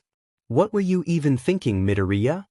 Momo asked, her voice stern but concerned, as she waved her hand toward him in exasperation. "You put yourself in so much danger. You could have been seriously hurt." "Yeah, we get that you're brave, but what part of that was smart?" Kyoka chimed in, tapping her foot. Her tone was sharp but carried that same undercurrent of worry that her friends shared. "Taking on a villain like staying on your own. You're not invincible. And you didn't even tell anyone." Achiko added, her face a mix of frustration and sympathy. "How do you think we'd feel if you got hurt or worse because of this? You need to start thinking more about yourself." Izuku, still sitting on the ground, looked up at the 3 girls with a sheepish expression, scratching the back of his neck nervously. "I didn't mean to worry you all, really," he stammered. "It's just, I couldn't let any pro die. I had to help them." The girls weren't having it. Momo, Kyoka, and Achiko continued their stern lecture, their voices overlapping in a barrage of concerns, criticisms, and frustrated sighs. Their words were laced with genuine care. Around the classroom, the rest of the class watched the scene unfold, sweat dropping at the spectacle. It wasn't often that they saw their usually fearless and strongest classmate reduced to this state, and the dynamic between him and the 3 girls was equal parts hilarious and awkward. "Man, Midoriya's really getting it, huh?" Denki whispered to Ijiro, a small grin on his face as he watched from the sidelines. Ijiro chuckled. Yeah, dude's brave, but he sure didn't think things through with Stain. They're only tough on him because they care. Denki then leaned over to Mineta, whispering with confusion, Man, girls are hard to understand sometimes. I mean, did they forget that he defeated him without getting a scratch? Mineta, however, shook his head and crossed his arms dramatically, a dark expression on his face. You don't get it, Kaminari. You're still naive. After my internship with MT Lady, I've come to realize something profound. He paused, his eyes narrowing as if recalling a painful memory. All women are evil. Denki blinked, completely thrown off by Mineta's bold statement. Wait, what? Evil? Dude, what happened with MT Lady? Mineta sighed deeply, as though carrying the weight of a tragic backstory. She's a SLV driver. She's beautiful, sure, but she has zero mercy. Do you know how many times I had to clean her apartment? How many? Unspeakable horrors I've seen. Denki gave Mineta a bewildered look before glancing back at the scene in front of them. Izuku was still getting scolded by the trio, and the whole thing was starting to feel like an interrogation rather than a concerned chat. Well, at least Midoriya survived the hero killer, he muttered, but I'm not sure if he'll survive this. Meanwhile, across the room, a few of the other students were quietly discussing their internships as well. Mina was chatting excitedly with Hagakure and Tsuyu about her time spent learning new combat techniques. As the conversations continued around the room, Izuku's scolding session finally seemed to come to an end. Achiko, Momo, and Kyoka stepped back, their anger having subsided into concern. Just promise us you'll be more careful next time, okay? Achiko said softly, her expression gentle now. Izuku nodded vigorously, relieved that the scolding had ended. I promise. I'll think things through more. Kyoka sighed but gave him a small, approving smile. Good. Because we'd hate to see anything happen to you, Izuku. Momo added, it's okay to rely on others, you know. You don't have to do everything by yourself. Izuku smiled, his spirits lifting a little. Thanks, guys. I'll remember that. As the classroom continued to buzz with chatter, Denki leaned back in his chair, glancing around at the various students sharing stories about their internships. With a thoughtful expression, he scratched the back of his head and said, You know, when you think about it, the ones who went through the most intense stuff during the internships were definitely Midoriya, Todoroki, and Ida. Several heads turned in agreement, nodding at Denki's observation. Ojiro spoke up, his tail swishing anxiously behind him. Yeah, no kidding. Midoriya faced the hero killer. I can't even imagine what might have happened if someone like Stain had shown up back during the USJ attack. A quiet, uneasy murmur spread through the room at that thought. The memory of the USJ incident was still fresh in many of their minds, and the idea of someone as dangerous as Stain being part of that chaos was unsettling. But Denki shrugged and said, I mean, sure, but he's kind of cool, right? His personality is pretty intense, but you gotta admit, there's something kind of intriguing about him. The moment the words left Denki's mouth, Izuku's face darkened, and he turned sharply toward Denki, his eyes wide with disbelief. Kaminari, you can't seriously mean that. Stain is a villain. A murderer. There's nothing cool about him at all. He's hurt so many people. People like Ida's brother. Denki immediately winced, realizing the gravity of what he'd said. He held up his hands in defense, backpedaling. Oh no, I didn't mean it like that. I wasn't saying what he did was good. Just that, you know, his conviction is kind of. But before Denki could finish his sentence, Ida interrupted, his voice calm but firm. Kaminari's not entirely wrong, Midoriya. I understand why someone might think Stain could be looked at as cool from a certain perspective. His passion for what he believes in is undeniable. Izuku blinked, surprised by Tenya's words, but he continued, his tone growing more serious. But there's a difference between having strong beliefs and being a hero. Stain may have had a code he lived by, but he killed innocent people and targeted heroes for his own ends. That's not justice. That's selfishness. And I won't stand by while people like him are glorified. There was a gravity in his voice, The kind that came from someone who had faced the darkness within themselves and made a choice. It was clear that Tenya had been deeply affected by his encounter with Stain, but there was also a sense of renewal in him, as though he had found his footing once more. Ida suddenly stood up, placing his hands on his hips in his usual formal stance, his eyes gleaming with determination. That's why I will return to the path of a true hero. The path I should have never strayed from. He lifted one arm into the air dramatically, his voice booming as he addressed the class. Classmates, it's time we take our seats and return to our studies. We cannot allow our experiences to be wasted. We must press on, for the sake of becoming true pro-heroes. The class groaned collectively, annoyed by Tenya's sudden burst of loudness. Mina sighed dramatically, flopping into her seat. He's back to his old self again. Kirishima chuckled. Yeah, there's the Ida we all know. Loud as ever. Even Kyoka rolled her eyes, sticking one of her earphone jacks into her ear. I was enjoying the calm before he went all class rep mode again. Despite the good-natured complaints, there was a shared sense of relief among the students. Seeing Tenya return to his usual, boisterous self was a sign that he had moved past the darkness that had clouded his heart during the internship. He was no longer seeking revenge. He was back on the path of heroism, the path of ingenium. Izuku, watching Tenya with a small smile on his face, couldn't help but think to himself, he's back to normal. No, even better than before. He's grown stronger. The hero basic training class was buzzing with anticipation. All Might stood before the class, his larger-than-life presence commanding the attention of all the students. His usual smile gleamed as he delivered the day's challenge. Young heroes, he boomed, pointing towards the sprawling field gamma behind him, a labyrinth of towering steel factories and metal walkways. Today's lesson will test your speed, agility, and rescue abilities. Your task: navigate through the field to reach a distress signal I've sent from deep within the maze. Field Gamma, a maze of towering structures, metal platforms, and crisscrossing pipes, stretched out before them like an industrial jungle gym. It was one of the more challenging training grounds at UA, with narrow passages, sharp corners, and steep drops making it difficult to traverse quickly. All Might continued explaining the rules, his hands on his hips. You'll be broken into 4 groups of 4 and a group of 3. Each group will race separately, and the first to reach the signal wins. As soon as the groups were announced, the first team to race was revealed.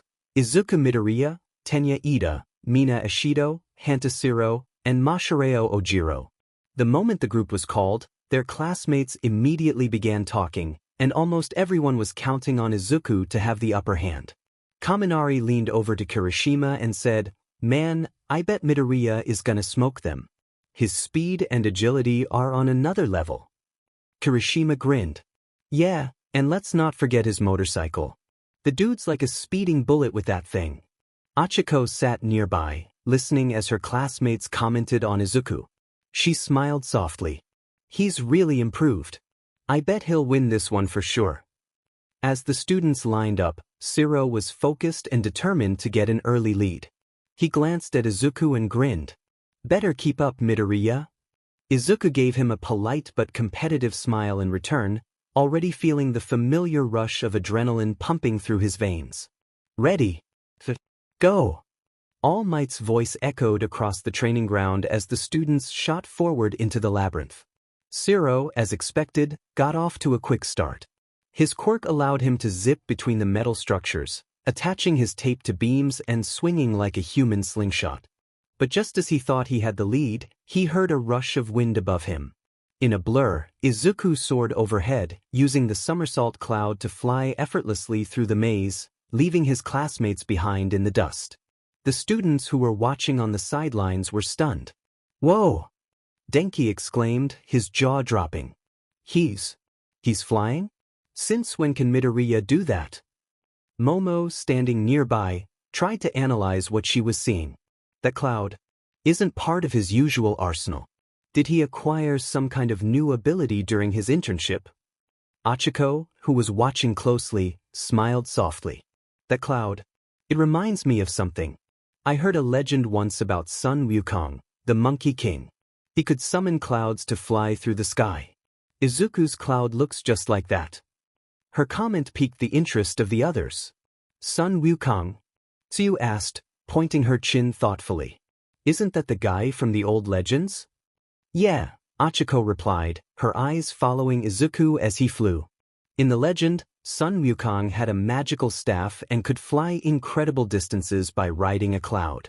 It looks like Izuku's using something really similar. Izuku, riding his cloud, weaved through the maze like it was second nature. The cloud responded to his every movement, dipping and rising with speed and precision. He could feel the wind rushing past him, the thrill of the race igniting his competitive spirit. Down below, the rest of his group was still giving their all. Zero shot forward with another burst of speed, managing to close the gap slightly. Not bad, Midoriya, but I'm not out of this race yet, he called out, though he knew the odds were slim. Back at the observation point, the rest of Class 1A watched with bated breath. Kirishima punched his fists together in excitement. Man, that's so cool. Look at Midoriya go. Shoto, watching with an analytical gaze, nodded. His control over that cloud is impressive. It gives him an aerial advantage, allowing him to bypass most obstacles on the ground. But the others are catching up. Sure enough, Ida, with his recipro burst, was rapidly closing the distance between him and Izuku. The exhaust from his engine roared as he pushed his legs to the limit. I won't give up, Midoriya. You may be fast, but I'll prove that I can keep up. Izuku, sensing the challenge from his friend, couldn't help but grin. They are pushing themselves harder than ever. But I can't hold back either. With a determined look in his eyes, he urged the cloud forward, increasing his speed even further. Meanwhile, Mina was sliding and jumping across the metal platforms, using her quirk to corrode small gaps that blocked her path. Midoriya's flying like a pro. He's way ahead of us, she huffed as she sprinted along. As Izuku neared the signal, he landed softly on the ground, the cloud dissipating as he touched down. A small smile spread across his face. I did it. Thanks for saving me.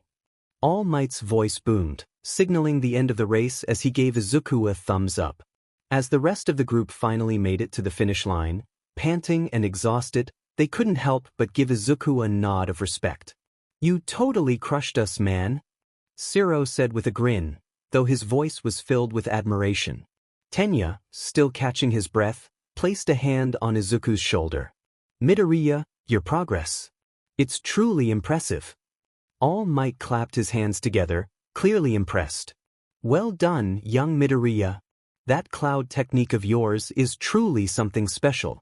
And to the rest of you, excellent work in adapting to the environment and giving it your all.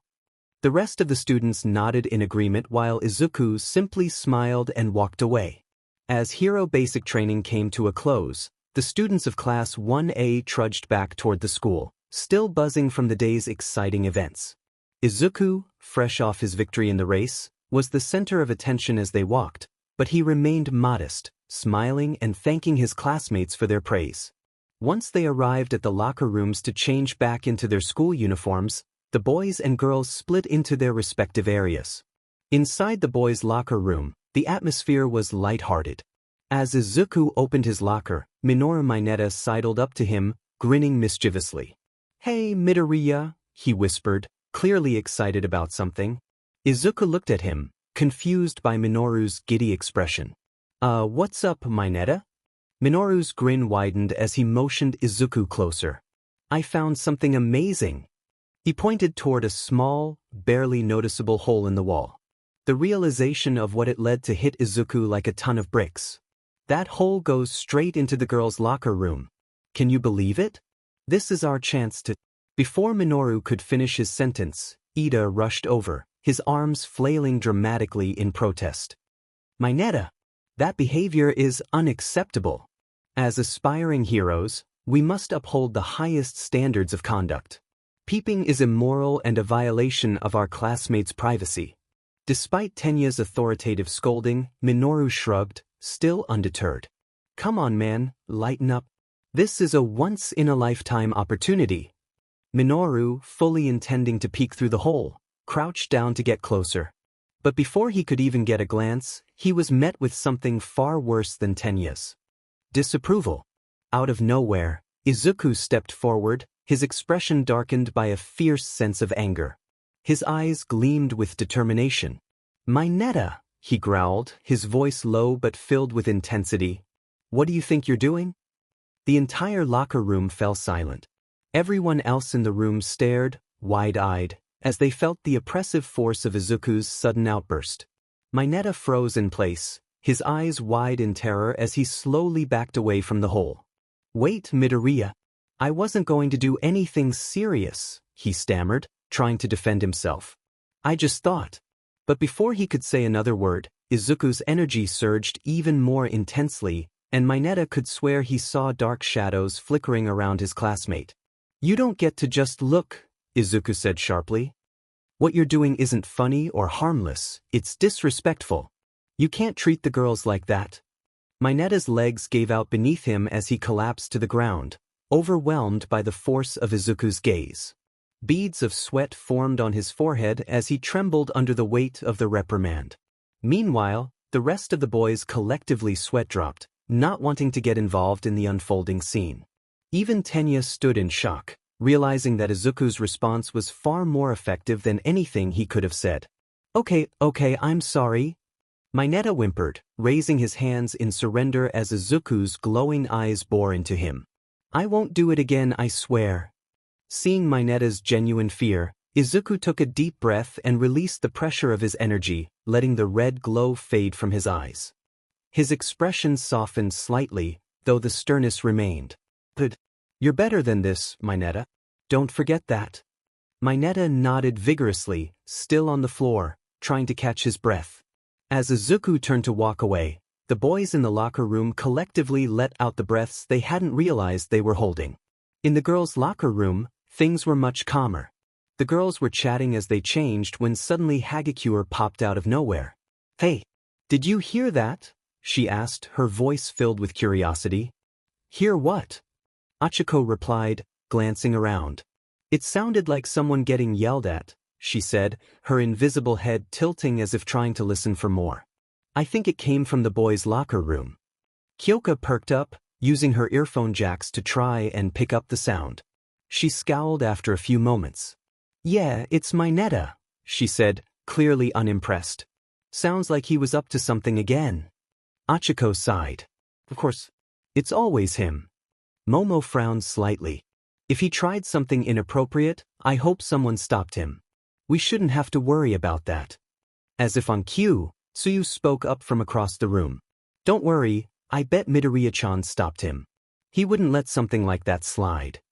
The girls exchanged looks and smiled, knowing that Tsuyu was probably right. Not long after, the boys started filing out of their locker room, and Mineta, still a bit shaken from his encounter with Izuku, emerged with his head hanging low, clearly having learned his lesson. "Izuku!" Achiko called out. "Did something happen in there?" Izuku scratched the back of his head sheepishly. "Oh, nothing too serious. I just handled something before it could become a problem." The girls exchanged glances and smiled. Kyoka nodded approvingly. "Thanks for keeping Mineta in line." Momo added, "Yes, we really appreciate it. It's good to know you've got our backs." Izuku chuckled slightly. "It's no problem really. I just didn't want any of you to get uncomfortable." The next day, Class 1A sat in their classroom, listening to Aizawa warn them about the upcoming final exams. The tension in the room started to rise. The fact that the exams were only a week away made everyone nervous. For the most part, the class had been so busy with their internships, the attack on Hosu City, and the ongoing villain activities that studying had taken a backseat. "Prepare your minds and your bodies," he said, his voice as tired as ever. "Both the written and practical exams will push you to your limits." Denki and Mina exchanged anxious glances. As the lowest-ranking students in terms of academics, Denki, ranked 18, and Mina, ranked 17, had little confidence going into the finals. Denki sighed, rubbing the back of his neck. "Man, I haven't even touched my notes since, forever." Mina groaned. "Same. With everything that's been happening, I barely had time to study. Across the room, Tokoyami, ranked 13, agreed, his voice as stoic as usual. I understand the feeling. I've been more focused on training Dark Shadow than academics. These exams will be a true test of DSPLN. Sato, ranked 11, nodded grimly. If the midterms were tough, I bet the finals will be even worse. We're going to need every advantage we can get. Sitting near the back, Mineta, ranked 8, smirked, feeling a rare boost of confidence. Maybe you guys should stop worrying about the written part and focus on the practical. That's the only part that'll be hard for most of us. As for me, my high grades will carry me through. Just watch. Denki and Mina groaned at Minoru's teasing, but before they could retort, Izuku, who tied for first place with Momo, and Ida, ranked 2, walked over, offering words of encouragement. Don't worry too much about it, Kaminari. Izuku said, his smile bright. You've got a whole week to study. If you break it down and focus, you can do it. We've been through tougher challenges already. Tenya chimed in with his usual authoritative tone. Midoriya's right. With proper planning and DSPLN, anything is achievable. If you need help, just ask. I'd be happy to help review some of the material. Despite their good intentions, Shoto, ranked 3, interrupted from across the room, his voice calm but firm. It's not that complicated. If you've been paying attention in class, the written exam should be easy. His matter-of-fact attitude didn't help the already discouraged Denki, whose head slumped even further. I don't know, man. I'm doomed, he muttered, sinking further into his chair. That's when Momo stepped in, her expression kind and confident. Actually, Kaminari, if you'd like, I can help you study for the written exam, she offered. I can prepare some study materials and explanations to make the concepts easier to understand. Denki's eyes lit up, hope returning to his face. Really? That'd be amazing, Yaoyorozu. Her offer didn't go unnoticed. Several other students nearby perked up at the sound of extra tutoring. Mina and Jiro looked over with interest. Hey, Yaoyorozu, could I join too? Mina asked, raising her hand. I definitely need some help with the written stuff. Me too, Kyoka added. I could use a refresher on a few things. Excited by the interest, Momo smiled warmly. Of course. I'll prepare a session for all of us. We can meet up at the dorms after class and go over everything together. As the group formed plans for the study session, Yuga, ranked 16, lazily stretched in his seat. It's too late for cramming, don't you think? We're better off accepting our fates. Chapter End. Match 1. Achiko Uraraka and Ijiro Kirishima vs. Cementos. As the practical exam began, the monitors in the observation room lit up with the first match, Achiko and Ijiro vs. Cementos. Izuku sat forward on the edge of his seat, his eyes fixed on the screen. This was Achiko's first major test since her internship, and he was eager to see how much she had grown under the guidance of Ryukyu. Kirishima, too, had shown immense progress, but Izuku was particularly interested in seeing how Achiko would adapt to her new techniques and how she would apply them in real combat. The battlefield for Achiko and Ijiro's test was a vast concrete arena, littered with towering walls and obstacles, Cementos's natural element. Izuku narrowed his eyes as the battle began, anticipating the strategies his classmates might employ against such a terrain-dominant opponent. Cementos wasted no time, summoning cement walls from the ground to separate Achiko and Ijiro. Massive barriers rose rapidly, cutting off direct paths and trapping the students in isolated sections of the arena. Izuku thought, he's trying to split them up. That way, they can't rely on teamwork. But they must have seen this coming. Sure enough, Achiko and Ijiro weren't caught off guard. They had discussed this exact possibility beforehand, planning for Cementos's signature tactic. Achiko wasted no time, activating her astral gravity. With a swift motion of her hand, she used almighty push. She sent a powerful gravitational force rippling through the cement walls in front of her. The concrete barriers cracked and groaned, fragments of cement flying away as the wall buckled under her pressure. Cementos, controlling the terrain from a distance, quickly reinforced the walls, but Achiko was already on the move. While Achiko's gravity blast was creating chaos in Cementos' defenses, Kirishima darted through the maze of barriers, his hardened form crashing through weaker points. Bam, bam. His blows echoed through the battlefield as his goal was simple: find an opening, get in close, and create a path for Achiko to unleash her next move.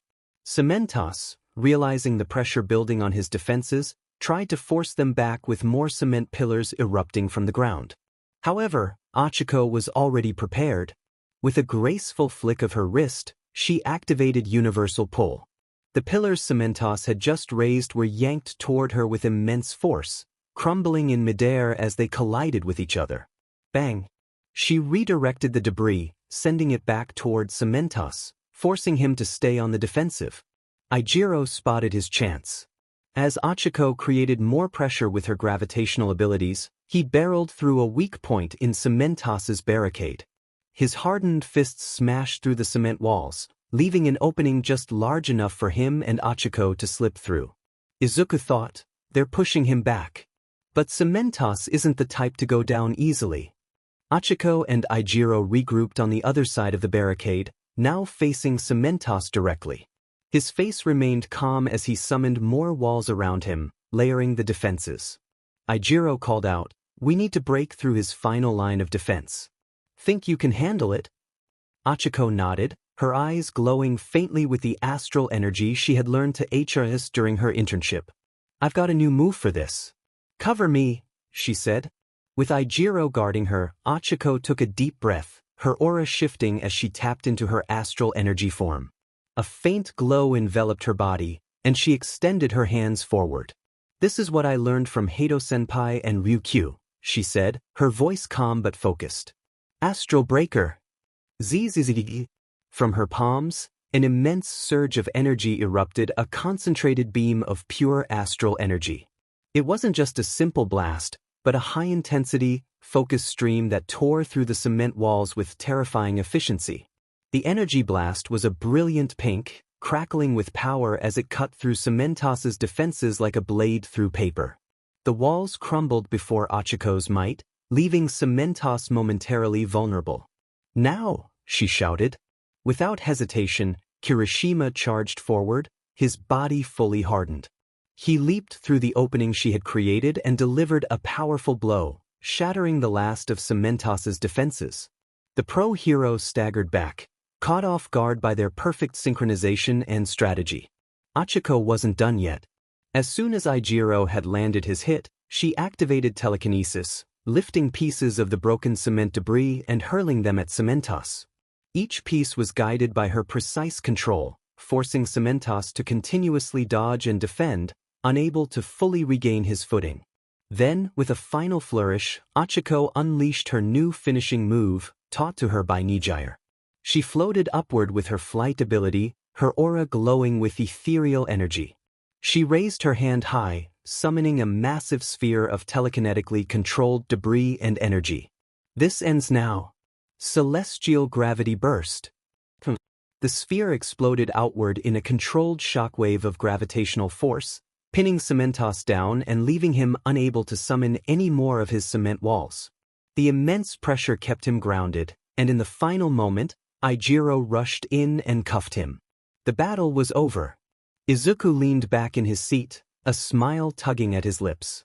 "She's come so far," he muttered to himself, proud of Achiko's growth. Her abilities had evolved far beyond simple gravity manipulation. She had become a true combatant with a versatile set of skills. As the battle ended and Cementos acknowledged his defeat, Izuku couldn't help but feel a sense of pride in his classmates. They were all growing stronger, pushing their limits in preparation for the battles they would face in the real world. But this was just the beginning. His own battle, the one against All Might, was still looming ahead, and he was ready. "I hope you're prepared, All Might. This time, I'll show you what a quirkless person can really do." Match 2, Fumikage Tokoyami and Tsuyu Azui vs. Ectoplasm. As Fumikage and Tsuyu stood at the ready, they both knew this test would be difficult. Their opponent, Ectoplasm, was a formidable hero known for his ability to overwhelm with numbers and strategy. The second the exam began, Ectoplasm wasted no time, instantly creating multiple clones of himself that surrounded them, forming a suffocating perimeter. "He's fast," Tsuyu remarked, her large eyes scanning their surroundings. "We need to get higher ground." Fumikage nodded, summoning Dark Shadow with a determined look. "We'll have a better chance from above." With a smooth movement, Fumikage commanded Dark Shadow to grab Tsuyu by the waist, launching her into the air.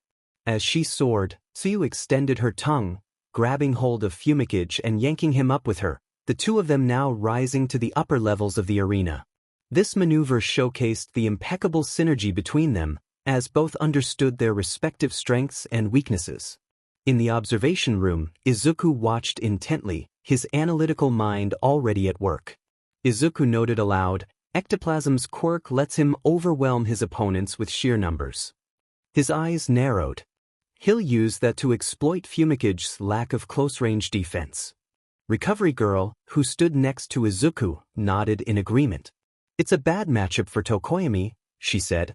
"His Dark Shadow thrives in wide spaces and at long ranges, but Ectoplasm's clones will pressure him up close." Izuku crossed his arms, considering the situation. Still, Tsu is excellent at support. She doesn't have any glaring weaknesses, so if they can stay mobile and use the environment to their advantage, they might pull through. On the battlefield, Ectoplasm's clones pursued the duo relentlessly. Tsuyu leaped from one beam to another, her agility allowing her to evade capture. Fumikage, on the other hand, used Dark Shadow to strike down any clone that got too close, relying on its raw power and speed. But as they reached the upper levels, it became clear that Ectoplasm was still controlling the battlefield. More clones appeared, cutting off potential escape routes and closing in from all sides. "We need to keep moving," Tsuyu called, sensing the danger around them. "Understood." Tokoyami responded, pushing Dark Shadow forward to clear a path through the clones. With Tsuyu's support, they managed to slip past the overwhelming number of Ectoplasm's creations, but it wasn't easy. As they continued their ascent, Recovery Girl spoke once more in the monitoring room. "Tokoyami's strength lies in the speed and power of Dark Shadow. But in close combat he's vulnerable." Izuku nodded. "And Ectoplasm knows that. He's going to keep pushing Tokoyami into situations where he can't use Dark Shadow effectively." After a series of intense encounters, Fumikage and Tsuyu finally reached the topmost level, only to find the real Ectoplasm waiting for them, guarding the escape gate. His face was calm, but there was an undeniable presence to him, as if he knew exactly what would happen next. "Impressive," he remarked, his voice deep and composed. "You've made it farther than most. But tell me, how will you deal with this?" With a swift gesture, Ectoplasm activated his giant bite detention technique, creating an enormous clone of himself that towered over Fumikage and Tsuyu. The giant clone surged forward, opening its mouth as if to capture the students. Fumikage immediately summoned Dark Shadow, sending the dark creature forward to intercept, but the giant clone was too powerful. Dark Shadow collided with the clone but was repelled, unable to gain any ground. Fumikage gritted his teeth. Dark Shadow can't fight it directly. It's too strong. Tsuyu, keeping her composure, revealed the plan they had devised beforehand. She produced a set of H&D CFFs, slightly damp but intact. "I swallowed these before the exam started," she said, handing them to Fumikage. "If we can just get close enough, I believe in you, Tokoyami. You're strong, and Dark Shadow is stronger." Fumikage stared at the H&D CFFs for a moment, then nodded resolutely. "We'll have one last shot." With the H&D CFFs in Dark Shadow's grasp, Fumikage and Tsuyu made their final push. Dark Shadow rushed forward, but Ectoplasm's giant clone was ready. The two collided again, and though Dark Shadow fought fiercely, it was clearly outmatched by the larger clone's overwhelming power.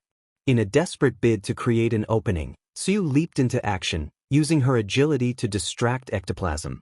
She hopped from beam to beam, lashing out to tangle the giant clone's legs. Her distraction worked, but only briefly. Ectoplasm's clone quickly broke free and grabbed Dark Shadow, pinning it to the ground. It seemed like the end, but in that moment of struggle, Dark Shadow made one final, desperate move. As it was pushed back, it stretched out, using the last of its energy to clasp the HNDCFFS around ectoplasm's leg. The click of the cuffs locking into place echoed through the arena. There was a brief silence before the giant clone faded, ectoplasm looking down at the cuffs on his leg with a mixture of surprise and approval. "Managed to cuff me," he said, a rare smile tugging at his lips. "Impressive. Very clever." Fumikage and Tsuyu, exhausted but victorious, breathed a sigh of relief. They had passed. As the test ended, Recovery Girl turned to Izuku. "What do you think?" Izuku smiled faintly. Tsuyu's support was critical. Without her, they would have been overwhelmed. Tokoyami's strength is undeniable, but Tsuyu's planning and versatility made the difference. "Indeed," she agreed. "Sometimes, the best support can turn the tide." Izuku nodded. The exam was proving to be more than just a test of power. It was a true test of strategy, teamwork, and understanding of one's own strengths and weaknesses. As the third match began, the atmosphere was tense. Ida and Ojiro stood at the edge of the field, surveying their opponent, Power Loader, who was known for his ability to create elaborate traps using his quirk. The dirt field around them was deceptively simple, but both students knew better than to underestimate Power Loader's tactical expertise. Power Loader smirked from across the field, already beginning to manipulate the ground beneath them. "You two better be fast," he said with a grin, his hands digging into the soil, causing the earth to tremble. Suddenly, pits began to form, craters emerging like hidden mouths ready to swallow them whole. Tenya and Mashireo quickly exchanged a glance, knowing they had to rely on their teamwork and speed if they wanted to succeed. "What is the plan?" Ojiro asked. Tenya said, "We'll have to move fast," adjusting his engines. "You climb on and I'll get us across." Mashireo nodded, understanding the plan. He swiftly climbed onto Tenya's back, wrapping his arms around his shoulders while keeping his tail ready for balance. "Recipro burst!" Tenya shouted, activating his quirk. His engines roared to life as they rocketed forward, the ground collapsing beneath them. The dirt field quickly transformed into a minefield of pitfalls, but Tenya's speed was unmatched. They darted across the unstable terrain, the collapsing earth always one step behind them. The wind whipped through their hair as Tenya's engines pushed them to incredible speeds. As they neared the exit gate, Power Loader anticipated their strategy. He burst up from underground, blocking their path with a well-timed leap, debris flying around him. "Not so fast," he exclaimed, slamming his fist into the ground.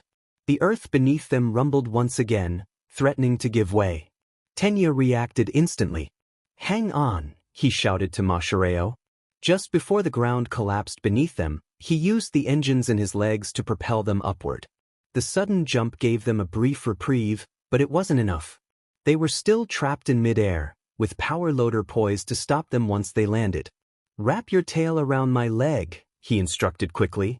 Mashireo didn't hesitate. He extended his muscular tail, coiling it securely around Tenya's right leg. With his engines still roaring, Tenya shifted his weight and initiated Recipro Turbo. The force from the engines caused him to spin rapidly, using his momentum to turn into a living slingshot. His leg, with Mashireo's tail wrapped tightly around it, swung in a wide arc. "Go, Ojiro!" he yelled, just as the centrifugal force reached its peak. He released his hold on the ground, and Mashireo was launched across the field, soaring through the air. Power Loader, surprised by the sudden tactic, tried to intercept. He clawed at the ground, pulling himself up in an attempt to block Mashireo's flight. But Ojiro was too quick, using his tail in midair to shift his body and dodge Power Loader's swipe with expert precision. "Nice try, but I'm getting through," he called out, twisting his body to perform a midair somersault. With a final flip, he extended his tail once more, using it to brace himself for the landing. The momentum from Tenya's throw carried him all the way across the field, where he landed just in front of the escape gate. Without hesitation, Mashireo crossed the threshold, breathing heavily but grinning with satisfaction. Power Loader stood up from his defensive position and let out a deep sigh. His expression, though stern, softened with approval. "Well done," he said, dusting the dirt off his hands. "You used your speed and your environment well. That's exactly the kind of teamwork we were looking for. At the other end of the field, Tenya stood tall, catching his breath as he deactivated his Recipro. His engines hissed softly as they cooled down. He gave a thumbs up to Maschereo, proud of their flawless execution. You passed, Power Loader confirmed, giving both students a nod of respect. Back in the monitoring room, Izuku watched the entire battle unfold on the screen. He couldn't help but smile as he saw Tenya and Maschereo's teamwork and creative strategy. They worked perfectly together, he muttered to himself, impressed by how they managed to adapt under pressure. It's great to see them apply everything they've learned. As the fourth match began, Shoto and Momo sprinted through the urban city-like environment, the air heavy with tension. Their opponent, Shota Aizawa, better known as Eraserhead, was somewhere in the shadows, a relentless predator hunting them down. I'll come up with a plan, Shoto said with his usual calm demeanor, scanning the surroundings for any sign of their teacher. Momo nodded, already nervous but trusting Shoto's quick thinking. He turned to her, his voice low and steady. Start creating objects continuously. That way, when Eraserhead finds us, you'll be ready. Momo was slightly taken aback by his confidence in her abilities. She bit her lip, holding back the thoughts swirling in her mind. She wanted to say something but hesitated. After a beat, she nodded. I can do that. She decided to create Matryoshka dolls, small and innocuous objects that could easily blend into the cityscape. She began producing them, one by one, as they ran through the streets. That's a great idea, Todoroki-san, she said, briefly praising him. Even though we're both recommendation students, I feel like I haven't done anything exceptional like you have. Shoto paused for a moment, but before he could respond, he noticed something off. Momo had stopped producing the dolls. His eyes narrowed, scanning their surroundings. Wait, something's wrong. Before they could react, Aizawa descended from above them like a shadow, his scarf already in motion. He moved with startling speed, binding Shoto in an instant. Yaoyorozu, run, he shouted, struggling against the restraints. He tried to create ice to free himself, but Aizawa's quirk had already nullified it. Aizawa effortlessly swung him up onto a light pole, binding him in place. Beneath him, caltrops littered the ground, preventing any escape. Burdening yourself with everything isn't a smart plan, Todoroki, Aizawa said, his voice cool and matter-of-fact. You should have communicated better with your partner. Momo, shaken by the sudden attack, darted away, but doubt gnawed at her. She had agreed with Shoto's plan without question, but now she wondered if it had been the right choice. She kept running, glancing over her shoulder every few seconds. Aizawa was fast, much faster than she anticipated, and it wasn't long before she felt him closing in. Panic set in. Am I making the right choices? She questioned herself, her confidence faltering. Aizawa, with his scarf ready to strike, was almost upon her when she instinctively used her quirk to create a small explosive. The makeshift bomb burst just as Aizawa tried to bind her, forcing him to back off momentarily. Taking advantage of the opening, she ran back toward where Shoto was restrained. In the monitoring room, Izuku watched the entire sequence unfold. His brow furrowed with concern. Yaoyorozu-san is still struggling with her confidence, he muttered softly. He remembered how she had wrestled with self-doubt during the sports festival. I need to help her regain her confidence, he thought, wishing he could somehow reach out to her. As Momo reached Shoto, Aizawa was close behind, and the pressure of the situation caused her nerves to spike even more. She could feel herself freezing up, unsure of what to do next. Shoto, hanging from the light pole, could see her hesitation and spoke up, trying to calm her. You were about to say something earlier, weren't you? He asked, his voice steady despite his situation. Tell me your plan. Momo blinked, surprised. She had kept quiet about her own ideas, thinking they couldn't possibly work if Shoto's hadn't. Momo, but your plan didn't work. How could mine? Shoto cut her off. Shoto, it doesn't matter. I voted for you to be class president because I believe in you. You're better at this than you think. His words struck a chord within her, and suddenly, the memories of Izuku's encouragement during their training flooded back to her. Izuku had always believed in her, reminding her of her own potential even when she couldn't see it. Momo took a deep breath, feeling clarity wash over her. She smiled slightly. Momo, okay, I have a plan. Her mind sharpened, and with newfound resolve, she began creating a series of matryoshka dolls, each one filled with a flash grenade. She threw them into the air as Aizawa closed in. Momo, Todoroki, close your eyes. Aizawa struck at the dolls with his scarf, knocking them away, but they burst open, and a brilliant flash of light exploded in the air. Aizawa recoiled, momentarily blinded. Taking advantage of the opportunity, Momo rushed to free Shoto. She carefully avoided the caltrops, using her quirk to create small tweezers to unbind him. Shoto, nice work, he said as he landed gracefully beside her. Momo smiled, though there was no time for celebration. Momo, I've had a plan to defeat Aizawa-sensei since the beginning, but I wasn't confident enough to say it. The two of them ran, putting distance between themselves and Aizawa, who was recovering from the flash grenades. But they knew he wouldn't be deterred for long. Momo glanced back at him. Momo, Aizawa-sensei's quirk is weaker now, after the USJ incident. He can't keep his erasure active for long. Shoto nodded. Shoto, we can use that to our advantage. As they kept running, Momo was already creating something else, a cloth similar to Aizawa's capture weapon. Shoto raised an eyebrow, intrigued by the creation. Shoto, you're copying his scarf? Momo, not exactly, she said, a determined gleam in her eye. It's made from a special material nitinol, a shape memory alloy. When it heats up, it returns to its original shape. Shoto's eyes widened slightly. Shoto, you're planning to heat it up with my fire. Momo nodded. Momo, we're going to capture him instead of escaping. They moved stealthily behind a large ice wall that Shoto created once he regained the use of his quirk. As Aizawa pursued them, they left behind decoy mannequins draped in robes to negate his quirk. Aizawa fell for the ruse, quickly binding the mannequins in his scarf. When he realized his mistake, it was already too late. Momo launched the cloth using a small catapult, and Shoto ignited it with his flames. The nitinol cloth wrapped around Aizawa, constricting as it heated, tightening with every second. Aizawa struggled briefly but smirked despite himself. Aizawa, well played, he said as the metal tightened around him, rendering him completely immobile. Shoto and Momo walked over and quickly placed the HNDCFFS on Aizawa, officially ending the match. Panting slightly, Momo couldn't help but smile with relief. Momo, it worked? She whispered, still in awe. Shoto glanced at her. Shoto, we wouldn't have passed without your plan. Momo's eyes welled up with tears, her self-doubt finally breaking. She had succeeded not just in the exam, but in trusting herself again. In the monitoring room, Izuku smiled proudly.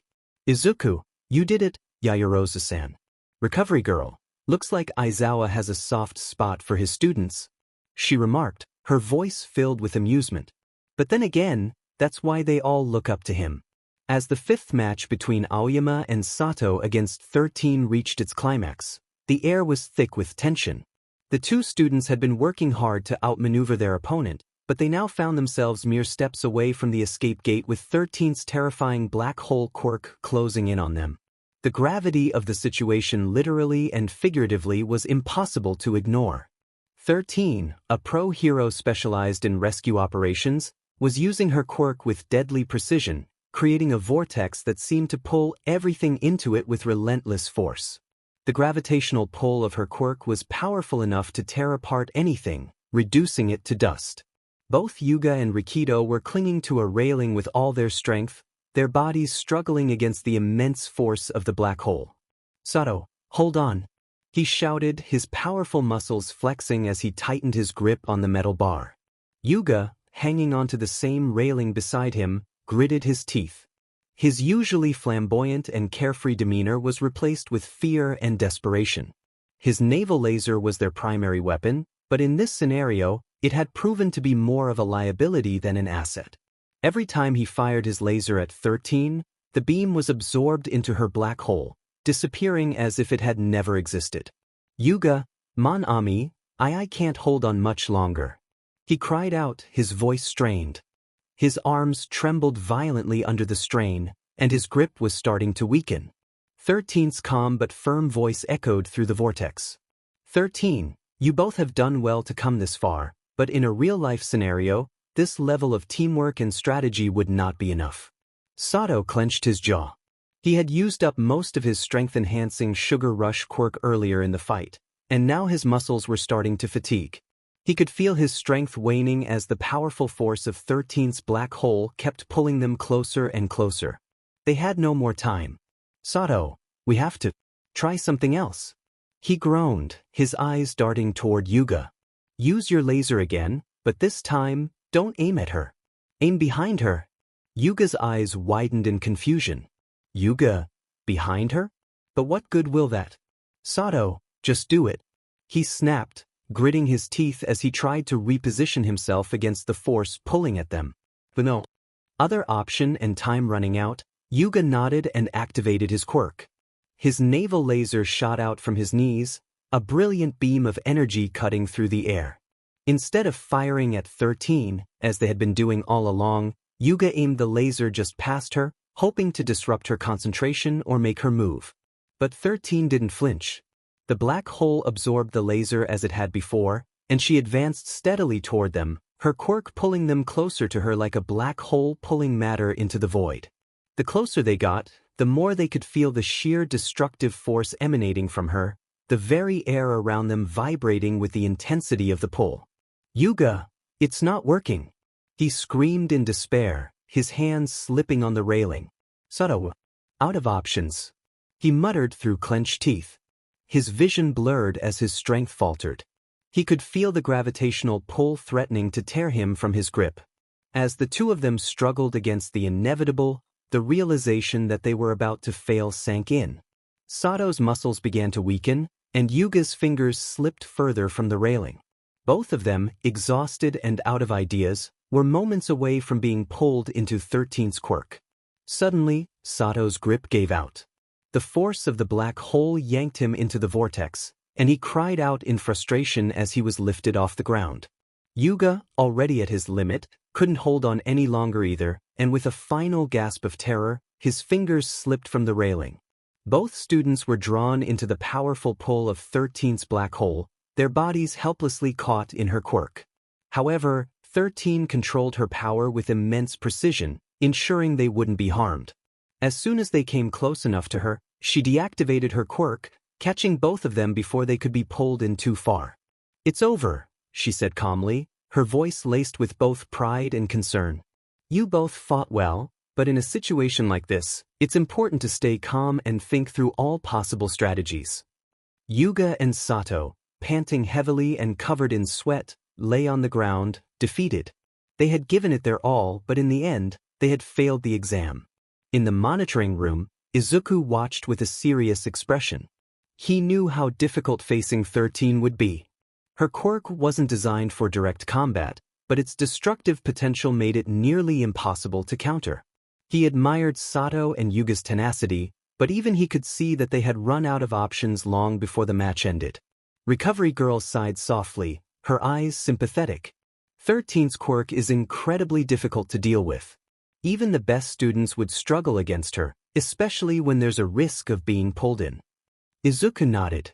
They tried everything they could, but 13-sensei's experience and control over her quirk were too much. It's not easy to face someone with a power that can nullify your attacks so effortlessly. Recovery Girl gave a small nod. They'll learn from this. Failing doesn't mean they're not capable, it means there's more to improve on. That's what these exams are for. Despite their failure, Sato and Yuga were praised for their teamwork and effort. They had come closer to escaping than most students might have expected, but 13's experience and mastery of her quirk proved to be an insurmountable challenge for them that day. As the match ended and the next pair prepared for their turn, Yuga and Sato sat together, both disappointed but determined to learn from the experience. We'll get it next time, Sato said quietly, clapping Yuga on the shoulder. Yuga, still catching his breath, nodded, his usual confidence returning. Yes, my friend. Next time will be magnificent. As the sixth match was about to begin, Momo and Achiko entered the monitoring room. Izuku turned to them with a small smile, his eyes filled with pride. Congratulations, both of you. You were amazing out there, he said softly. Momo's face lit up with a warm smile, the remnants of her earlier nerves replaced by confidence and relief. Achiko, on the other hand, couldn't help but blush at Izuku's praise, a light pink hue spreading across her cheeks. Thanks, Izuku, she said, rubbing the back of her neck shyly. Izuku nodded, his smile unwavering. I'm really proud of how you both handled yourselves. You kept calm and made great decisions under pressure. Yaoyorozu-san, your plan was genius, and Achiko, your new abilities are seriously impressive. Achiko's blush deepened. I still have a long way to go, but thanks. Momo's smile remained gentle as she appreciated the heartfelt praise, her nerves melting away. She felt more connected to Izuku, who had always been a source of motivation for her. Thank you, Midoriya-san, she said, her voice soft but filled with gratitude. I'm glad we made it through. The three of them, now in good spirits, turned their attention to the screens as the sixth match was about to begin. This time, it was Kaminari and Mina against the formidable Principal Nizu. The group settled in to watch, curious about how the match would unfold, especially since Nizu's quirk was far from conventional. At Field Gamma, a vast industrial maze filled with metal structures and towering buildings, Denki and Mina stood at the ready. They both looked confident, discussing their strategy before the match officially started. Denki, with his electric quirk, was sure he could take down the principal without much difficulty. I mean, come on, he's just a small animal, he said with a grin, charging electricity in his hands. All we have to do is zap him once, and it'll be over. Mina, equally optimistic, nodded in agreement. Yeah, we just need to corner him and get close enough to attack. How hard could it be? However, Principal Nizu, hidden from view in a large crane, had already begun executing his plan. Using his high-spec quirk, which granted him superhuman intelligence and the ability to predict complex outcomes, he started to manipulate the entire battlefield to his advantage. He knew exactly how to control the environment to outsmart Denki and Mina at every turn. With a flick of a lever, the crane came to life, and the sound of creaking metal echoed through the area. From his vantage point, Nizu started knocking down buildings and causing debris to fall strategically across the field. As the structures toppled, Denki and Mina found their paths cut off, the wreckage creating obstacles that made it difficult to move toward the escape gate. What the? Why is he tearing everything down? Denki shouted in frustration, looking around at the collapsing surroundings.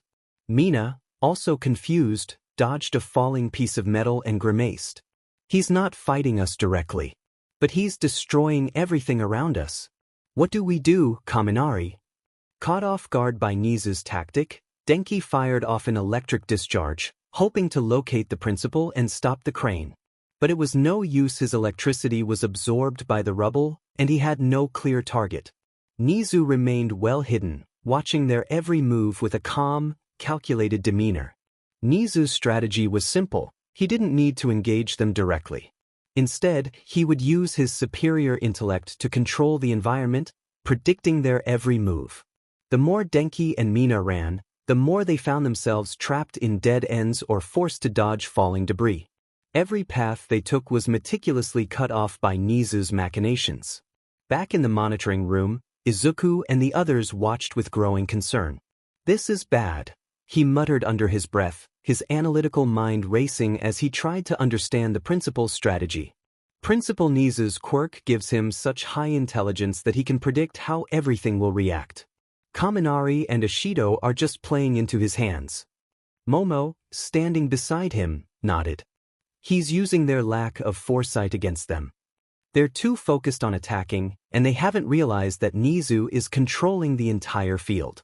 As the match continued, Denki and Mina became increasingly desperate. Every time they thought they were getting closer to the escape gate, another building would come crashing down, blocking their way.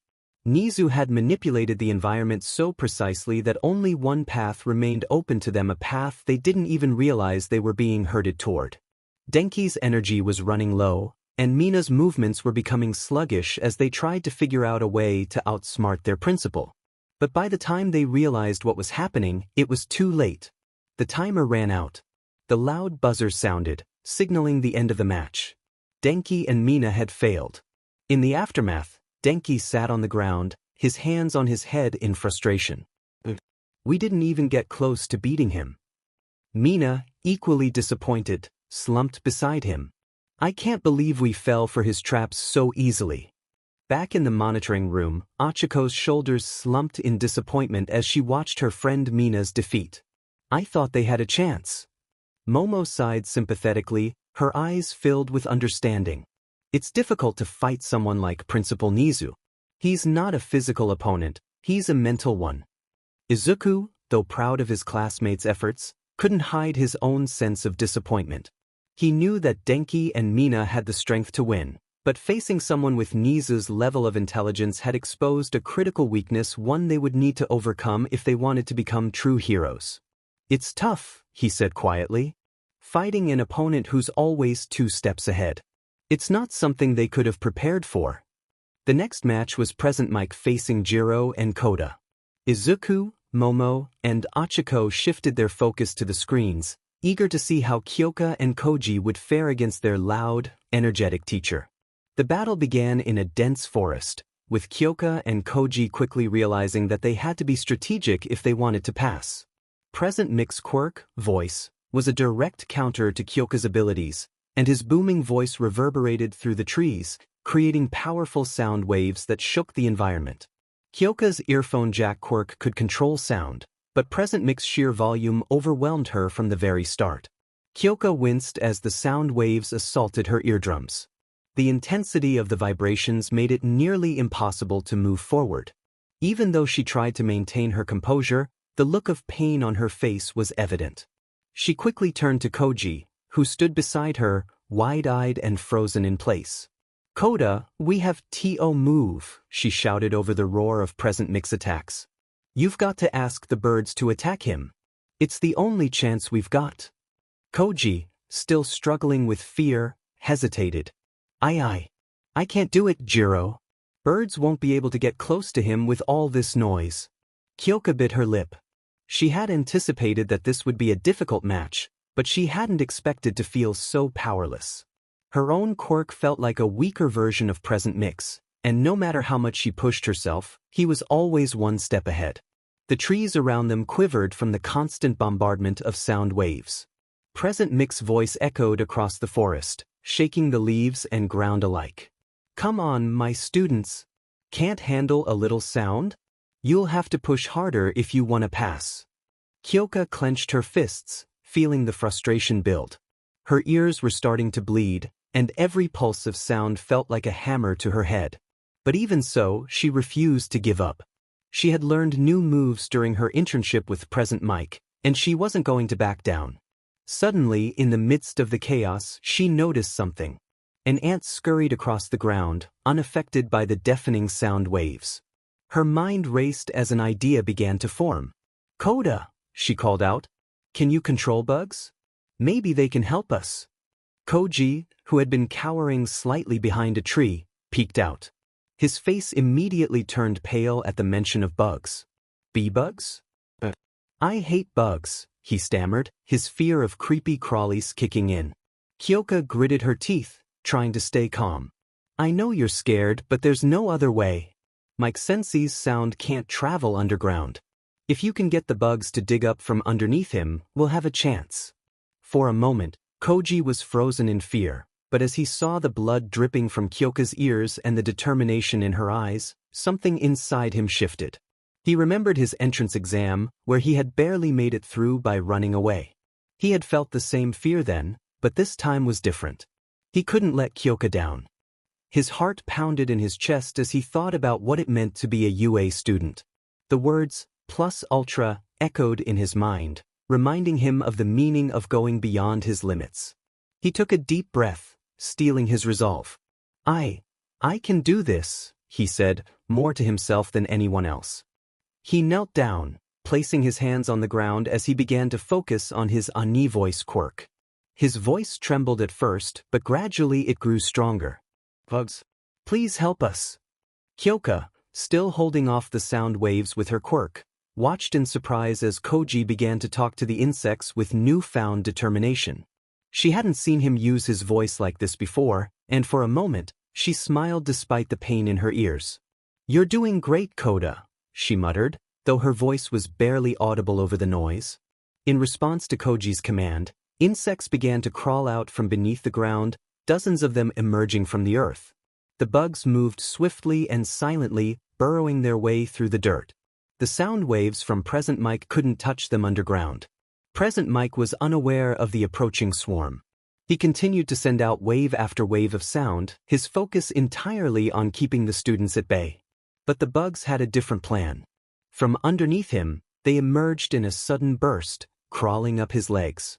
Hundreds of ants, beetles, and other tiny creatures scuttled up his legs, overwhelming him in seconds. "What the?" he yelped, caught completely off guard by the onslaught.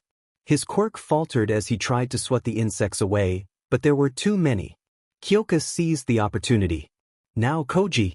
Let's go!" she yelled, grabbing Koji's hand as they sprinted toward the escape gate. With Present Mike distracted, the continuous barrage of sound finally ceased, giving Kyoka a moment of respite. Her head pounded, and her ears still rang painfully, but they were so close to victory now. She couldn't let up. As they neared the gate, they could hear Present Mike's voice, now filled with disbelief. "Mike, you used bugs. That's so not rock and roll." Kyoka let out a small laugh despite herself. "Kyoka, sorry Mike-sensei. Sometimes you've got to get creative."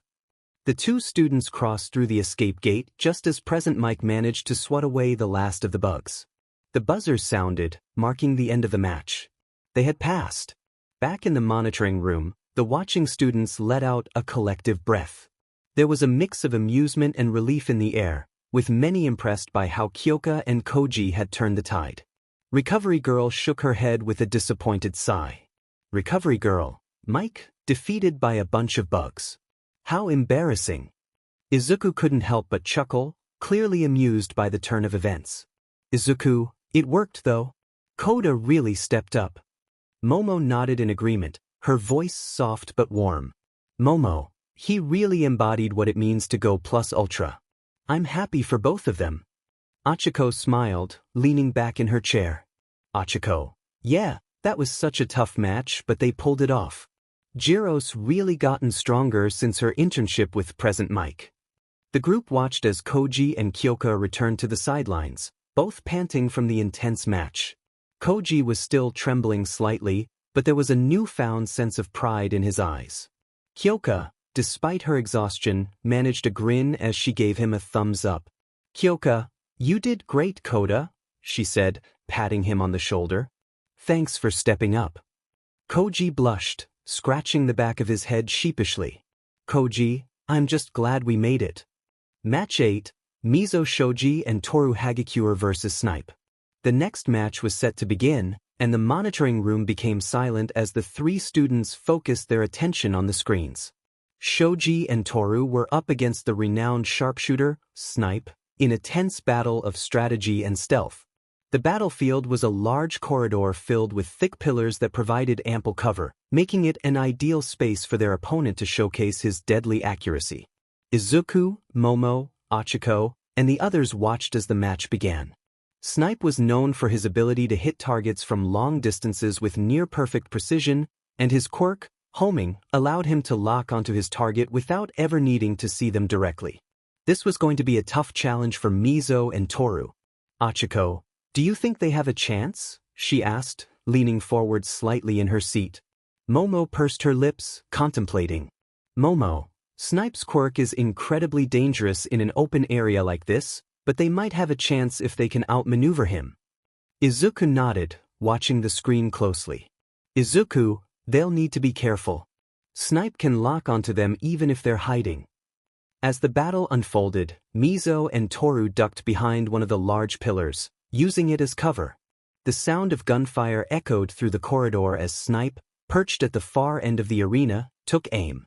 The students barely had a moment to breathe as they tried to figure out their next move. Mizo's multiple arms extended outward, feeling for any sign of Snipe's next attack. He used his dupli arms to increase his awareness, hoping to anticipate where the shots were coming from. Shoji, we can't stay here for long, he muttered to the floating gloves and boots.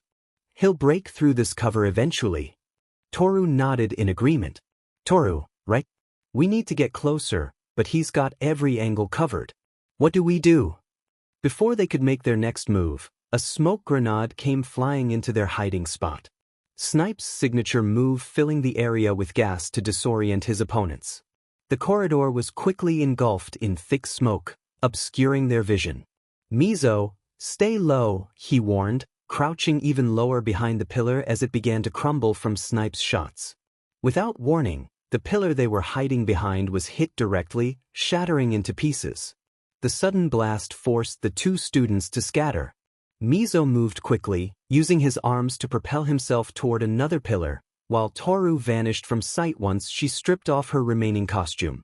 Through the haze of smoke, Mizo glanced around and quickly realized what Toru was planning.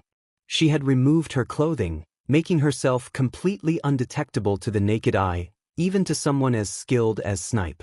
Now, it was up to Mizo to create a distraction to buy her enough time. Shoji, all right, he muttered to himself, bracing for what was coming next. He knew what he had to do. He darted from behind the pillar and deliberately moved into Snipe's line of sight, making himself an easy target. As expected, Snipe immediately locked onto him. The sound of bullets ricocheted off the walls as Mizo narrowly dodged the incoming shots, using his arms to shield himself.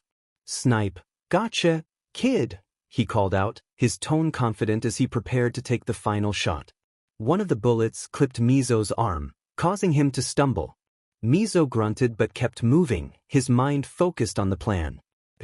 Knew he had to keep Snipe's attention on him for just a little longer. Mizo, come on, just a few more seconds, he whispered under his breath.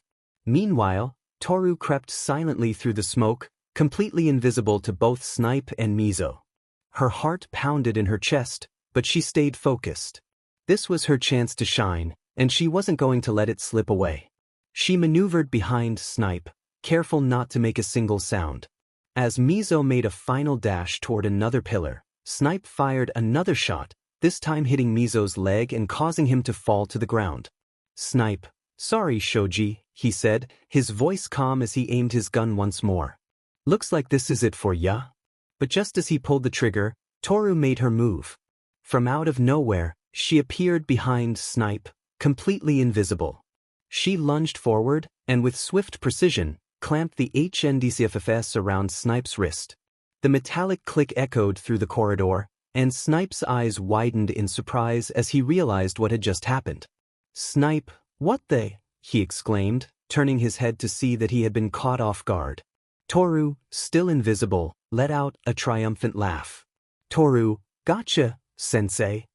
Mizo, still lying on the ground, let out a sigh of relief, grateful that the plan had worked. He pushed himself up with his remaining strength, limping over to where Snipe and Toru stood. Snipe chuckled, clearly impressed despite having lost the match. Snipe, well, I'll be d'med. You kids got me. Good teamwork. Toru, we did it, Shoji. The buzzers sounded, signaling the end of the match. They had passed. Back in the monitoring room, the watching students erupted into cheers and applause, clearly impressed by the strategy and coordination. Momo, that was amazing, she said, her voice filled with admiration. Hagakure's invisibility was the perfect counter against Snipe. Achiko nodded in agreement. Yeah, and Shoji really kept his cool under pressure. That distraction was risky, but it paid off. Izuku smiled warmly as he leaned back in his chair. It was a great plan. They both really showed their strengths in this match. Match 9. Hanta Zero and Minor Mineta vs. Midnight. The 9th match began with an unusual pairing. Zero and Mineta against Midnight, UA's pro hero known for her somnambulist quirk.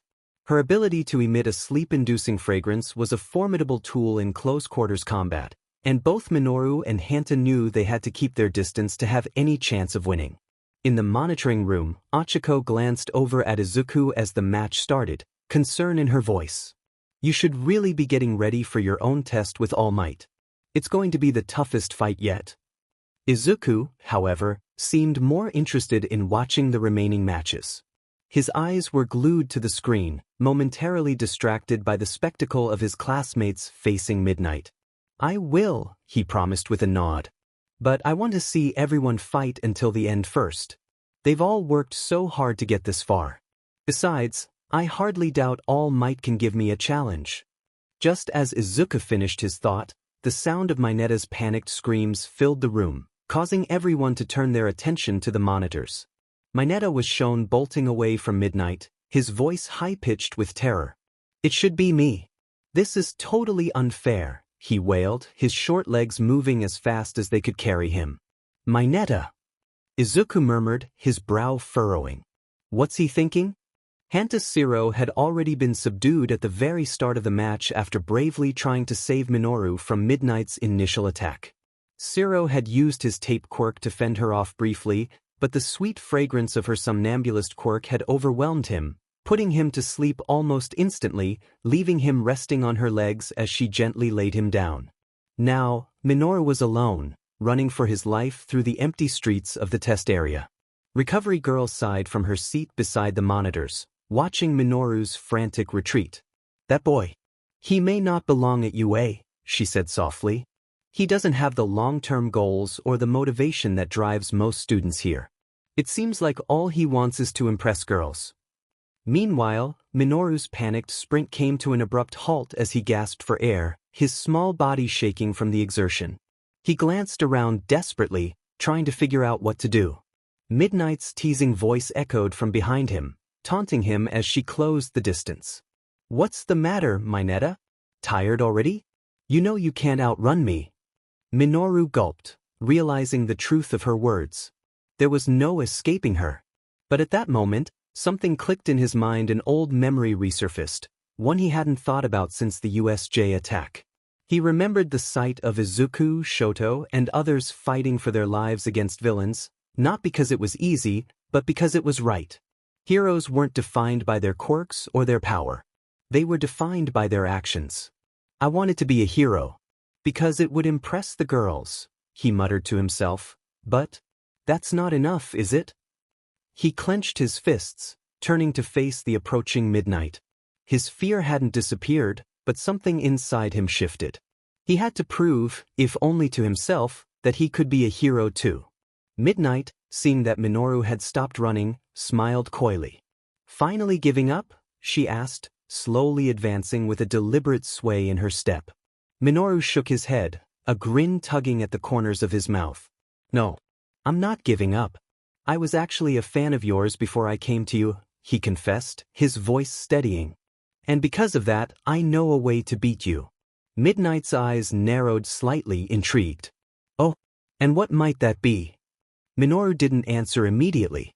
Instead, he revealed a crucial part of his plan. Hanta's tape was wrapped tightly around his face, covering his nose and mouth, effectively protecting him from Midnight's sleep-inducing fragrance.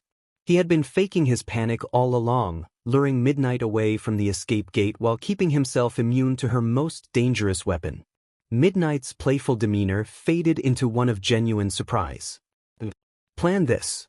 "Sort of," he admitted with a shrug. "I figured you'd be too focused on chasing me to notice the gate. So, I led you far away from it." "Well, I still have this," she countered, flicking her whip in his direction. Minoru grinned. "Yeah, but I've got Grape Rush." With that, Minoru activated his pop-off quirk and launched a barrage of sticky grape-like ballet. Midnight. His projectiles clung to her whip, her clothes, and the ground around her, immobilizing her movements.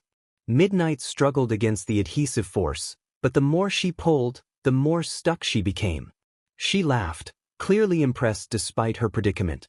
"I'll admit, I didn't expect this from you, Mineta." Minoru puffed up his chest, feeling a rare sense of pride wash over him. "I may be small, but I'm full of surprises." Using the window of opportunity he'd created, Minoru rushed over to Hanta's unconscious body, still wrapped in tape from their earlier encounter. With great effort, Minoru managed to hoist Hanta onto his back and began dragging him toward the escape gate. The scene in the monitoring room was a surprise. Even Recovery Girl, who had doubted Minoru's commitment earlier, smiled as she watched the tiny hero in training drag his partner to safety. I might have misjudged him, she admitted. He's got more spirit than I thought. Izuku couldn't help but chuckle. Mineta really pulled it off. With one final burst of energy, Minoru crossed the escape gate, dragging Hanta with him, ensuring their victory. The buzzer sounded, marking the end of the match, and the monitors switched back to the neutral view of the arena. Minoru, exhausted and barely able to stand, collapsed to the ground, panting heavily. He had done it. He had defeated Midnight, one of the toughest teachers at UA, and he hadn't done it for the girls this time, he had done it to prove something to himself. With the match between Minoru and Midnight concluded, the atmosphere in the monitoring room shifted. The students were still buzzing about Minoru's unexpected victory, but there was a looming tension as the most anticipated battle of the day approached. Izuku versus All Might. Achiko turned toward Izuku. She had a soft smile on her face, though her eyes revealed a hint of worry. Achiko, it's your turn now, Izuku, she said, her voice gentle yet firm. Izuku took a deep breath, feeling the weight of the challenge ahead. Izuku, it's time, he replied, standing up slowly. As he started to leave the room, Momo and Achiko approached him. Momo, her expression soft but supportive, spoke first. Momo, good luck, Midoriya-san. We're all rooting for you. She felt grateful for his encouragement earlier during her match with Shoto, and now it was her turn to return the favor. Achiko nodded enthusiastically, her cheeks slightly flushed. Achiko, yeah? Izuku, you've got this. But be careful, okay? Her voice was filled with genuine concern. She had seen Izuku push himself to his limits before, and she didn't want him to get hurt, especially against someone as powerful as All Might. Izuku smiled at both of them, his nerves calming slightly from their encouragement. Izuku, thanks, Yaoyorozu-san. Achiko, I'll do my best. With that, Izuku left the room, his mind now fully focused on the upcoming battle. He arrived at the large training ground where his exam would take place. It was eerily quiet. The area was designed like a cityscape, with tall buildings, alleyways, and streets that could be used to his advantage. His resolve was as strong as steel. It was time to show his true power. Chapter End. Match 10. Izuku Midoriya vs. All Might. As the tension mounted and anticipation filled the air, the monitor room quickly filled with the remaining members of Class 1A. The injured ones were absent, but the rest of the students eagerly gathered, their eyes glued to the large screens displaying the battlefield where the ultimate showdown was about to take place. Izuku vs. All Might. This was the final exam, and it was bound to be a spectacle no one would forget. Kyoka, Momo, and Achiko sat together on one side of the room, their faces tense but determined, clearly rooting for Izuku. Kyoka, I think Izuku has this one, she said, leaning back in her chair, arms crossed. He's been growing so much lately, and with those incredible weapons and skills of his. All might have his hands full. Momo nodded, her expression thoughtful.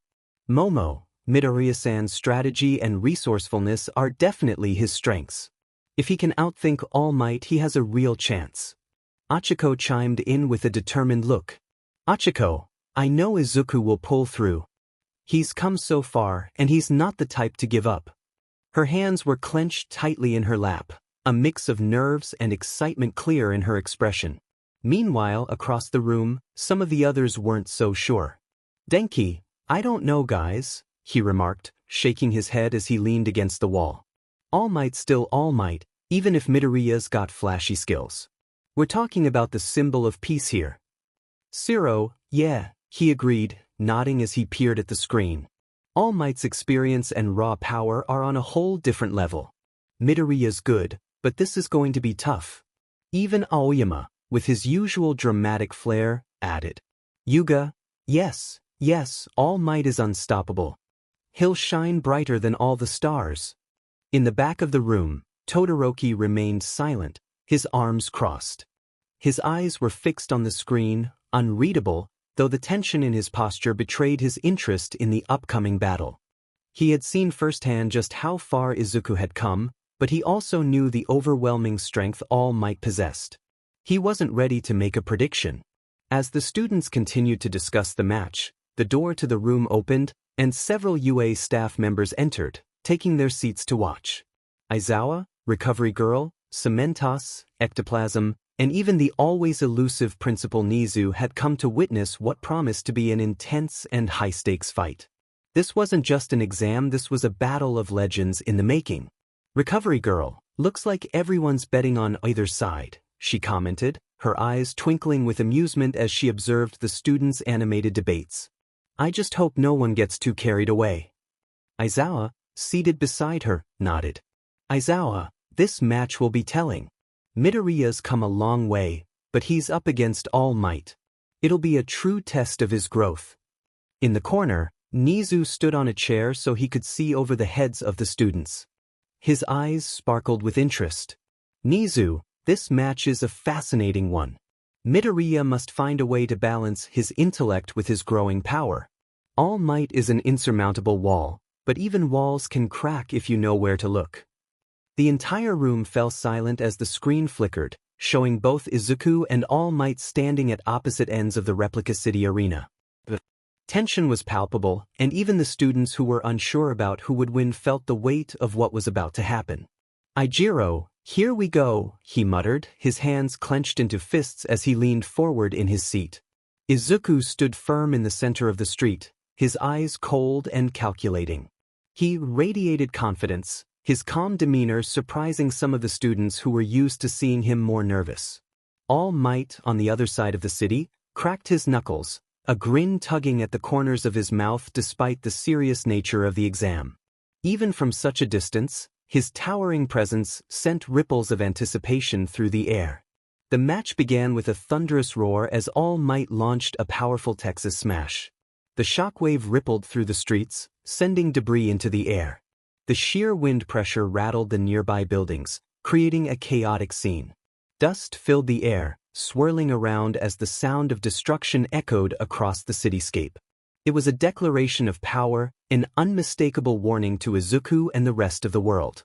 However, amidst the chaos, Izuku stood calmly, unflinching.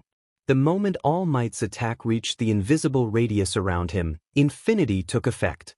The wind, debris, and shockwaves from the Texas smash slowed to a crawl as if time itself were being halted. The air seemed to bend around him, creating a surreal scene as the destructive force approached but never made contact. The students and teachers in the monitor room gasped audibly, their faces filled with shock as they watched the overwhelming attack fizzle out before it could touch him. In the calm, chilling quiet that followed, Izuku's eyes narrowed coldly. His voice, sharp and unwavering, pierced the destruction. Izuku, are you sure you want to do this? All Might, standing tall and undeterred at the far end, grinned defiantly. All Might, I am a villain, hero. So give me your best shot. Izuku let out a deep sigh, his eyes darkening with resolve. Without another word, he vanished, disappearing in an instant. The next moment, he reappeared directly in front of All Might. The number one hero barely had time to react. He raised his arms just in time to block Izuku's punch. But the force of it was immense, far beyond anything All Might had expected. The shockwave from the impact shattered the ground beneath them, creating a deep crater, and the remaining buildings around them crumbled to dust. All Might slid back several feet, his powerful legs digging into the street as he absorbed the blow. The air around them crackled with energy, and the city, already in ruins, seemed to be collapsing further under the pressure of their clash. Izuku stood still, his stance casual, but his aura intense. His voice was ice-cold, almost taunting, as he gazed at All Might with piercing eyes. Is this all you've got, symbol of peace? All Might grunted, his muscles tensing as he threw his first punch, aiming directly for Izuku's chest. But Izuku was already gone again, vanishing in a blur of speed. The punch missed entirely, crashing into the ground and sending a shockwave through the earth that demolished anything still standing. The nearby skyscraper collapsed, crumbling like sand under the sheer weight of All Might's raw power. Too slow. Izuku's voice cut through the chaos from behind, mocking and calm. All Might whirled around, delivering a rapid flurry of punches, each one powerful enough to pulverize stone. But Izuku effortlessly dodged every strike. His movements were a blur, fluid, and impossibly fast, leaving afterimages that confused even All Might. Each missed punch sent shockwaves through the air, destroying more of the city's already wrecked infrastructure. Another dodge. A missed punch obliterated a building. Every time All Might attacked, he was met with nothing, only empty air, followed by destruction. The replica city, once a training ground, was rapidly being reduced to rubble by their clash. All Might growled, his teeth grinding in frustration. "I'm not done yet." He swung his fist again, aiming for Izuku's chest. But Izuku sidestepped, letting the punch sail past him as though he had seen it coming from a mile away. With a flash of speed, Izuku struck back. His fist met All Might's side with a crushing blow. The impact sent All Might flying, crashing through several buildings in the distance. The ground shook beneath them, the sheer force of the attack sending shockwaves that reverberated for miles. As the dust settled, Izuku stood tall, his cold, taunting gaze fixed on All Might's position. "Remove your weights, All Might. I want to fight you at your best." All Might, still recovering from the powerful blow, slowly rose to his feet, his once playful demeanor now more serious. His eyes met Izuku's, full of respect but also concern. "It would be too dangerous for you, my boy," he replied, his deep voice echoing through the ruined city. "These weights are here for a reason. Even as a villain, I don't want to break you." Izuku narrowed his eyes, unimpressed by the concern. "Dangerous?" he scoffed softly. "I didn't come here for a lecture. If you don't give me your all, then you'll lose." Without another word, Izuku's aura surged with raw power as he raised his hand, summoning the Sword of Omen in its katana form. The sleek blade gleamed under the flickering light of the ruined city, its energy pulsing with an ominous glow. Izuku held it with precision, his fingers wrapping tightly around the hilt. The katana radiated a cold, predatory energy, as if eager to be unleashed. All Might raised an eyebrow. "You are a stubborn kid, aren't you?" Izuku said nothing, his focus now entirely on the task at hand. In a blur of movement too fast for the human eye to follow, Izuku disappeared from sight, the sound of his step leaving a sharp whoosh through the air. When he reappeared behind All Might, the judgment cut was already complete. The air itself seemed to split apart, creating a rift of energy that surged forward. In a single, fluid motion, Izuku's katana sliced through the weights on All Might's legs and arms, the metal falling to the ground with a metallic clang, perfectly severed in an instant. The cut was so precise that All Might barely felt the blade, only realizing the weights were removed when he saw them drop to the ground in pieces. For a moment, silence filled the air, the realization dawning on All Might. Izuku stood a few meters away, his sword still raised slightly, the wind carrying the last echoes of the cut. "Now," he said coldly, "there are no excuses." All Might glanced at his arms, flexing them slightly. Without the weights, the full extent of his power was now unshackled. His muscles bulged, and a more intense aura of raw strength began to radiate from his body. The ground beneath him cracked under the sudden shift of his immense power. A smile spread across All Might's face, more dangerous and excited than before. He muttered, "Fine.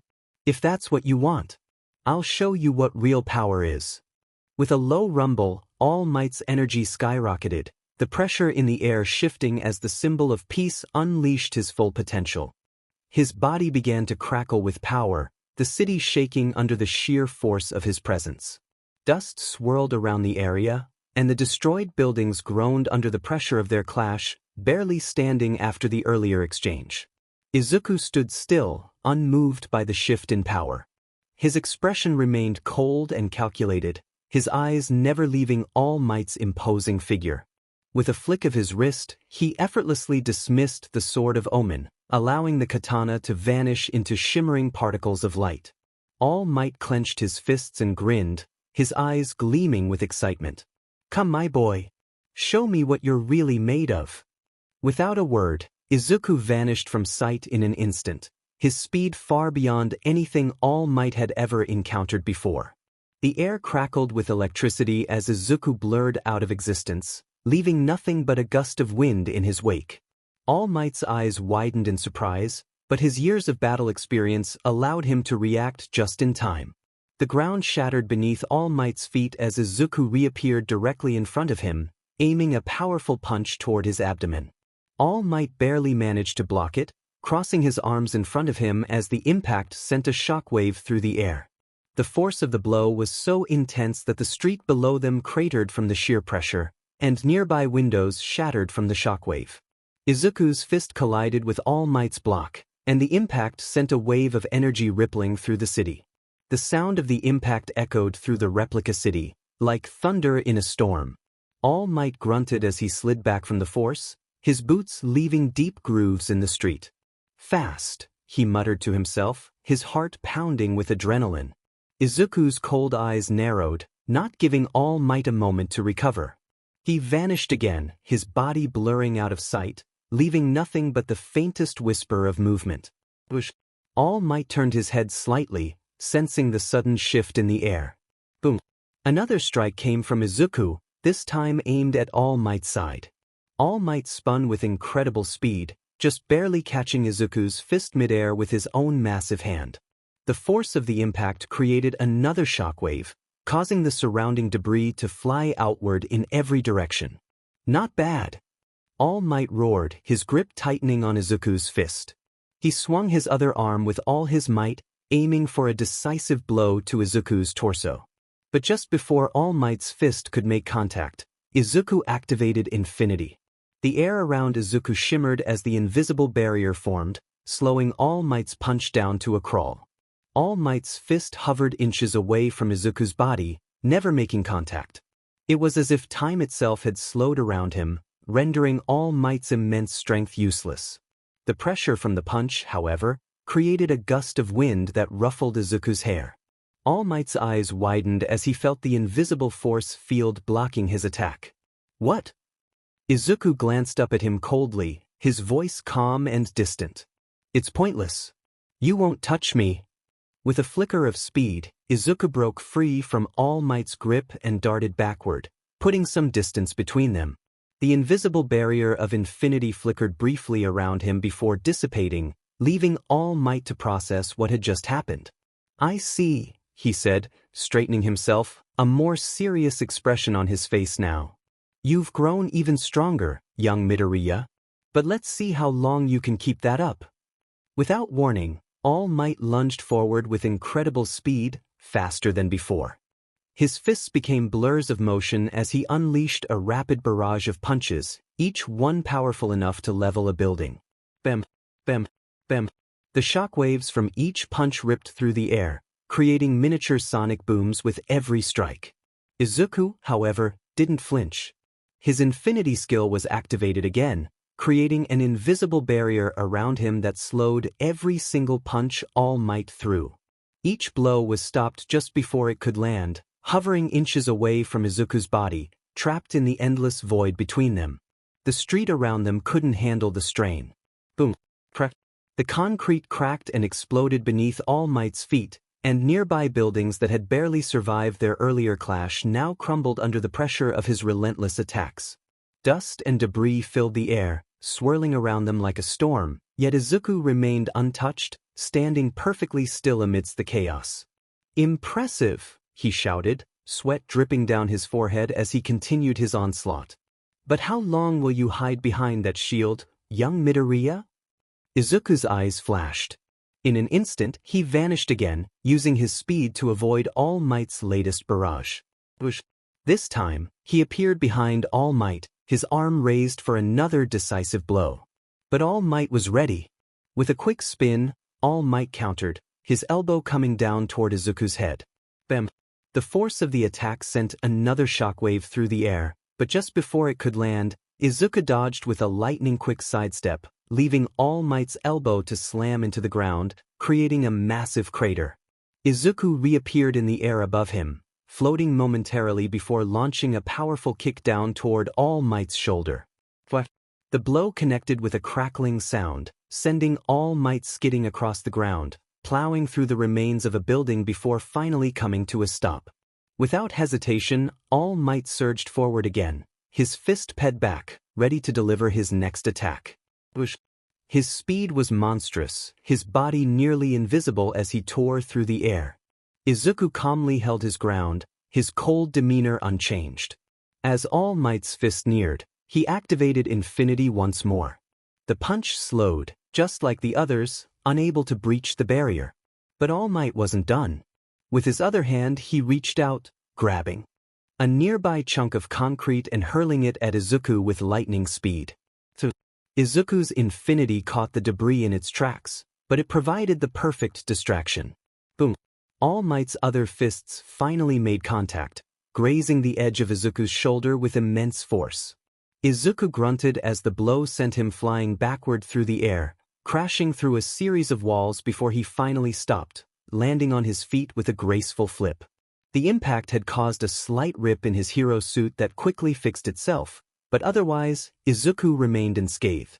Wiping a bit of dust off his sleeve, Izuku straightened up, his eyes sharp and focused.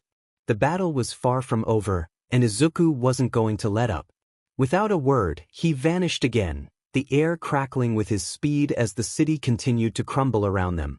As the fierce clash between Izuku and All Might escalated to an almost unimaginable level, the students and teachers watching in the monitor room suddenly saw the screens flicker before turning to static. The cameras that had been broadcasting the intense battle just moments ago were now completely offline. What the? Denki blinked in disbelief, leaning closer to the monitor as if proximity would somehow fix the situation. The cameras. They're destroyed, Momo whispered, her voice full of concern. She had been intently studying every move, and the sudden loss of vision felt like being moved into darkness. It was bound to happen. With that level of power, the entire area has probably been leveled, Aizawa muttered, his voice low, betraying the worry he tried to hide. His eyes were glued to the malfunctioning screens, his sharp instincts telling him that whatever was happening beyond their sight had reached a dangerous point. The room was filled with a chorus of groans and complaints as the monitors remained stubbornly black. No one had anticipated that the sheer force of their battle would be enough to knock out the surveillance system. The students shifted uneasily, half expecting the screens to come back to life at any moment, but nothing happened. Meanwhile, in the corner of the room, Principal Nizu sat quietly, a rare look of intensity in his small, beady eyes. While the others were busy staring at the broken cameras, Nizu tapped into the feed from a drone that had been flying overhead, silently observing the battle. He had anticipated something like this, knowing how catastrophic this match might become, and had made sure there was a backup plan in place. His sharp eyes followed every movement as Izuku and All Might continued their fight, even though no one else in the room could see it. As the battle raged on, the dust and debris from their previous clashes swirled in the air like a storm, settling briefly before being disrupted by another round of earth-shattering blows. Both All Might and Izuku moved with a blur of speed, their sheer power warping the environment around them. The replica city groaned and cracked under the weight of their battle, but amidst the destruction, Izuku's mind was elsewhere, fixated on questions that had been simmering beneath the surface for years. Izuku's chest heaved as he came to a halt, glaring at All Might.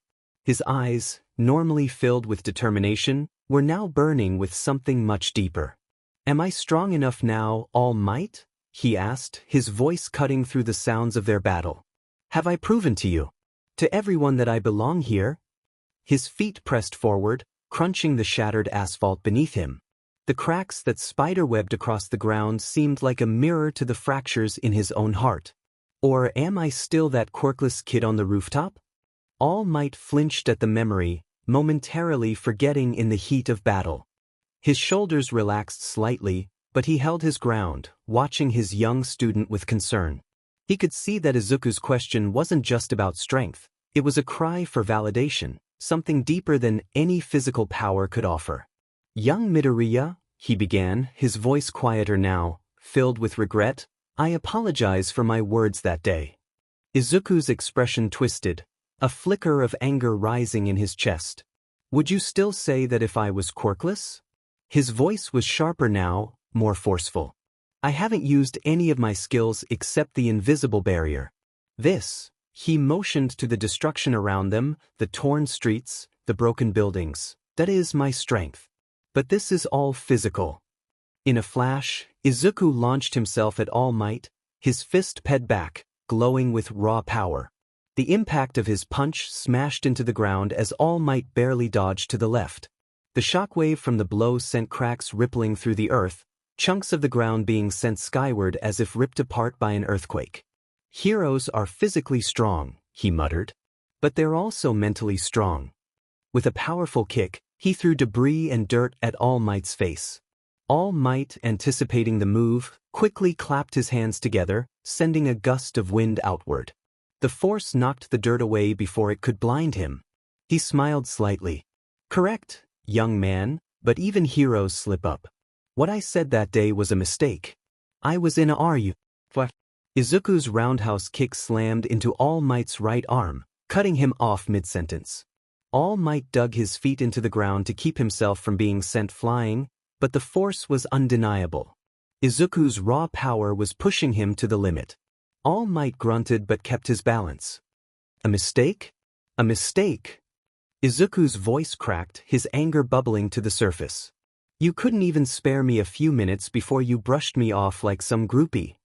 He spat the words with intensity, his body shaking with emotion.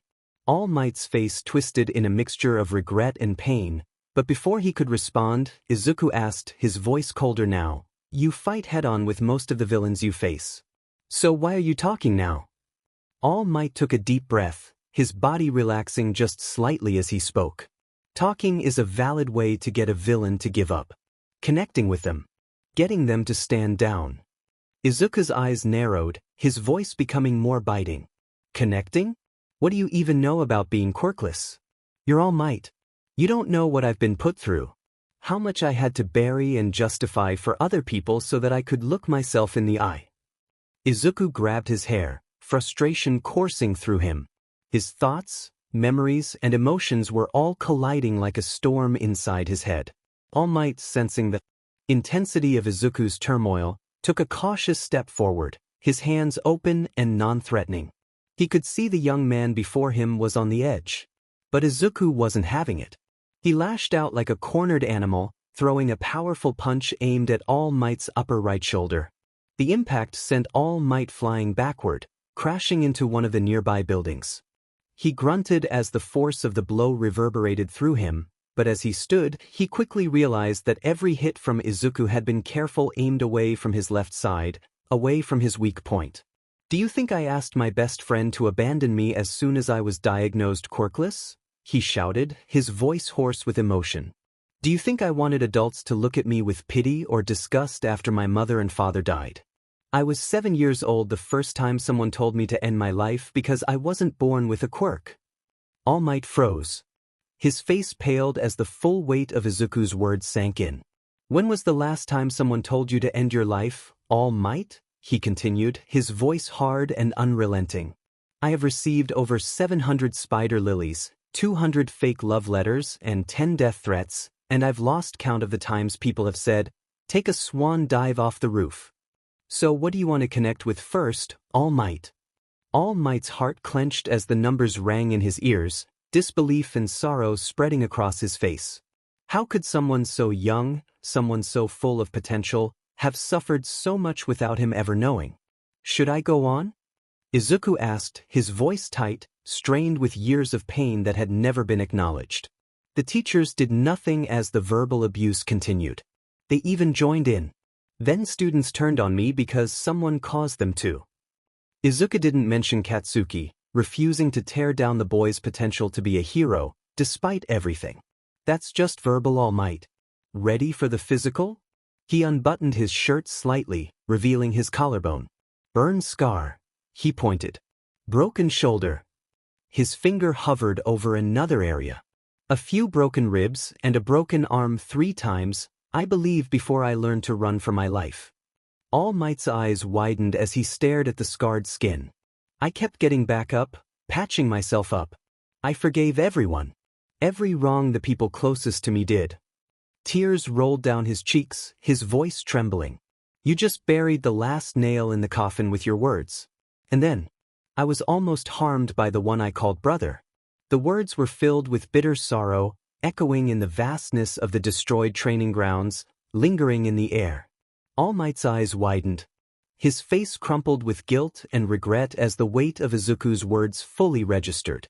Without hesitation, he moved forward and embraced Izuku tightly. The towering symbol of peace, who stood tall against all odds, now found himself shaking as tears welled up in his eyes. All Might, I am so sorry, he whispered, his voice breaking as tears streamed down his face. I'm sorry for not giving you the hope and safety I've strived for since I was a student at UA. I was so distracted. I didn't notice your pain. I dismissed you. His arms tightened around the boy. I'm sorry I failed to be the hero you looked up to. I can only ask for you to give me the chance to make up for my mistakes. Izuku's bottom lip trembled as he stood there, caught off guard by the genuine emotion of the man he had once idolized. He could see it now. All Might wasn't asking for forgiveness but a chance for redemption. A chance to fix the hurt he had unknowingly caused. The young hero's strength seemed to drain out of him, and his gaze lingered on All Might, who remained still, waiting patient, unyielding, hoping for a response, for any sign that Izuku would allow him to right his wrongs. All Might didn't dare move, watching his student with tears still trickling down his face. Then, faint and barely audible, he heard the softest "okay" from Izuku's lips. Relief flooded through All Might, but before he could say anything, he felt something cold snap around his wrist. Izuku looked up at him with a weak, teary smile. Izuku, guess talking can help. Sometimes, he sniffed, his eyes reflecting exhaustion but also a sense of peace. At that moment, Nizu's voice crackled through the drone, but it lacked the usual chipper tone. Izuku Midoriya Izuku passes his final exam. The silence after Nizu's words was heavy. Izuku looked up, noticing All Might's eyes, red from crying, softened as he gazed down at Izuku. All Might, young Midoriya, he said quietly, his voice filled with emotion. Thank you for giving me the chance to make up for my past mistakes. A small, tender smile broke through the lingering sorrow on his face. Izuku wiped his cheeks, still visibly shaken. Izuku, I don't hate you, All Might. I just... He struggled to find the right words as he sniffed again. I'm just angry because you were like everyone else. His voice cracked, but then, slowly, his posture straightened as he buttoned his shirt, concealing the scars he had shown. I was wrong. You're different. All Might shook his head, his face filled with remorse. All Might, no. I dismissed you just like your teachers did. I failed you, Midoriya. Izuku stood tall now, but his expression softened, and he extended a hand toward All Might. Izuku, yet, you're the first person to hug me and ask to fix your mistakes. You're the first one to say sorry. And mean it not for yourself, but for me. Thank you. For a moment, All Might stared at the outstretched hand, then clasped it tightly, a tearful smile on his face. All Might, no, young Midoriya, I should be the one saying thank you. For giving me this chance. As the moment of reconciliation settled between them, Izuku's gaze shifted, noticing something strange. Smoke suddenly began to billow around All Might, and within seconds, the towering figure of the symbol of peace deflated, leaving behind a frail, skeleton-like man. Izuku's eyes widened in shock and confusion, his mind racing to comprehend what he was seeing. Izuku, All Might? He blurted out, unable to hide his surprise. All Might, now in his weakened form, let out a small, tired sigh. All Might, it's a long story, young Midoriya, he admitted, offering a weak smile. His once powerful and indomitable presence now looked so fragile, so human. Izuku, though still processing this unexpected sight, nodded quietly. He knew now wasn't the time to pry, especially after all that had just transpired between them.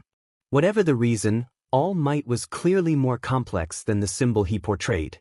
Izuku, I understand, he said, offering him a quiet but sincere respect for the boundaries being set. All Might's expression softened again, this time with a touch of pride as he looked at his student. All Might, thank you, young Midoriya. He paused for a moment, then, as if a bright idea had come to him, his eyes lit up. Actually, there's something I'd like to invite you to if you're interested. Izuku blinked, curiosity piqued. Izuku, what is it? With a renewed sense of enthusiasm, All Might continued.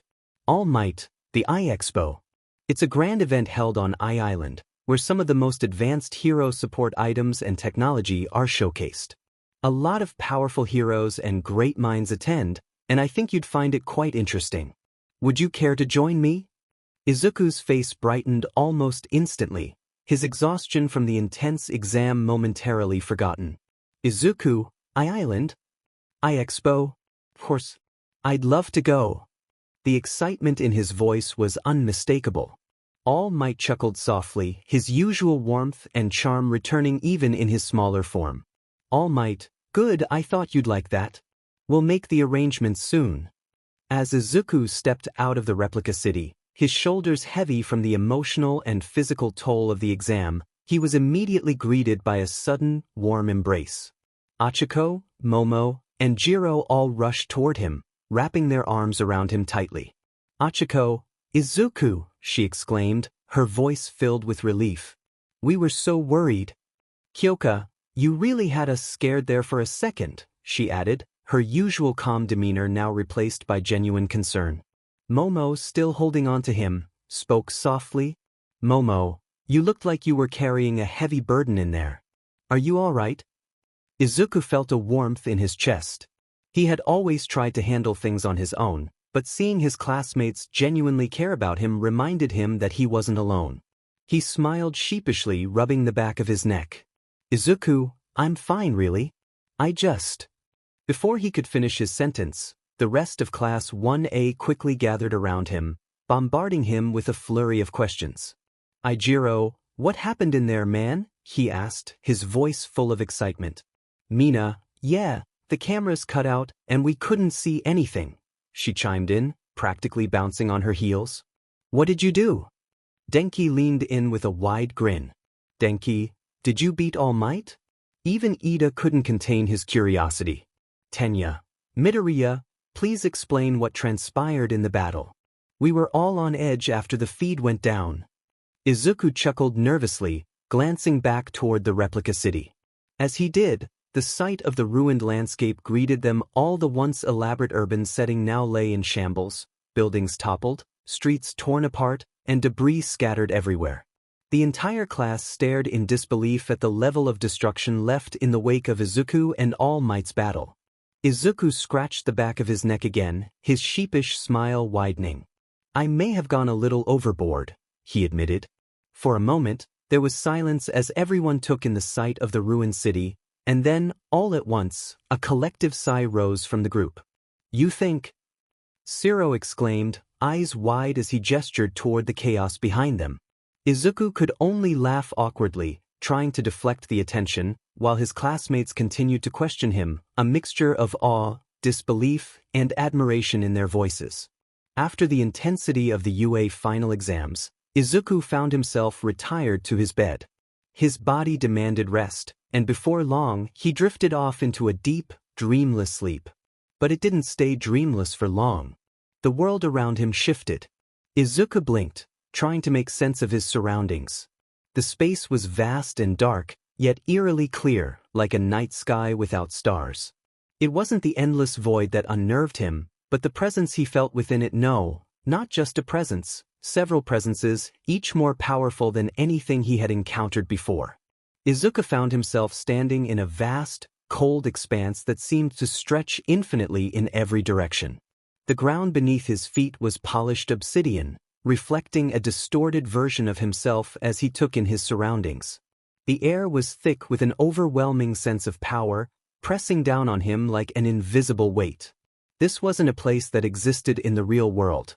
It was something beyond, something otherworldly. Before him stood a towering, imposing throne made of dark, jagged stone. It looked ancient and indomitable, as though it had withstood countless ages of war and strife. Seated upon this throne was a man whose presence commanded the very space around him.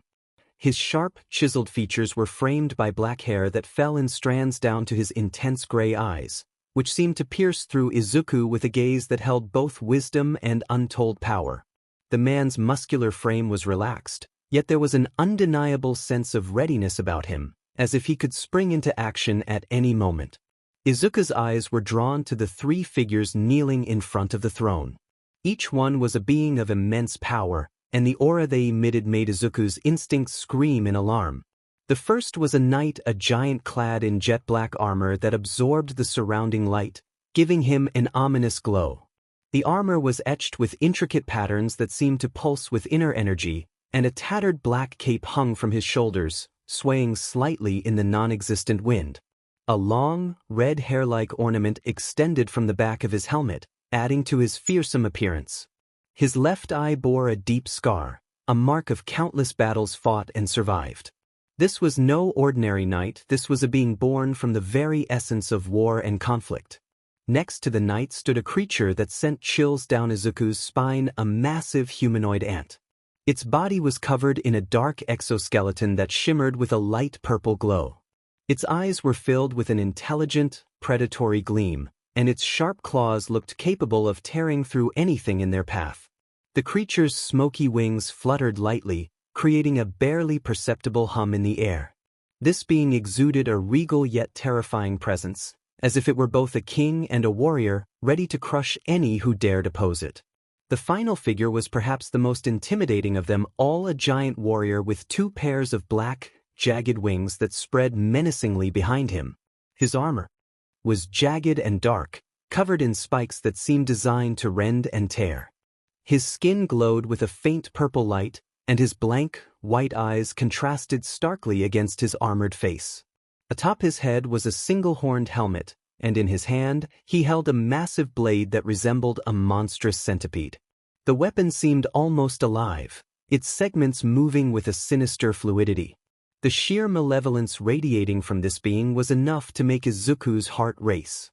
As Izuku stood there, his breath quickening and his muscles tensing with fear, the man on the throne raised a hand. The simple gesture commanded silence and attention, and the oppressive aura in the air seemed to ease slightly. Calm down, the man's voice resonated through the expanse, deep and powerful, yet surprisingly gentle. There was a weight to his words, a commanding presence that could soothe even the most troubled soul. His tone alone seemed to ease the pressure on Izuku's chest, allowing him to breathe more easily. Izuku forced himself to take a deep breath, his green eyes wide with a mix of awe and caution as they locked onto the man's gray ones. "Who are you?" Izuku asked. The man on the throne slowly stood, his movement as graceful as it was powerful. His presence seemed to fill the entire space, commanding respect and awe. He glanced down at the three kneeling figures, his shadows, before shifting his gaze back to Izuku. A faint smile appeared on his lips, one that spoke of recognition and familiarity. "I am Sung Jin-woo," he said, his voice carrying the weight of his experience and the battles he had fought. "I am from another dimension, one very different from your world, yet not so different in its struggles." His gaze softened slightly, as if recalling memories of a distant past. He gestured to the three kneeling shadows. "These are my strongest warriors. Igris," he motioned to the knight. "Baru," indicating the ant-like creature. And Belian, pointing to the winged warrior. The names echoed in Izuku's mind like distant thunder, carrying with them a sense of ancient power and legacy. The towering knight, the monstrous ant, the winged warrior, each of them exuded an aura that was nothing short of legendary. These were not mere beings, they were titans, each carrying the weight of countless victories and unimaginable strength. "What is this place?" Izuku asked. "You're standing in the shadow of my domain," Sung replied. Izuku's mind raced. That name, it sounded vaguely familiar, but there was no time to place it as Sung continued. "I am the shadow monarch of another dimension. The ruler of shadows, the one who commands an army born of darkness and loyalty. I have fought wars beyond your imagination and triumphed over forces you can scarcely comprehend." Izuku felt a shiver crawl down his spine. Wars? Shadow Monarch? It was just like his alias. But what did this have to do with him? "Sung, I have chosen you to continue the fight against a threat that endangers not only your world but all worlds." Izuku's heart raced as the weight of Jin-woo's words sank in. "Izuku, a threat?" Jin-woo's expression darkened, his eyes narrowing. "Sung, the monarch of destruction. Paris. Sung Jin-woo began to walk, his hands clasped behind his back as he gazed into the void.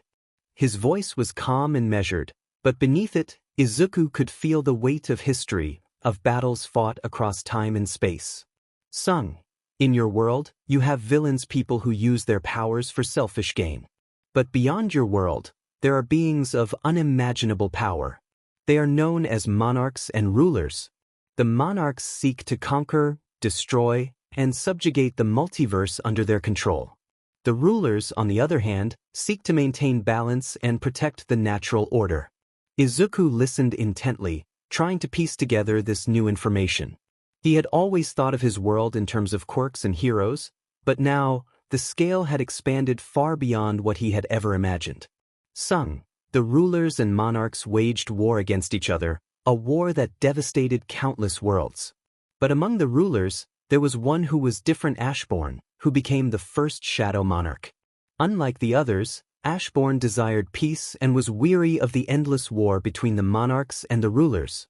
He saw potential in humanity, in their will to survive and protect one another.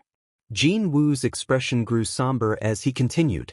Sung, but Ashborn's choice to stand with humanity came at a great cost. His overwhelming powers earned him fear from both sides and eventually led the 9 monarchs to turn on him, and he was hunted by both. Ashborn was alone, fighting a war on 2 fronts, until he found someone worthy of inheriting his power. Izuku's eyes widened in awe. Izuku, you're his successor? Jin-woo gave a slight nod, a shadow of a smile crossing his face. Sung, yes. I was once an ordinary human, much like you. But through a series of trials and battles, I inherited Ashborn's power and became the Shadow Monarch. With that power, I fought against the monarchs, including Antares, and eventually brought an end to the war. Izuku, so you defeated him? Sung, for a time, he said, his expression hardening.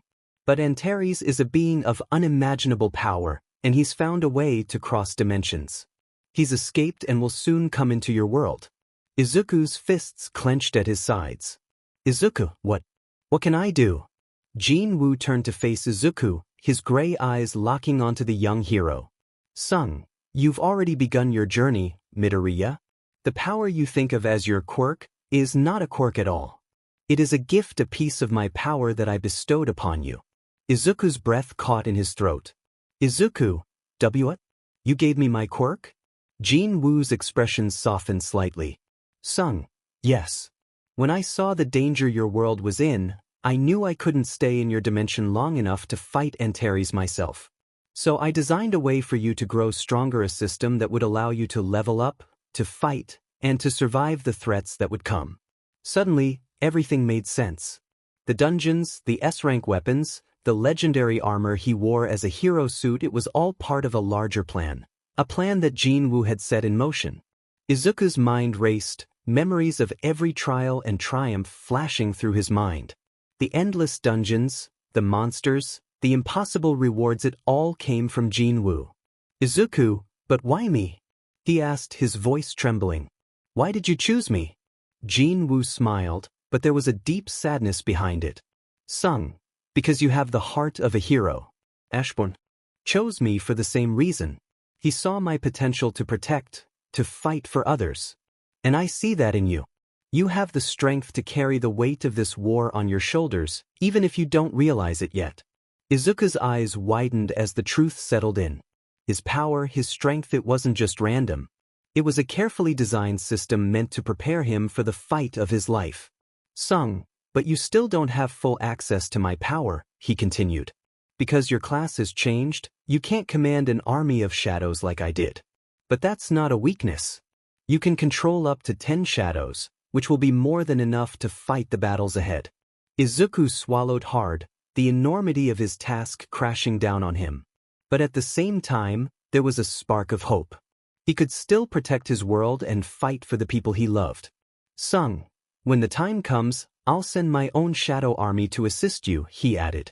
You won't be alone in this fight, he said, his expression darkening again as he turned his gaze back to the void. Because Antares is not just a monster. He is the embodiment of destruction. In my world, he sought to obliterate everything in his path. Cities, nations, even entire dimensions, nothing was safe from his wrath. He was truly a force of chaos. Izuku's hands trembled in anger. Izuku, what does he want with my world? Jin Woo's eyes flashed with intensity. Sung, he sees your world as a ripe battleground. He will use the people of your world, your heroes, your villains, as pawns in his war to conquer the multiverse.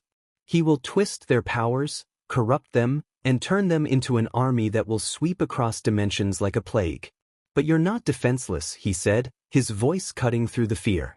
You have my power. You've grown stronger than anyone in your world could have imagined. And when the time comes, you will face Antares and stop him. Izuku swallowed hard, his resolve solidifying. He had been given this power for a reason. He couldn't let Antares destroy everything he loved.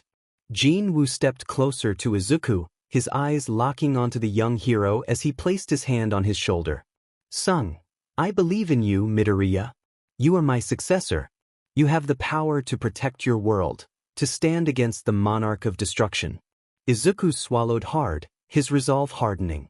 Izuku, I won't let you down. I'll protect this world. No matter what.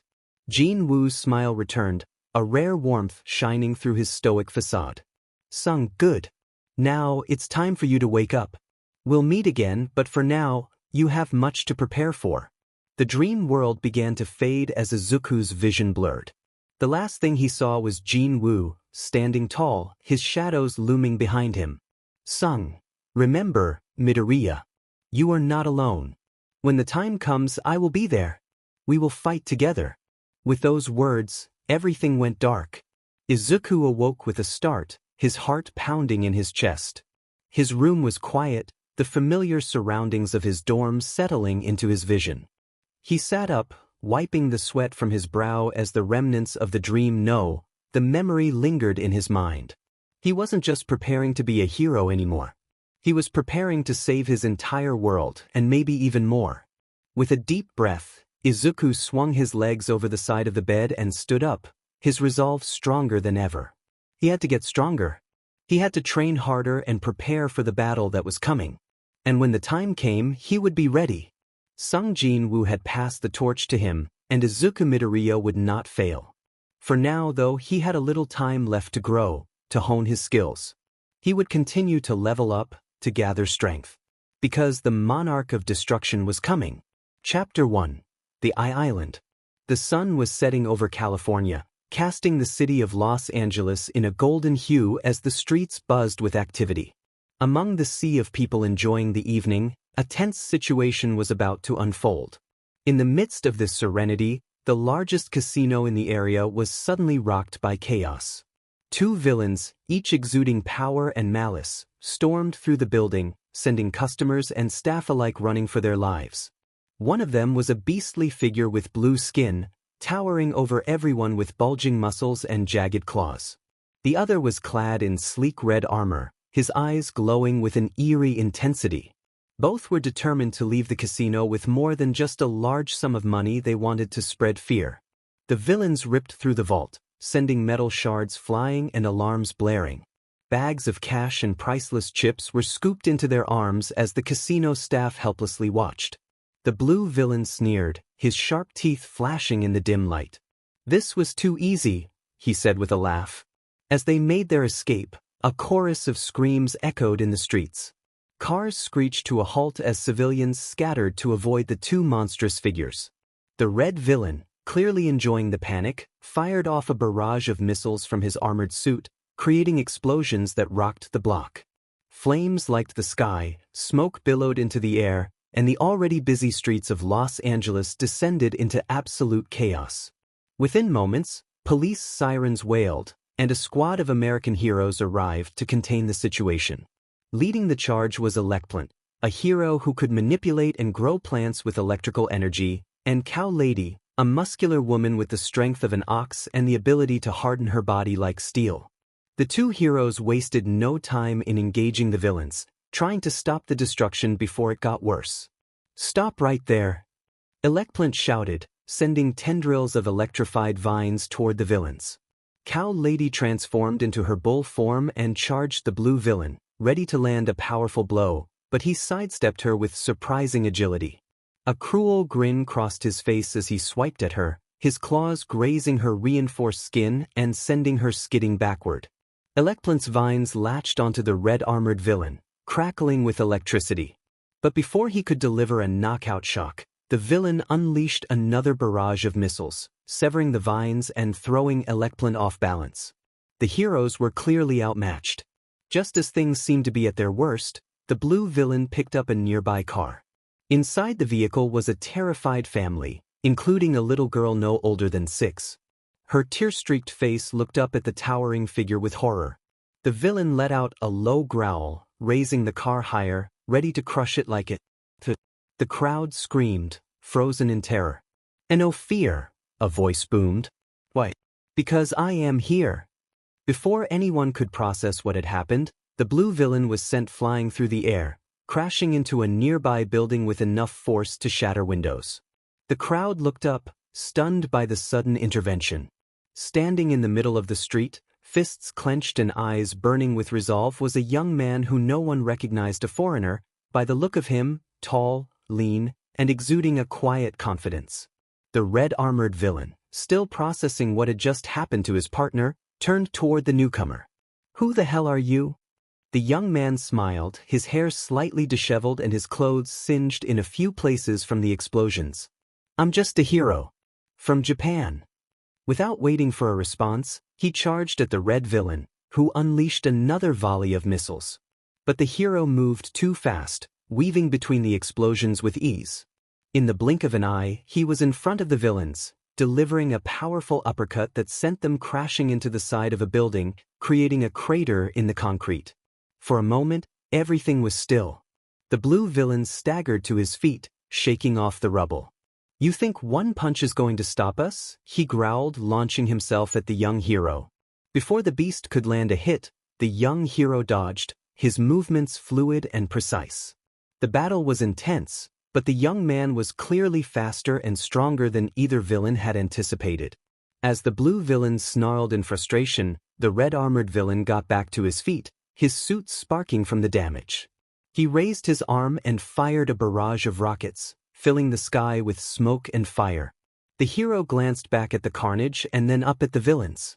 "I really don't have time for this," he muttered, more to himself than to the villains. The villains, realizing they couldn't overpower this mysterious hero, decided to retreat. They dashed down the street, looking for a way to escape.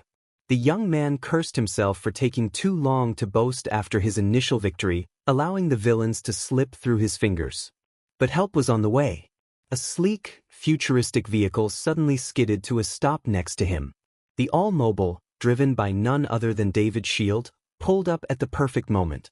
"Tashinori, you're going to be late for class," he shouted, his voice laced with impatience. "Can't you wrap this up already?" "Relax, Dave," the young man, revealed as Tashinori Yagi, said with a grin. "I've got this under control." Tashinori leaped into the passenger seat, and David floored the accelerator. The all-mobile tore through the streets of downtown LA, hot on the trail of the villains. David's high-tech drones whirred above, tracking the movements of the villains as they weaved through the city, trying to avoid capture. As they closed in on their targets, the red-armored villain turned and fired more missiles at them. But the Almobile's advanced tech countered with a series of energy bubbles, which enveloped the explosions, rendering them harmless. "Impressive tech as always, Dave," Tashinori said. "Yeah, but we're going to be late for Dr. Anderson's lecture if you don't finish them off soon," he replied, his voice filled with urgency. Tashinori smiled again. "Tashinori, fine. Let's finish this." He leaped out of the all-mobile, soaring into the sky. The villains had begun climbing up the side of a skyscraper, desperate to make their escape. But Tashinori wasn't about to let them get away. With a mighty burst of energy, he propelled himself higher, his shirt and jacket burning away from the heat of the missiles, revealing his hero costume. In mid-air, Tashinori unleashed a powerful, earth-shaking punch. Tashinori, California Smash. The sheer force of the blow sent shockwaves through the air, and the villains were launched from the skyscraper, crashing into the streets below with enough impact to leave craters in the ground. The bystanders, including Cow Lady, Elecplant, and a growing crowd of civilians, watched in stunned silence. The battle was over in an instant.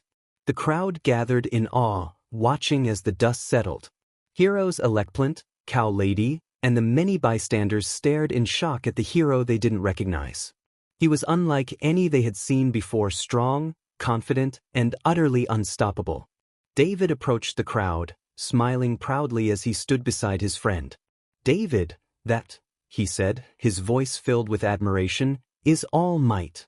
And one day he'll become the world's symbol of peace."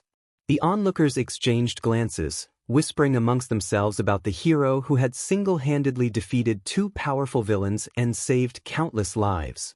Present, All Might's dreams of his youth, a time of endless ambition and unwavering strength, slowly faded. The images of a younger, more invincible version of himself drifted away like mist. He sighed, half asleep, savoring those memories until he heard the unmistakable voice of young Midoriya calling out to him. "Izuku, All Might. All Might. You've got to see this view." His voice cut through the fog of All Might's thoughts, pulling him back to the present. All Might blinked and looked over to see Izuku practically bouncing in his seat, his excitement barely contained. They were soaring high above the vast blue ocean, the golden glint of Island visible on the horizon. Izuku pointed out the plane's window, eyes wide with awe. "Izuku, Island looks amazing from up here." All Might chuckled, his tiredness forgotten in the face of Izuku's boundless energy. "All Might, it certainly does, young Midoriya." "A marvel of modern engineering," he replied, his deep voice filled with warmth. Izuku turned to him, his smile brighter than the sunlight pouring in through the windows. "Izuku, thank you so much for bringing me along, All Might." "All Might, of course, my boy," he replied, a fond look in his eyes. "You deserve it. Besides, I thought this would be a great opportunity for you to see some of the most cutting-edge research on quirks and hero technology. You might even learn something new to help you on your journey." As the plane began its descent, All Might's expression grew more serious. He shifted in his seat, preparing to take on the larger-than-life persona that the world knew him for. With a quiet grunt, he expanded into his muscular form, his once frail and lean body replaced by the towering figure of strength everyone expected. "All Might, you've got your permission slip for your hero costume, right, young Midoriya?" Izuku nodded, patting the side of his bag with a smile. "Izuku, yes. I made sure to double-check before we left." "All Might, good, good, we'll need to make sure everything is in order. Remember, we're here as guests, so we'll need to follow the rules closely." The plane touched down smoothly, and the two heroes disembarked, stepping onto the bustling tarmac of Island's airport. Izuku, fully dressed in his hero costume, followed closely behind, his eyes gleaming with anticipation. As they passed through immigration, they were greeted with cheerful smiles and friendly nods, the island's security clearly honored to have the world's greatest hero among them. As they walked, All Might casually asked, "All Might, so, young Midoriya, what do you know about this place?" Izuku's face immediately lit up. "Izuku, well, Island is an artificial moving island. It was built by the world's top scientists as a hub for research on quirks and hero technology. It's designed to be a neutral ground for all kinds of research, free from government regulations, so scientists can really push the boundaries of innovation. And because it's a floating island, it's constantly moving, which helps it stay protected from villain attacks." All Might smiled, surprised in the slightest. "All Might, impressive young Midoriya. That's why I wanted to bring you here. There's so much for you to learn from the brightest minds on the planet." As they walked deeper into the airport, they noticed that there were signs and banners everywhere, all advertising the iExpo.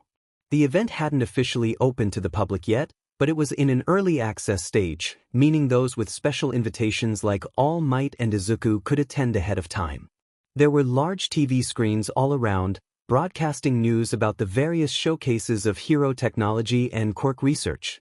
Robots and AI-guided assistants wandered the halls, directing people and providing information about the event. Even the residents and tourists seemed to be in high spirits, many using their quirks openly as they strolled through the lively airport. Izuku, wide-eyed, marveled at the futuristic technology surrounding them. Izuku, this place is cooler than pictures, he exclaimed, barely able to contain his enthusiasm as they passed a series of holographic displays showcasing new hero gear. All Might, indeed, he agreed, his deep voice filled with pride. And with the Expo, the world's top innovators will be showcasing their latest creations. You'll be able to see inventions and technologies that could change the way we approach hero work forever. As they stepped outside the airport, Izuku was greeted by a breathtaking view of Island. The cityscape was a blend of gleaming skyscrapers, lush parks, and sleek, futuristic architecture.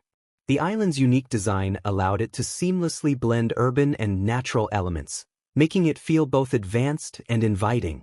The gentle hum of machinery and the distant sounds of people enjoying the attractions filled the air.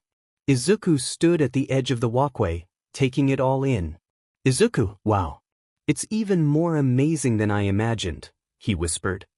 But before Izuku could get too lost in the scenery, they were suddenly swarmed by a group of adoring fans. All Might! It's All Might! A woman shouted, rushing over with her phone held high to snap a photo. It's the symbol of peace. Another fan yelled, quickly followed by a flood of cheers. Within moments, a crowd gathered around them, people of all ages eagerly trying to get a glimpse of their hero. Some waved hero merchandise, hoping for an autograph, while others simply shouted their admiration. All Might! You're my hero! A young boy cried, tugging at his mother's sleeve. All Might smiled, waving to the crowd with his trademark grin. All Might, thank you, everyone. It's always an honor to be here. Please, don't push, there's enough of me for everyone. The throngs of fans eventually began to dwindle, but not before All Might's patience had been tested. He loved his fans, but there was a reason he didn't often show up in crowded public spaces. Izuku, meanwhile, slipped through the crowd using his stealth skills. A while later, All Might's face was dotted with lipstick marks, and Izuku couldn't help but snicker at the number one hero's situation. All Might chuckled while wiping them off. Goodness, I didn't expect to be held up for so long. At this rate, we're in real danger of being late. Izuku stopped snickering as he saw All Might's face freshly cleaned. Late for what? Izuku asked. All Might grinned, turning to him. I wanted to drop in on an old friend. It's been a while since we last caught up. I hope you don't mind coming along. Sure. Depending on who it is, I might even get to see something the public doesn't. He smirked as All Might leaned down slightly. Do they know about your condition? Yes, my friend does, but his daughter doesn't. So please, keep that between us, he said as he straightened up. Understood, Izuku replied, giving him a thumbs up. Uncle Might. A figure bounced energetically toward them, drawing both All Might's and Izuku's attention. Bounding toward them on an advanced pogo stick, Melissa Shield, the daughter of his old friend David, grinned widely, her blonde hair bouncing in time with her movements. The device she was riding on looked as futuristic as anything else on Island, gleaming in the sunlight. With the grace of someone well-versed in technology, she hopped off the stick and landed right in front of the duo. Uncle Might, she greeted, her voice full of youthful energy and affection. She gave him a warm hug, and All Might chuckled as he lifted her. Melissa, you've grown into a fine young woman, he said, patting her on the head gently, his broad smile lighting up his face. He couldn't hide his pride, seeing her now as a 17-year-old young woman, brimming with intelligence and the same fiery spirit that her father had. Melissa beamed. Thanks. I'm so glad you made it. I invited you to the Expo as a surprise for my dad. I can't wait to see the look on his face. All Might chuckled as he gently set her down, already imagining David's stunned expression. I'm sure he'll be overjoyed. It's been too long.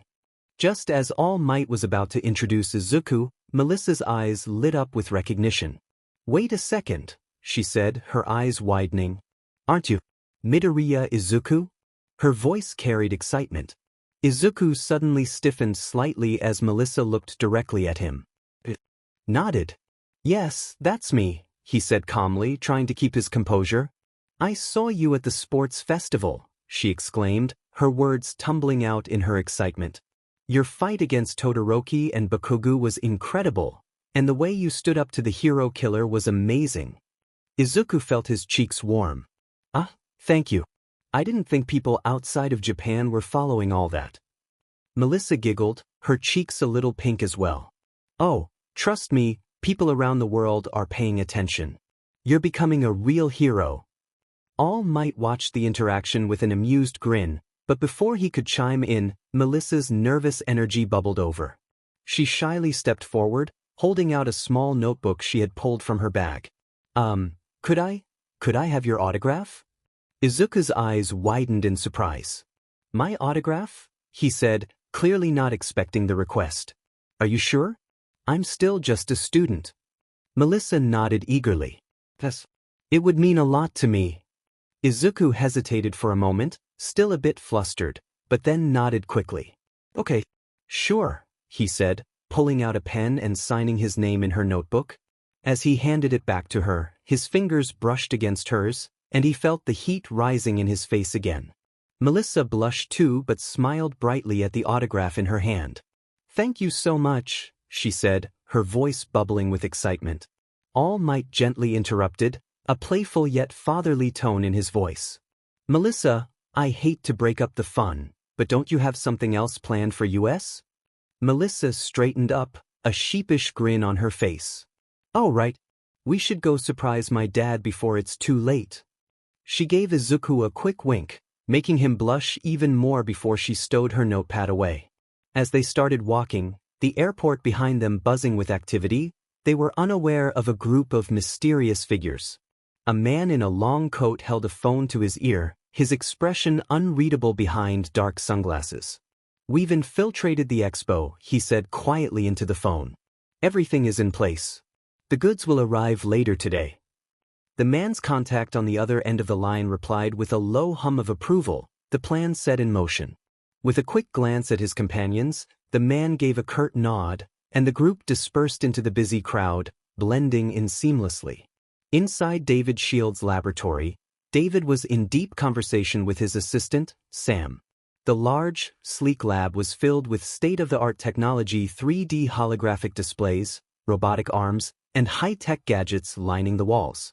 The atmosphere buzzed with activity as scientists worked diligently on various projects, all contributing to the groundbreaking research that made I-Island the forefront of Quirk studies.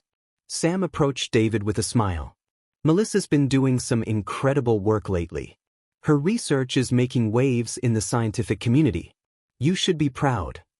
David smiled proudly, glancing at a nearby terminal that displayed Melissa's latest work on some kind of armor. I am. She's always been brilliant, but now she's truly coming into her own. I couldn't be prouder. At that moment, the doors to the lab slid open with a soft hiss, and in strolled Melissa, her steps confident and her face beaming. She was the spitting image of youthful ambition, her sharp eyes scanning the room as she made her entrance. You know me, she said playfully, her grin widening. I'm my father's daughter, for better and for worse. Her tone was teasing, but there was genuine warmth in her words. Despite her accomplishments, Melissa always remained grounded and respectful of the legacy her father had built. David smiled at his daughter, tapping the phone in his pocket absent-mindedly. Melissa, I didn't think I'd see you today. You've been swamped with your own work. Hello, miss. Sam greeted her with a smile. Good to see you. Ah, right back at you, Sam. Her smile widened as she strolled closer, her eyes twinkling with mischief. Thanks for taking care of Papa again. Honestly, you need to get out more, Papa. You're cooped up in here all the time. David let out a hearty chuckle, joined by Sam.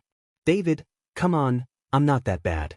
Melissa folded her arms, tilting her head to the side with an amused smirk. Melissa, you are that bad, but luckily for you, I'm here to fix that. She paused, her smile growing wider. In fact, since you've completed the first stage of your research, I invited someone here to celebrate with us. David raised an eyebrow, genuinely surprised. David? Oh? Who did you invite? His voice carried a mix of curiosity and concern. Melissa, a person you dearly love, she replied, her grin deepening as she glanced toward the door. All eyes turned to the lab entrance, the room going quiet with anticipation. Suddenly, the door swung open, and a booming voice echoed through the lab, full of energy and excitement. All Might, yes, I am here. All Might entered the room in a burst of theatrics, his iconic red, white and blue colors seeming to explode around him like fireworks. He struck a series of exaggerated heroic poses, grinning widely. His larger-than-life presence filled the entire lab, and even though Izuku stood outside watching from behind, he couldn't help but sweat drop at his new mentor's antics.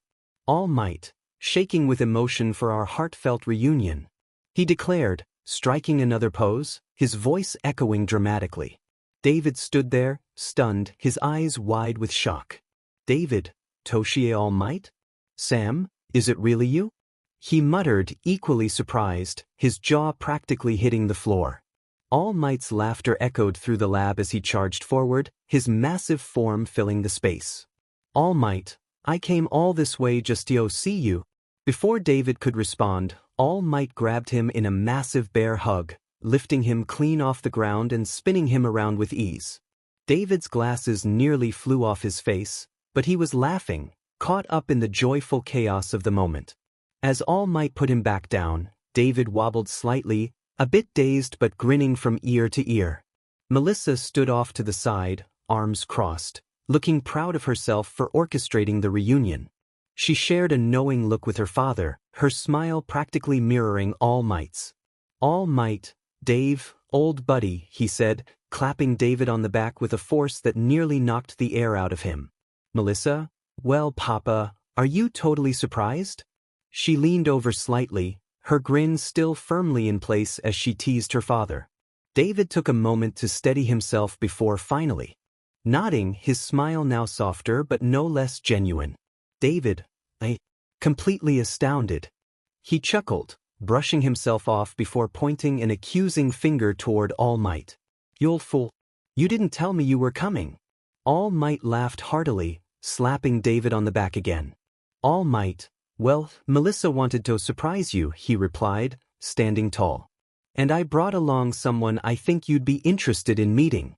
David turned to Izuku, who was already in awe, his eyes wide and starstruck. All Might, this is one of my protégé, Midoriya Izuku. David, Midoriya? The boy from the UA Sports Festival, he said, clearly recognizing the young hero. I've heard quite a bit about you. Izuku immediately launched into a flurry of facts. Izuku, you're David Shield. You won the Nobel Peace Prize for your research on Quirks, and you were All Might's sidekick during his early career. And you designed all of his hero costumes. It's such an honor to meet you, sir, he said, bringing his hand in front of him. David laughed heartily at Izuku's enthusiasm as he shook his hand. David, you've done your homework, young man. It's good to see a student with such dedication.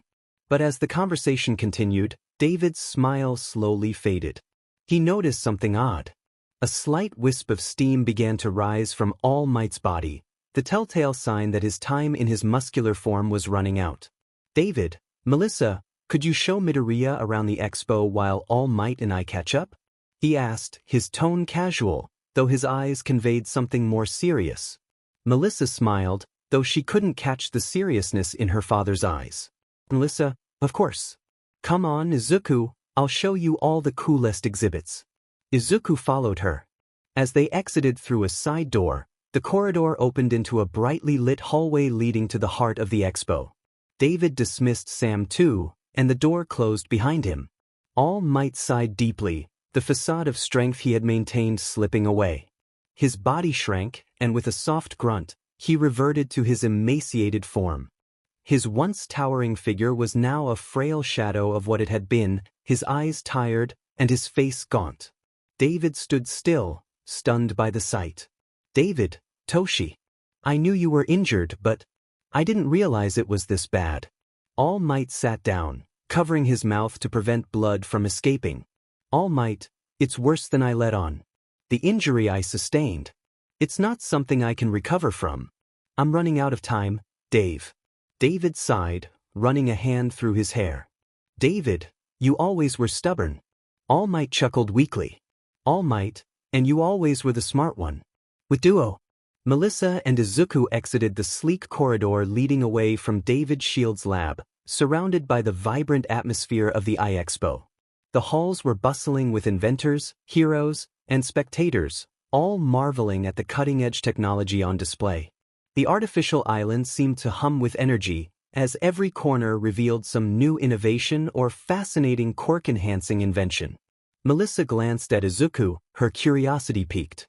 "Melissa, so, Izuku," she began with a playful smile, "I've seen a lot of different hero names over the years. What's yours?" Izuku blinked, his face brightening as he said proudly. "Izuku, oh, my hero name is the gamer hero, Zero." "Melissa, Zero?" She raised an eyebrow, clearly intrigued, but also a little amused. "That's a unique one. What's the story behind that?" Izuku smiled slightly as he remembered the challenges he faced but emerged victorious. "Kind of a long story," he admitted, looking down for a moment before meeting her eyes again. "But basically, I wanted to represent starting from nothing, from zero. It's about how no matter where you begin, you can still grow and become something great. Plus, I like the idea of having no limits. Like I could be anything, do anything, and help anyone, no matter the odds." Melissa smiled at his explanation, sensing the depth and thought behind his words. It was clear that Izuku was someone who took his role as a hero seriously, someone who believed in constantly striving to improve and overcome challenges. "Melissa, that's actually pretty cool," she admitted. "I can see how it fits you. But, if you don't mind, I think I'll stick with Izuku." Izuku nodded, relieved that she didn't find his hero name too strange, but also happy and blushing at the same time that she chose to call him by his real name. "Yeah, that's fine," he said, smiling back at her. "Izuku works." Melissa guided Izuku through the bustling expo, the scale of the event impossible to ignore. Everywhere they turned, there were new sights, sounds, and displays of cutting-edge technology, each more impressive than the last. Melissa, full of excitement, pointed out different exhibits, enthusiastically explaining how each invention worked and what its purpose was. Izuku, wide-eyed and in awe, could hardly keep up with her pace. The air was charged with a sense of anticipation and energy. The iExpo, one of the most prestigious events in the world, was a gathering place for scientists, inventors, and pro-heroes from all over to witness the latest advancements in quirk-related technology. As they weaved through the crowd, Izuku's sharp eyes noticed several pro-heroes from around the world. He couldn't help but marvel at how many had been invited to the event by high-profile sponsors. One figure in particular stood out: Godzilla, a towering, reptilian hero whose presence alone was enough to turn heads. His enormous, lumbering frame seemed almost out of place among the sleek, futuristic designs of the expo. Yet, he was a living legend, his status as a pro-hero well established across the globe. Melissa noticed Izuku's starstruck expression and grinned. "Pretty incredible, right?" she asked, her voice filled with excitement. "Yeah," he said breathlessly. "I never thought I'd see so many pro-heroes from around the world in one place." She nodded. The sponsors of the expo invite them every year. It's a great way to showcase the latest inventions and technologies that can help heroes do their jobs better. Izuku was about to ask Melissa another question when a voice over the expo's loudspeakers announced that everyone had been invited to a grand reception party at the end of the night. Melissa turned to him, a twinkle in her eye. "The reception is always a big event. It's where the real networking happens. You'll get to see even more heroes up close." Izuku nodded, still processing everything. "This is amazing." Melissa smiled warmly at him. "Come on, I want to show you the pavilion. That's where the most impressive inventions are on display." They made their way to the pavilion, one of the largest areas of the expo. As soon as they entered, Izuku's eyes widened in amazement. The pavilion was filled with an array of inventions, each one more impressive than the last. It was a treasure trove of innovation, from high-tech devices to new hero costumes with built-in support gear. Melissa led Izuku through the displays, explaining the function of each invention with a level of expertise that left Izuku in awe. She wasn't just knowledgeable, she was passionate about the work being done on the island. It was clear that she had grown up surrounded by scientific genius, and it had rubbed off on her in the best possible way. They continued making their way through the expo, stopping every now and then for Melissa to explain some of the inventions to Izuku in more detail. She pointed out a few gadgets that had caught his eye and even demonstrated a small energy-based shield she had developed as part of her own research. It wasn't long before Izuku started asking questions of his own. "So, your dad," he began, hesitating for a moment before continuing, "he's one of the top scientists here, right? He's done so much for the hero community. Do you want to follow in his footsteps?" Melissa's eyes brightened at the question, and her usual confident smile softened into something more personal. "Yeah, I do. I've always admired my dad. He's dedicated his whole life to helping heroes, and growing up, I was always surrounded by that kind of passion. Seeing what he could accomplish and the impact he had made me want to do the same." She paused for a moment, glancing around the pavilion as if taking it all in herself. "I'm a third-year student at Island Academy, and I've been studying to become a scientist just like him. I wanted to help heroes in the same way he has, to create technology that can make a difference." Izuku smiled, recognizing the same spark in her eyes that he often saw in the mirror. Hearing Melissa talk about her dreams and aspirations reminded him of himself, back when he was quirkless and filled with the overwhelming desire to become a hero, no matter the odds. He had faced countless obstacles, but his determination had never wavered. He saw the same kind of determination in Melissa's eyes now. It was a bittersweet feeling. Izuku remembered what it was like to be powerless, dreaming of something greater. Before he gained his powers, he had felt like he was at the bottom of an insurmountable mountain. Melissa's words brought those memories flooding back, and he found himself smiling. But before he could say something, he was interrupted. "Looks like you're having fun, Izuku." Izuku froze at the sound of that voice, his heart skipping a beat. He had been having such a good time exploring the expo with Melissa that he'd almost forgotten about the outside world. But now, faced with the sudden appearance of his best friend, he couldn't help but feel a wave of anxiety wash over him. He slowly turned around to face her, trying to keep his expression calm, but the knot in his stomach tightened when he saw her standing there in her hero costume. "Ochako," he stammered, his mind racing. What are you doing here?" He had come to Island thinking it would be a break from the stresses of being targeted by monarchs. But now, seeing Ochako and two more familiar faces behind her, he realized this was not going to be the peaceful break he'd hoped for. "It looks like you're having fun," she repeated, her smile not quite reaching her eyes. As the group of masked villains moved swiftly through the shadowed corridors of Island, their leaders signaled for silence. They had just received their goods, a shipment of high-tech weaponry and equipment that would allow them to subdue the island's advanced security system. Each villain equipped themselves with restraint devices, taser guns, and enhanced quirk-nullifying cuffs, which gleamed menacingly under the dim lights. The main villain, clad in a sleek black suit, pulled his mask over his face. With a sharp nod to his team, they began their mission. The island's security guards, trained to handle even the most dangerous threats, were quickly overwhelmed by the sheer speed and efficiency of the villain's attack. Quirk suppressants and high-powered restraints were used to incapacitate the guards in seconds.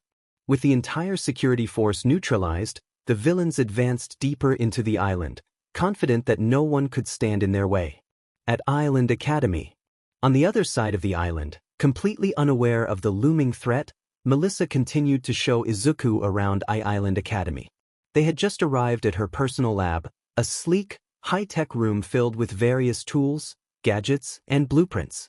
The walls were adorned with numerous awards, certificates of recognition, and photos of Melissa standing proudly beside her father, David Shield, at various events. Izuku was in awe as he looked around the lab. "Wow, Melissa. You've really done a lot.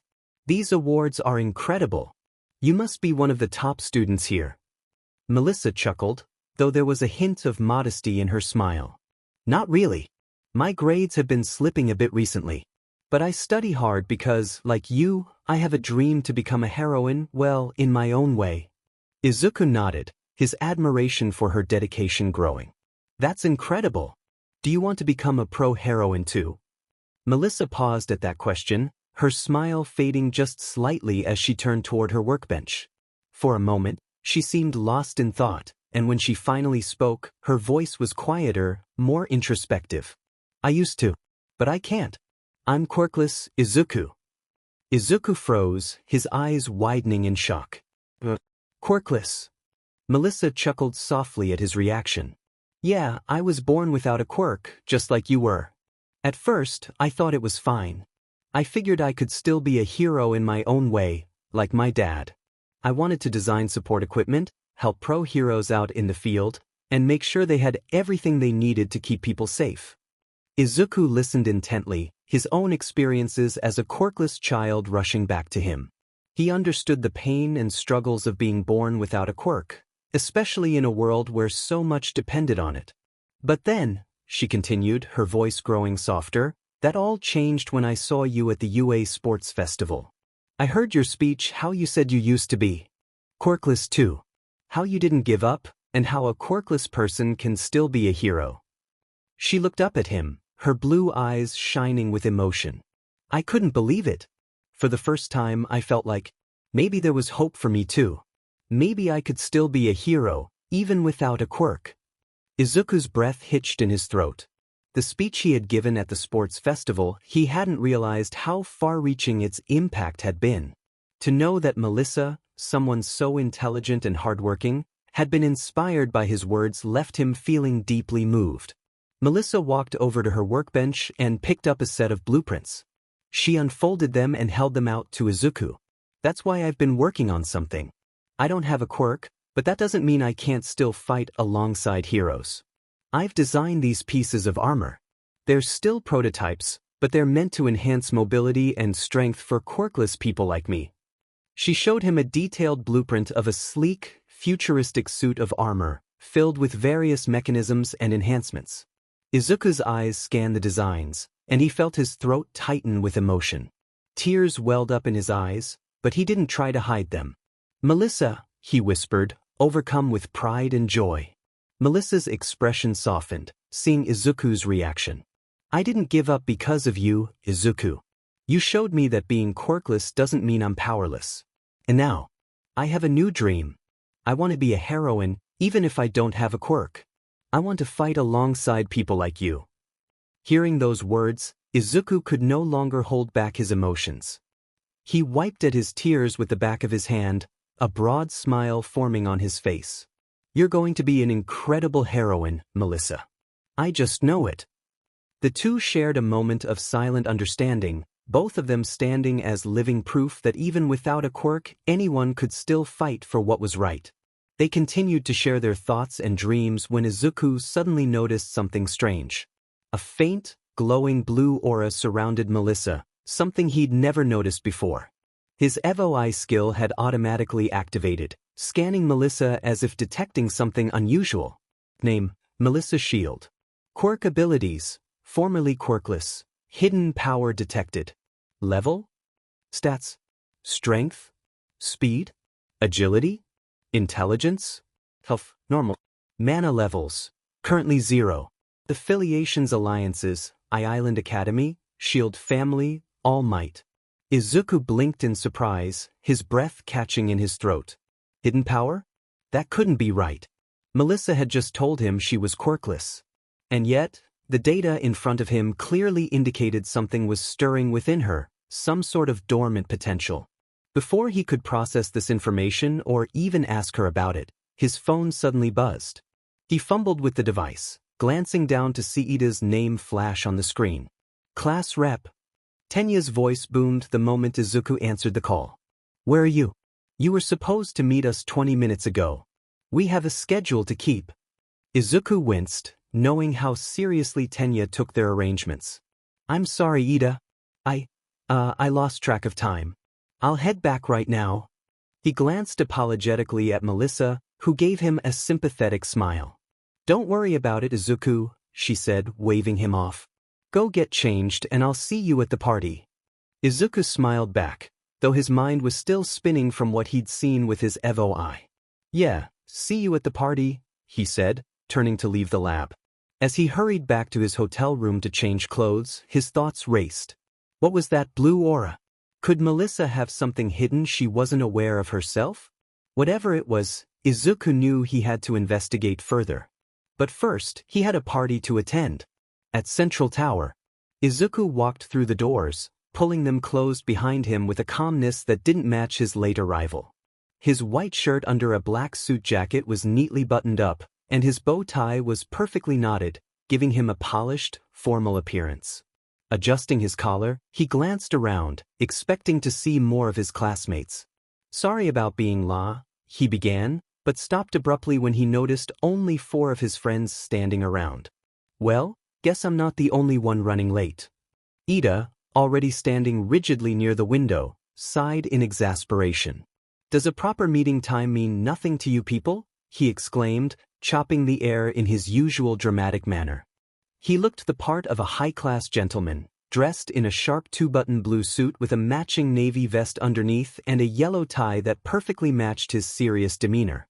Izuku shrugged casually, waving off Ida's frustration as if it were nothing. "The party isn't going anywhere, Ida. It's fine." He gave a nod to Shoto, who stood quietly at the side. "Looking good, Todoroki." Shoto, dressed in a cool gray suit with navy blue lapels and a dark red tie, returned the nod. His attire, like his personality, was sleek and understated yet striking. Before the conversation could continue, the lift opened as Momo entered with her usual elegance, dressed in a stunning light green gown accentuating her regal bearing. Her stride was confident, as always, and she smiled warmly at the group. "Apologies for our tardiness," she said, her voice polite and poised. "Jiro's feeling a little shy." She gestured toward Jiro, who was lingering behind her, looking a bit uncomfortable. Jiro, dressed in a sleek black dress with a leather jacket thrown over her shoulders, blushed and looked away. "This feels more like a costume than formal wear," she mumbled, clearly uncomfortable with the attention. Kaminari gave her a thumbs up. "I'm just glad you're not in a t-shirt," he said. "Even the jacket can't ruin it," Mineta added, grinning widely. Before they could say anything more, Jiro's ear jacks extended with a snap, hitting both boys hard enough to make them flinch. "Shut up," she growled, her face flushed as she turned away, clearly mortified by the attention. "Why would you do that?" "It was a compliment," Denki whined, rubbing his head as he sat up. "No, it wasn't," she shot back, glaring at him with fire in her eyes. Izuku looked at the 2 girls who felt like family to him. They were practically his sisters in all but blood, and he couldn't help but smile. "You both look incredible," he said sincerely, his voice warm. "Yaoyorozu, that dress suits you perfectly. And Kyoka, the black really brings out your style." Kyoka immediately blushed, averting her eyes as she fidgeted with one of her ear jacks. "What? Stop it, you're embarrassing me," she muttered, but there was no hiding the small smile tugging at her lips. Momo, ever the gracious one, gave a gentle smile. "Thank you, Midoriya. That's very kind of you." Denki rubbed his head with a groan, while Mineta sulked beside him, clutching his forehead. Why does he get away with saying stuff like that? The doors slid open again, revealing Ochako.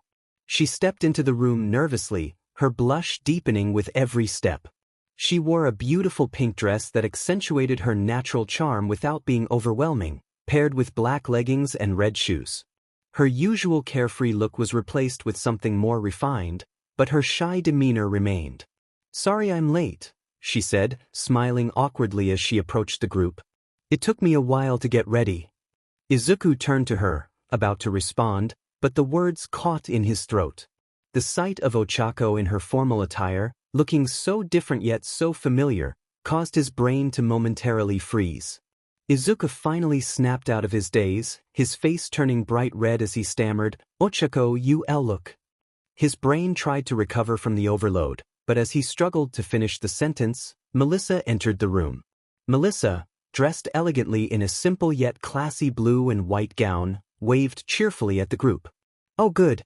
I thought I was going to miss you guys." She smiled, her presence lighting up the room as she approached.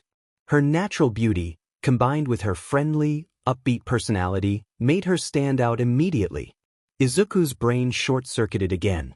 2 beautiful girls, both standing in front of him in formal wear, smiling at him. His system was overloaded once more.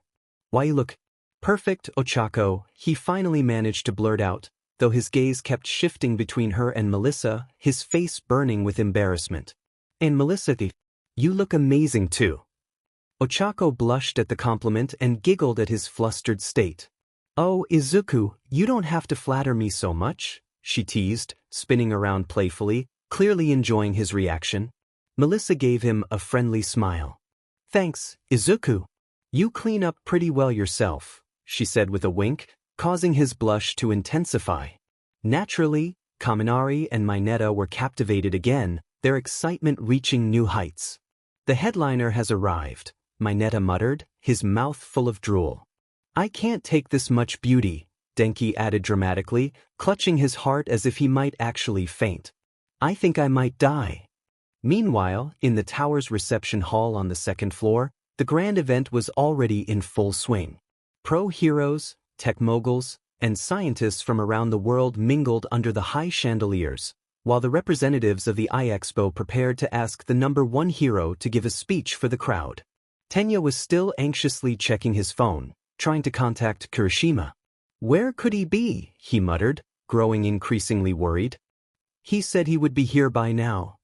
"Maybe he's just running late," Shoto suggested calmly. Tenya shook his head. "I've been calling him for the last 30 minutes, but there's no answer. How can he lose track of time at such an important event?"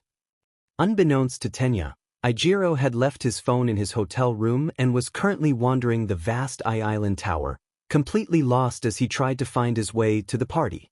Back at the reception, the crowd began to hush as the host took the stage, microphone in hand, ready to introduce the keynote speaker, the symbol of peace himself, All Might.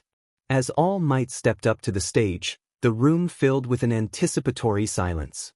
His towering presence commanded the attention of every guest at the party.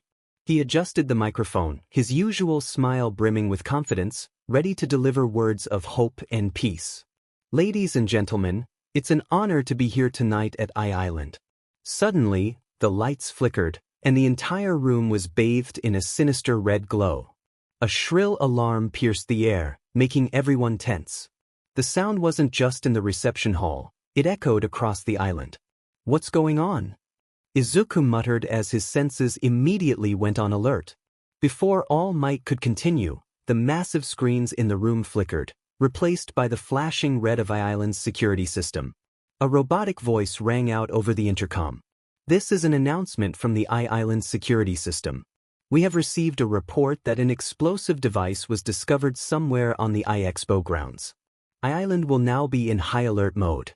Your safety is our top priority. Residents and tourists should return to their lodgings. Anyone remaining on the street after 10 minutes will violate the law." Back in the central tower, things took a darker turn. The party came to a complete halt as the security system sealed the tower's doors with thick steel barriers. The representatives of the expo scrambled in confusion, and the pro-heroes present, including All Might, tensed, realizing something was horribly wrong. That's when the masked villains barged into the hall. The group leader stepped forward, dressed in combat gear and wearing a gray mask. He strode with confidence, followed by a legion of armed criminals who stormed in with weapons drawn. The partygoers screamed in terror, and several heroes made a move to protect the guests, only to be immediately restrained by a volley of bond shots fired from hidden traps on the floor. The restraints wrapped around the heroes' limbs, pulling them down to the ground with enough force to suppress even All Might. The leader revealed himself to be Wolfram, a notorious villain known for his brutal tactics. His gaze swept across the room, locking onto the restrained heroes and terrified civilians. "Wolfram, everyone, stay calm," he announced, his voice cold and calculated as he smirked. "We are now in control of this island. If you cooperate, no one has to get hurt. But resist us and you'll regret it." His villains raised their weapons, ensuring no one dared to move. All Might, still bound by the powerful restraints, struggled against them, his muscles tensing as he tried to free himself. But the bonds were too strong, even for him in his weakened state. From the side, David watched in horror, his heart racing as he saw the symbol of peace subdued.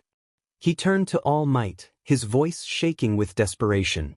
David, Toshi, don't do anything rash. We need to stay calm. I'll find a way to get us out of this. All Might's eyes flicked to his old friend, his expression grim. All Might, Dave. On the upper floor, Shoto frowned as he tapped his phone screen, his expression growing more serious by the second.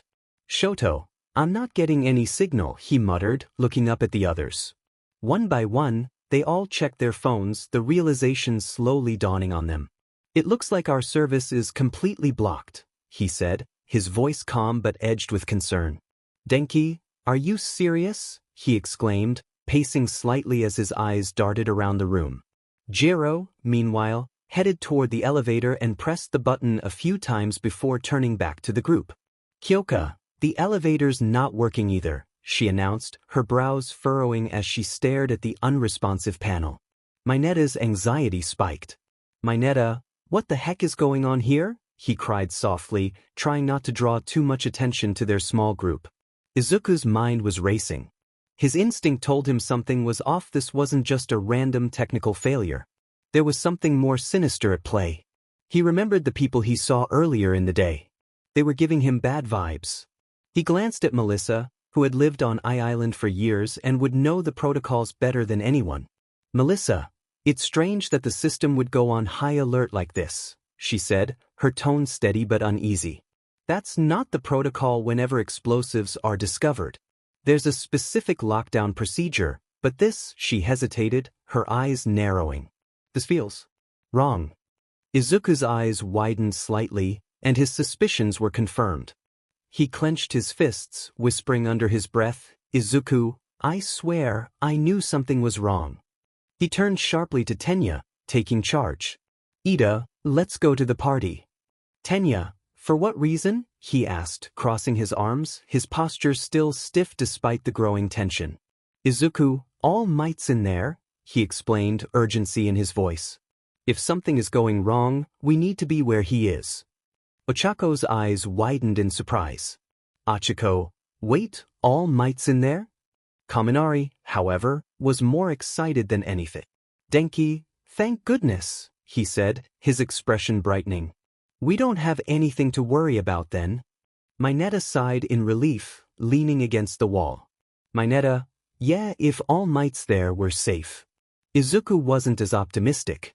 He knew better than to rely on the presence of a single hero, no matter how powerful. He turned to Melissa, his expression determined. Izuku, Melissa, you know this building inside and out. Do you have any way we can get down there? Melissa nodded, though her face betrayed a hint of worry. Melissa, yeah, sure. We can use the emergency stairs. She pointed to a door near the edge of the room. That'll at least get us close to the reception hall. Izuku nodded, grateful. Izuku, we'll follow your lead. As the group prepared to move, the scene shifted to the reception hall on the second floor of the tower. The grand party was supposed to be in full swing, with heroes and important figures from all over the world mingling under the elegant chandeliers. But now, the atmosphere was tense and filled with fear. The guests sat quietly, their movements restricted, while several pro-heroes lay tied up, their heads bowed in defeat. Wolfram, the masked leader of the villains, stood among them, overseeing everything with a sinister smirk. One of the heroes, a tall man with gray hair and red gloves, tried to speak up, his voice filled with righteous anger. What are you criminals after? Wolfram didn't hesitate. With a quick movement, he kicked the hero aside, sending him sprawling to the floor. Wolfram, do you not know how to listen? He taunted, standing over the fallen hero. Stay down. Just then, Wolfram's phone rang.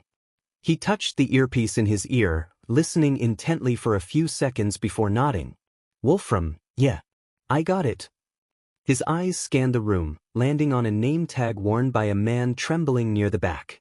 Hey you there. You a researcher here? He asked, narrowing his eyes as he read the tag. Sam, right? Sam leaned back slightly, his eyes wide with fear. Sam, why's I am, he stammered. Wolfram's smirk grew. Wolfram, take this one up. he ordered, motioning to his henchman. Sam, no please, he pleaded, backing away slowly. Before the henchman could reach him, David stepped forward, his expression calm and composed despite the danger. David, stop it. That man is my assistant, he said, his voice steady. What do you plan on doing to him? Wolfram turned, eyeing David with a mixture of curiosity and amusement. Wolfram. The famous David Shield. He chuckled darkly. Bring him too, he ordered, gesturing to his men. David didn't flinch. David, and if I refuse? He asked, his voice level but filled with an underlying threat. Wolfram's grin widened. Wolfram, then, somewhere on this island, you'll hear a pretty little girl scream. David's calm demeanor faltered for a split second as the weight of Wolfram's words sank in. He knew exactly who the villain was threatening. David, all right, he said, his voice quiet but resigned. Lead the way. As David and Sam were taken away by Wolfram's men, All Might, firmly anchored to the ground, strained to get a clear view of what was happening. His heart raced, thoughts consumed by the escalating danger and the realization that his power was limited. He couldn't afford to fail, not with so many lives at stake. Suddenly, All Might noticed a small, flickering light from above. His eyes darted upwards, landing on a small figure standing on the 3rd floor of the tower. It was Izuku, signaling him in some way. In the shadows of the 3rd floor, Jiro pressed her ear jack against the railing, using her quirk to amplify sound from the reception hall below.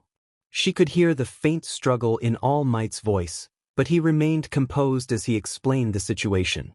All Might, the security has been compromised, his voice came through in a low whisper.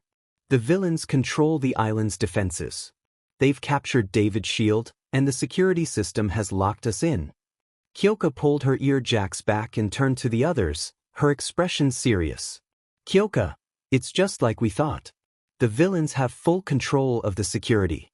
Izuku, but we have to do something. Tenya stepped forward with his usual serious tone. Tenya, Midoriya, we can't legally engage with these villains. Our priority should be escaping and calling for help. That would be the most responsible course of action. Before Izuku could respond, Melissa chimed in with a grave expression. Melissa, the security system here is as advanced as Tartarus, the maximum security prison.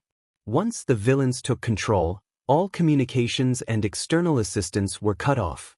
No one is coming to help us unless we reset the system ourselves. Shoto, maintaining his calm demeanor, stepped forward. Shoto, if we don't try to help, All Might and the others will remain in danger. We need to disable the system, or they'll have no chance. Kyoka nodded in agreement. Kyoka, we can't just run. If we don't try, everyone on the island is at risk.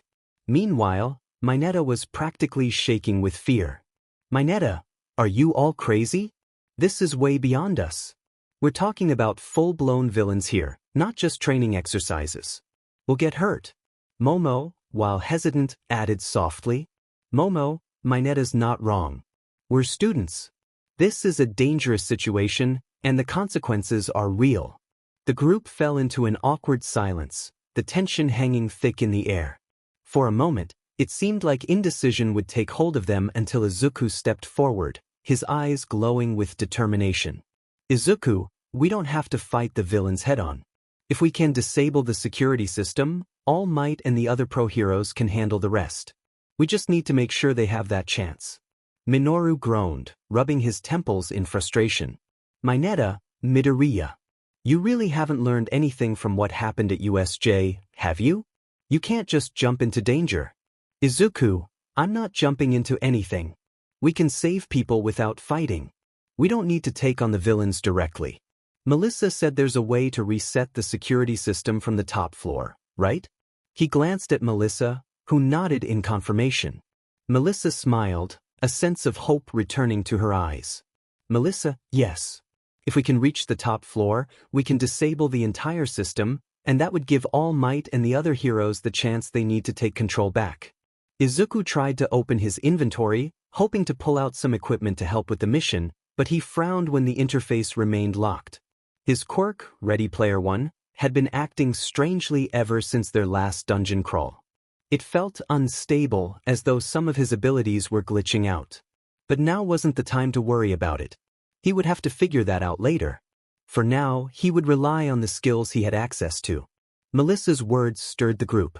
Even Denki, who had been hesitant earlier, was now looking more determined. Still, he turned to Izuku and voiced his concern. Denki, hey, maybe you should tell Melissa to stay behind. I mean, she's a civilian, right? What if something goes wrong? Before Izuku could answer, Melissa interjected, her voice resolute. Melissa, no. I'm not staying behind. I'm the only one who can disable the system, and I want to help save everyone just as much as all of you do. Her conviction made Izuku smile. He admired her courage, knowing firsthand how hard it was to fight for a dream without a quirk. Izuku, all right. Let's do this. The group exchanged determined nods, rallying around Izuku's plan. They were ready to work as a team to disable the system, knowing that if they succeeded, the heroes would turn the tide against the villains. With their decision made, the team prepared to move. They had a dangerous journey ahead of them, but with their combined strength and Melissa's knowledge, they had a chance to save the day without confronting the villains directly. Izuku stood in the shadows of the third floor, watching All Might closely from the party hall below. He knew that their only option was to act, but All Might needed to understand their plan. Steeling himself, he used the hand signals they had been taught in their rescue training, quickly signing out their plan to disable the security system and save the hostages without directly confronting the villains. All Might, still restrained by the powerful bonds holding him on the stage, caught Izuku's gestures out of the corner of his eye. His heart sank a little, knowing full well that the situation was beyond what his students should be dealing with. He narrowed his eyes, watching Izuku's determined face as the message continued. Izuku, we'll reach the control room. We won't fight. Trust us. For a moment, All Might's instincts screamed at him to stop them.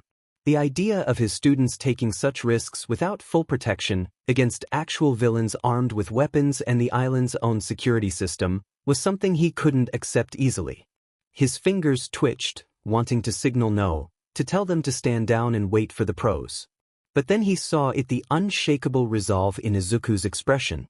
The boy who had trained himself to fight evil, the boy who had enough power to stand up to him, was not backing down. And as much as All Might wanted to protect him, he knew in his heart that a true hero would never back down when innocent lives were at stake. With a sigh, All Might's stern expression softened just slightly as he thought. All Might, sometimes, heroes have to act, even when the situation seems impossible. I believe in you. As the group continued their exhausting climb up the tower, each floor seemed to stretch on forever. Tenya and Izuku, still leading, stopped to catch their breath while the rest of the group trailed behind. Tenya, level he finally stopped, his usually unshakable composure slightly rattled by the long climb. Izuku, sensing that the group needed a moment, also came to a rest and turned toward the others. Everyone was clearly fatigued. It suddenly hit Izuku. Izuku, wait, Melissa, how high does this tower go? Melissa, trying her best to stay composed despite her breathlessness, answered. Melissa, the 200th floor. A collective groan rippled through the group. Denki, the what? That's way too many stairs. Minoru, hiding behind Momo, was practically trembling. Mineta, I can't do it. This is torture. Momo, despite also being winded, tried to keep the group calm. Momo, it's still better than running into the villains. Keep pushing forward. Their journey pressed on, floor after floor. By the time they hit floor 50, everyone's legs were burning. Ochako, noticing Melissa trailing behind and visibly struggling, slowed down to check on her. Ochako, hey, Melissa, do you want me to use my quirk on you? It'll make you weightless, and that way, you won't have to carry yourself up all these stairs. Izuku slowed down to listen, worried about Melissa but impressed with Ochako's thoughtful offer. Melissa smiled gratefully but shook her head. Melissa, I'll be fine. Thanks though. I'll save your power for when we really need it. I'm right behind you. Izuku couldn't help but smile at her determination. Despite being quirkless, Melissa had a resolve that reminded him of himself when he was struggling at the bottom. It was inspiring. He watched as she tried to catch up to the group, her bare feet moving across the cold, hard steps. Without saying a word, he subtly activated his somersault cloud ability, creating a soft, floating cloud beneath Melissa's feet. "Melissa, what the?" she yelped, startled as her feet were suddenly lifted off the ground. The cloud swirled gently beneath her, holding her weight effortlessly. "Izuku, you've been keeping up really well," he said with a grin. "But no need to wear yourself out before we get to the top." The rest of the group looked over at Melissa's now effortless ascent, a mixture of awe and envy in their eyes. "Denki, I could use one of those clouds too," he shouted, reaching out dramatically. Mineta nodded vigorously in agreement. Melissa, now gliding along smoothly on the cloud, looked up at him with gratitude. "Melissa, thanks, Izuku. This will help me conserve energy." She smiled warmly, her hair fluttering slightly in the gentle breeze the cloud created. Izuku felt his cheeks warm slightly, but he quickly nodded, keeping his focus on the mission ahead. "Izuku, let's just make sure we reach the top." Floor 80.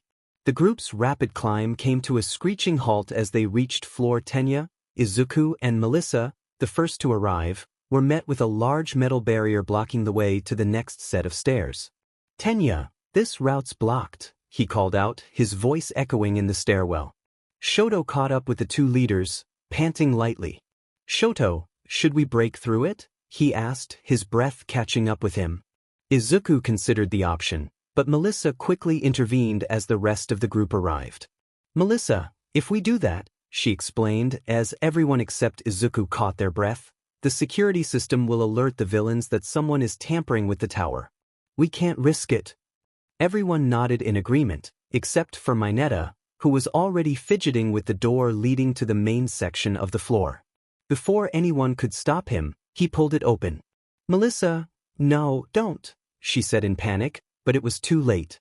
The sound of the door creaking open echoed through the corridor, and immediately, a sharp beep filled the air. The security system's warning lights flashed red. "Izuku, Mineta." His eyes widened, frustration boiling over as he clenched his fists, fighting to stay calm. The rest of the group froze, realizing the gravity of the situation. At Control Tower. In the control room, the henchman monitoring the security system raised an eyebrow as an alarm quietly beeped on his monitor. "Is something wrong?" Swordkill, a villain with a rough demeanor, walked over, cigarette in hand. "Hacker, a door on one of the higher floors just opened," the henchman muttered, his fingers flying across the keyboard. "We cleared all the levels. No one should be there." Swordkill's eyes narrowed as he pulled the cigarette out of his mouth. "Swordkill, I thought you scanned every floor." His voice was laced with irritation. The henchman rolled his eyes, pulling up the security feed. "Hacker, well, I guess not." "Look," he said, gesturing at the monitor.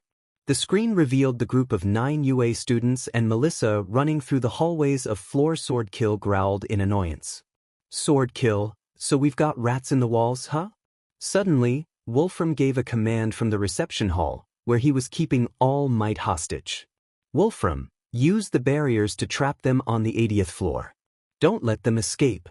He waved his pistol dismissively at the two henchmen standing near him, signaling them to move. "Roger," one of the henchmen replied, leaving the room with his partner as All Might, visibly struggling to maintain his muscle form, silently prayed for the students' safety. Back to the students. Back on floor 80, shutter doors slammed down at both ends of the corridor, trapping the group in the hallway. Thinking fast, Shoto stepped forward. "Shoto, I'll keep this one open." He slammed his right hand onto the ground, releasing a burst of ice to stop one of the doors in its tracks. The temperature dropped instantly, frost creeping up the metal barrier as Shoto strained to maintain the ice. "Tenya, hurry!" he shouted, charging toward the other side. With a powerful kick from his recipro burst, he forced a door to buckle, creating an opening to a nearby room. "Izuku, this way," he called, guiding everyone through the gap Tenya had created. Floor 80, Plant Factory. "Izuku, well, the villains know we're here," he muttered under his breath, fighting the urge to strangle Mineta, who had once again nearly compromised their position. He clenched his fists but held back, knowing that Mineta's quirk might still prove useful if they ran into any serious trouble. The group was going to need every advantage they could muster. Jiro surveyed their surroundings, taking in the tall, exotic trees and lush plants surrounding them. "Kyoka, what is this place?" she asked, her voice filled with curiosity. "Melissa, it's a plant factory," she answered as they ran into a large, dome-shaped room filled with vegetation. She explained while leading them further in. "They research the effects that quirks have on fauna here. Some plants respond differently depending on the kind of quirk used near them." Jiro stopped suddenly, her eyes locking on the elevators across the room. "Kyoka, hold on," she said sharply, halting everyone else. "The elevator. It's coming up." Izuku's expression tightened as he processed the situation. "Izuku, the villains moved fast. That means fewer villains are watching downstairs," he whispered to himself, his mind racing through potential plans. "We need to hide and let them pass. We can't engage if they can report back to their leader." He dismissed the somersault cloud when Melissa took off from it. The group nodded in silent agreement, quickly scattering to hide behind the thick bushes and oversized plant leaves in the dome. They crouched low, keeping their eyes locked on the approaching elevator.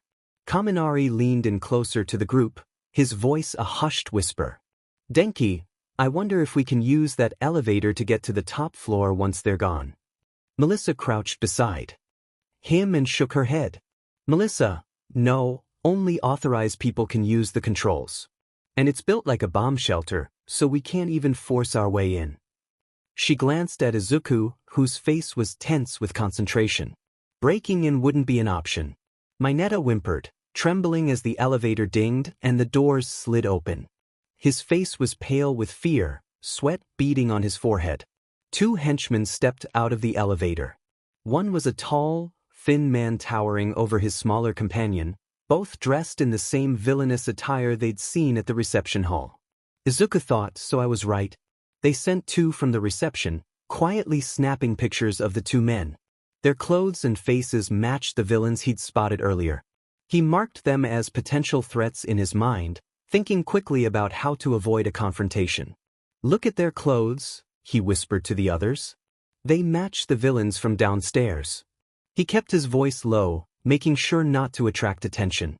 "They said the kids came in here," one of the villains named Dyugro grumbled, his nasal voice grating on the nerves of the students hiding behind the plants. Multiple students clenched their teeth in frustration at the thought of being hunted like prey. They just had to pick a place with so many hiding spots. The taller henchman named Nobu grumbled as he scanned the room. Ochako, crouching beside Izuku, looked over at him, her face pale with worry. "They're after us," she whispered, gripping the fabric of her dress. "Stay quiet," Tenya hissed, keeping a sharp eye on the two villains as they continued to stalk through the plant-filled room. The rest of the group did their best to stay hidden, holding their breath and praying that the villains would pass by without spotting them. "Shuai, we see you, stupid kid," the smaller villain suddenly shouted, his voice cutting through the tense silence. Some of the students jumped in fear but quickly regained their composure, staying in place despite their racing hearts. Izuku gritted his teeth, ready to strike if necessary. The last thing they needed was for these two to report back their location to Wolfram. But just as Izuku prepared to move, a familiar voice echoed through the room. "Hey guys. Can you help me? Kirishima?" Izuku's eyes widened as he recognized the voice of his red-haired friend, and the tension in his shoulders loosened slightly. Ijiro grinned sheepishly as he walked toward the two villains, completely unaware of the danger surrounding him. "I got lost trying to find the party. This place is like a maze." He scratched the back of his head, looking genuinely apologetic. But the villains, already irritated from their search, weren't in the mood for an explanation. The taller villain, Nobu, sneered at Ijiro. "You think this is a game, kid?" With a quick movement, he moved his hands forward, activating his quirk. A blast of air shot toward Ijiro, aimed right for his torso. Nobu's quirk allowed him to displace anything he hit into his hands, and he intended to snatch the UA student in one go. "Kirishima, look out!" Izuku shouted, about to jump in front of him from their hiding spot, but Shoto was faster. With a swift gesture, Shoto's right hand sent a wave of ice rushing between Kirishima and Nobu. The air blast collided with the thick ice shield, freezing mid-flight before dissipating harmlessly. "Gotcha covered," he said coolly as he stepped forward. Without breaking stride, he extended his hand again, creating an ice pillar beneath his friend's feet. "You need to keep moving," he urged as the ice rose, lifting Izuku, Melissa, and the others to the next floor, safely out of range from the villains. Ijiro, who had braced himself for the impact of Nobu's attack, blinked in surprise. "Thanks, Todoroki. You're a lifesaver. But what is happening here?" Shoto nodded tersely, his focus still on the battle below. "We've got villains after us, and they're no joke." Before Ijiro could respond, another voice echoed in the room, one that made the students pause in confusion. "Yeesh, what a mess down here. These guys don't know when to quit, huh?" It wasn't one of the students speaking, but rather a figure forming from the shadows. A lanky, humanoid figure with dark fur, sharp icy blue eyes, and a playful smirk emerged from the dark ground behind Izuku. It was Wukong, one of Izuku's shadow soldiers. His playful, confident demeanor stood in stark contrast to the situation at hand. "Who's this guy?" Denki whispered, eyes wide with amazement. "That's Wukong," Izuku explained quickly. "He's .one of my shadow soldiers like Kaisel." "A shadow what?" Mineta exclaimed, his jaw nearly hitting the floor. "You never said you could summon more shadows." Melissa was particularly fascinated, having seen the sports festival of Izuku's mysterious abilities but never witnessing them up close. Wukong cracked his knuckles, rolling his shoulders with exaggerated flair. "Ready to rumble, boss?" Izuku grinned, feeling a surge of confidence. "Go help them out, Wukong. We'll keep moving upward." "You got it." Wukong leaped from the ice pillar toward the villains, flipping midair before landing gracefully on the ground below. He stood between Ijiro, Shoto, and the two villains, casually twirling his staff. Nobu scowled, his eyes narrowing at the monkey-like shadow. "What the hell is that?" Wukong grinned wider, leaning on his staff like he didn't have a care in the world. "Just a guy who's about to mop the floor with you. Don't worry though. It'll be quick." Before Nobu or his companion could react, Wukong lunged forward with lightning speed, his staff spinning like a blur. He struck Nobu's arm, sending him reeling back, then twirled the staff behind him, effortlessly blocking an incoming punch from the second villain, Diego, who transformed. Diego roared, his body morphing as he transformed into a hulking, purple gorilla-like creature, intending to crush Wukong with a single blow. Wukong, still grinning, slid back with a dramatic flourish. "Whoa, big guy. Ever heard of leg day? You're all arms and no grace." Diego snarled in frustration and charged at Wukong with ground-shaking footsteps, his massive fists swinging wildly. Wukong dodged effortlessly, leaping from tree to tree in the plant-filled dome. "Come on, Slowpoke, you're making this too easy," he teased, vaulting over Diego's head and landing lightly on his back, tapping him with the staff. "Tag. You're it."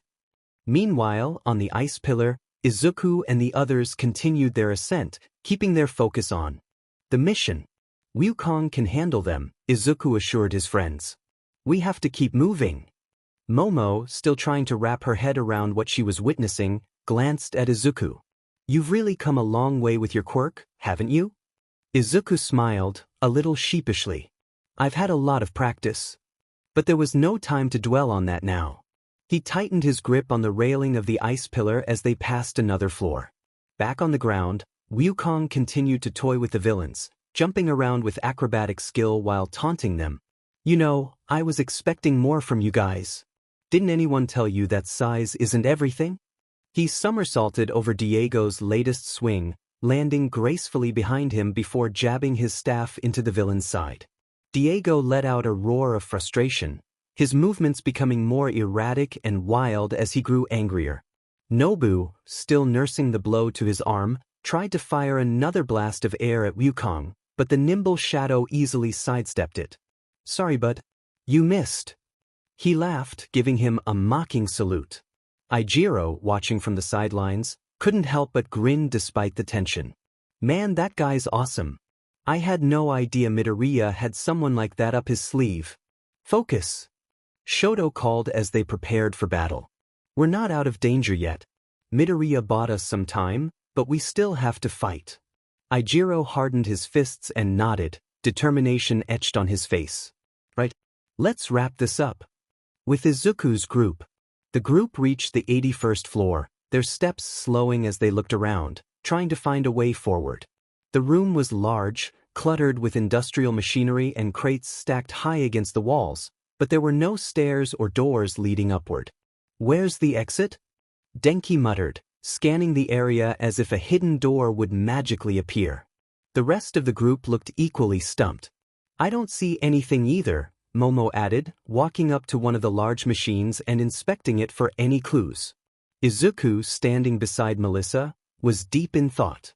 We can't be stuck here. There's got to be something. His eyes darted around the room, looking for any sign they could move forward. That's when he noticed a small, barely noticeable door on a nearby roof panel, almost hidden by shadows. That panel looks like a door. Melissa's eyes widened in recognition. Oh, that's an access hatch. It leads to the tower's maintenance room. Wait, there's probably an emergency ladder in the maintenance room, right? Tenya asked, his voice quick with hope. Yeah, but it's a manual release, Melissa explained. Someone would have to get inside the room to lower it for us. So, what now? Kyoka asked, arms crossed. We can't reach it from here, and it sounds like it's sealed off. Achiko tapped her chin thoughtfully, then smiled. Wait a minute, I've got an idea. She took a deep breath, positioning herself under the hatch. I can make a small gravity blast to push it open. It might give us a way to the outside wall, where we can climb. Everyone's faces lit up with hope. That could work, Momo said, already looking for a way to help. Achiko raised her hands and focused, creating a small gravity ball that hit the panel with a soft thud. Slowly, the hatch creaked open, revealing the narrow passage inside. It was too small for most of them, but it was clearly accessible. We've got it open, but... She looked back at the group, her smile fading. Who's small enough to fit in there and unlock the door from the outside? The entire group turned to Minoru, who immediately shrank back in alarm. What? Me? No way, he protested, shaking his head. You're the smallest, Momo reasoned, her voice calm but firm. And you're the only one who could fit in that space without causing too much noise. Minoru gulped. But it's dangerous out there. What if I fall? Or worse, what if the villains catch me? Kaminari slung an arm around Minoru's shoulders, grinning mischievously. Hey, think of it this way, Mineta. If you pull this off, just imagine all the ladies swooning over you afterward. You'll be a hero. A real hero. Minoru's eyes sparkled at the word, hero, his nervousness evaporating in an instant. A hero, you say? He whispered dreamily, the image of adoring fans flooding his imagination. All right, I'll do it. He puffed out his chest, suddenly filled with confidence. Izuku couldn't help but smirk at the sudden shift in Minoru's attitude. It really is amazing what motivates him sometimes, he thought. Izuku grabbed him by the head and threw him toward the hatch, and with a few groans and grumbles, he squeezed his way through the narrow opening. I'm going. For the hero, he chanted to himself, determination surging through him as he climbed out of the maintenance room and onto the outside of the tower. From there, the climb was nerve-wracking. The outside wall of the tower was cold and steep, but with his quirk, Minoru was able to scale it, sticking to the surface like glue. As he climbed, he kept muttering the same mantra under his breath, hero, hero, hero, until finally, after what felt like an eternity, he reached the next maintenance hatch. With a trembling hand, he pried it open and crawled through. Inside, the group waited anxiously, watching the hatch he had gone through. I did it. His voice rang out triumphantly from above. The fans are gonna swoon. A moment later, the emergency ladder clattered down, allowing the group to move up. As the boys climbed first, giving the girls some privacy, Mineta was waiting at the top, grinning from ear to ear. Now, let's have some cheers from the fans as a reward, he said expectantly, his eyes shining. But instead of cheers, Melissa gave him a bright, encouraging smile. "You were incredible, Mineta. Just as I'd expect from a student hero." Mineta's eyes widened in awe, and he gasped, a blush spreading across his face. "Are really? Incredible?" Melissa nodded, then turned toward Izuku as they continued onward, but Mineta was still beaming. "All right, let's do this, everyone," he cheered, punching the air, newfound energy coursing through him. Izuku, standing behind him, couldn't hold back the chuckle this time, quietly snickering to himself. "Of course, that's all it takes," he thought, shaking his head with amusement. But the moment of levity was brief, as the group knew they had to keep moving. In the control room, Swordkill's eyes flicked over the monitors, his irritation mounting as the images displayed the chaos unfolding across the tower. The sharp gaze zeroed in on the students racing up the floors, overcoming every obstacle his men threw at them. His frustration boiled over. "These kids," he hissed through gritted teeth, slamming a fist down onto the console. The force cracked the edge of the screen, sending a ripple across the interface. "They're supposed to be trapped by now." One of his subordinates, hunched over a control panel, looked up nervously. "Sir, the students are proving more resourceful than expected. They've taken out several of our operatives and disabled key security measures on the lower floors." Swordkill narrowed his eyes, his voice dangerously low. "Send a message to our field teams. I want those brats dealt with. No more excuses." The subordinate nodded quickly, scrambling to relay the message to the invaders spread throughout the tower. "Yes, sir. We'll deploy reinforcements immediately." At floor 80, back on the 80th floor, the battle had reached a fever pitch. Wukong danced across the area with effortless grace, his giant staff spinning in blurs of motion. Deku, the purple gorilla-like villain, roared in frustration, trying to match Wukong's speed and strength. But the shadow soldier was relentless, dodging each of Deku's heavy blows with ease, cracking jokes as he went. "Is that all you've got, Banana Boy?" he teased, his voice light as he swung his staff in a wide arc. The blow landed squarely on Deku's chest, sending the villain crashing into a nearby tree with a thunderous thud. Deku growled, shaking off the blow, but Wukong was already on him again, his staff growing larger as he raised it high above his head. With a playful smirk, he brought it down with all his might, slamming the weapon into Deku's back. The impact shook the entire floor, and Deku let out a strangled grunt before collapsing, unconscious. "That was almost too easy," Wukong said, twirling his staff before shrinking it down to a manageable size. Meanwhile, Shoto and Ijiro were engaged in their own intense fight against Nobu. The villain's quirk allowed him to displace objects with blasts of air, and he had been using it to launch chunks of debris at the two students while keeping his distance. But Shoto and Ijiro weren't backing down. "Todoroki on my mark!" Ijiro shouted as he rushed forward, his body fully transformed into his hardening form. He charged at Nobu, drawing the villain's attention while Shoto prepared his next attack. Nobu fired off a blast of air, displacing a pile of metal pipes and hurling them toward Ijiro.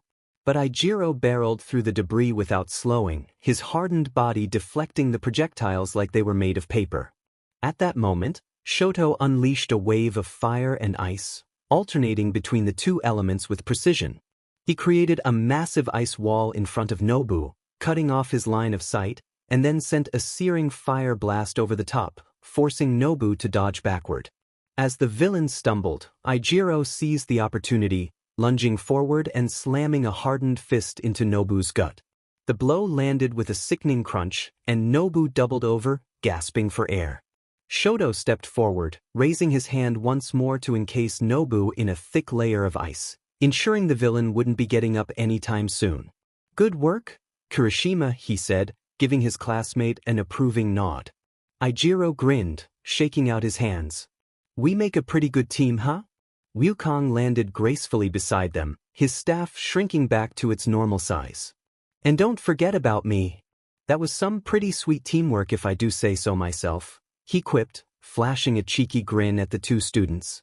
Shoto raised an eyebrow at the talking shadow, still slightly amazed at how Izuku's quirk had evolved. "Thanks, Wukong." But their victory was short-lived. Just as they caught their breath, a sudden whirring noise filled the air. Shoto's eyes narrowed as he looked up, seeing the source of the sound.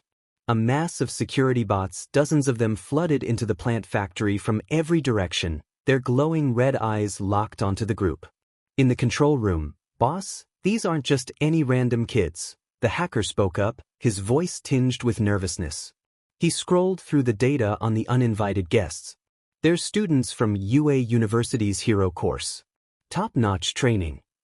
Swordkill loomed behind him, his eyes narrowing at the mention of the prestigious school. So, they're well-trained, huh? More than just a bunch of brats. Wolfram tapped his fingers impatiently on the table. Of course they are, he muttered. They're trying to restore the security system. He stood up, walking toward the central display. Keep an eye on them. Make sure the security drones on the 80th floor are active and ready. The henchman nodded quickly. Yes, sir. The drones are already deployed. Good. Now, raise all barriers between floors 100 and 130, Wolfram ordered, a sly grin creeping onto his face. The henchman hesitated, confused. But, boss, if we just do what I said, he cut him off, leaning casually against the table. His grin widened. Let them pass freely. It'll make them think they've got a chance. We'll crush them when they're trapped where we want them. At floor 100, as Izuku's group ascended past the 100th floor, Denki was the first to notice something off. Hey, guys, Momo said, pointing at the shutters that had opened automatically as they passed. Doesn't it feel a little too convenient? Achiko furrowed her brows, her eyes scanning the corridor ahead. Yeah. It's like they want us to keep going. She paused, thinking it through. The villains must be trying to lead us somewhere. They're definitely setting us up for something, Izuku added, his voice low as he kept his senses alert. Stay sharp. Suddenly, Jiro's eyes opened wide as she heard something. Got something. Sounds like robots moving around ahead. Great. Izuku sighed, rubbing his head. Stay quiet. We'll check them out without being spotted. Melissa, can you tell us anything about what we're dealing with? Melissa bit her lip and shook her head. I haven't seen them in action. Sorry. It's fine. He peered through the door ahead, which opened into a vast room filled with security robots, their red lights glowing faintly in the dim factory-like space. We could throw Kaminari in first to test their defenses. Kaminari perked up, grinning. Hey, I like that plan. Izuku smirked and glanced back at him. You okay with that? Kaminari pumped his fists. Absolutely. What do you need me to do? Just a moderate shock, he instructed, glancing at Tenya and Momo. Don't overdo it. Kaminari Ida, throw Kaminari in the middle. Yayorozu, cover us with in-solution material. Both nodded, ready. Tenya held out his hand. Are you ready, Kaminari? Kaminari grinned, bouncing in place. You got it. Let's do this. Izuku and Ochako readied themselves to open the door, and with a powerful throw, Tenya launched Kaminari into the center of the room. Indiscriminate shock, 1.3 million volts. He yelled as his body crackled with electricity, a surge of energy exploding from him and lighting up the entire room. The robots stiffened as sparks flew, but after a moment, they seemed to shrink into a defense mode, absorbing the electricity. He grimaced and raised his voltage. How about 2 million volts? Don't. Kyoka screamed, but it was too late. The electricity died down, leaving a very dazed and confused Kaminari. Yay! I did it. He muttered incoherently. Kyoka, you turned silly. She face-bombed as the others sighed in frustration.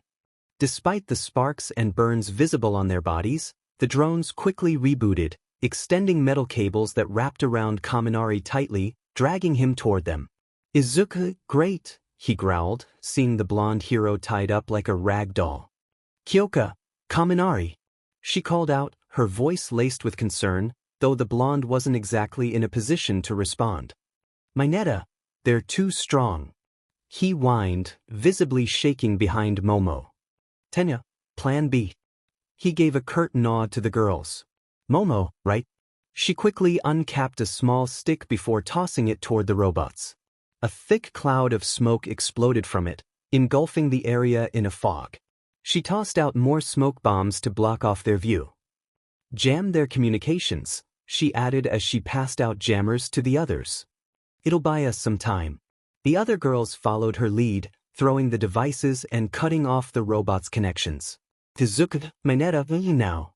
He ordered. Mineta, shaking but determined, threw his sticky ball at the drones, causing them to stick together and jam up.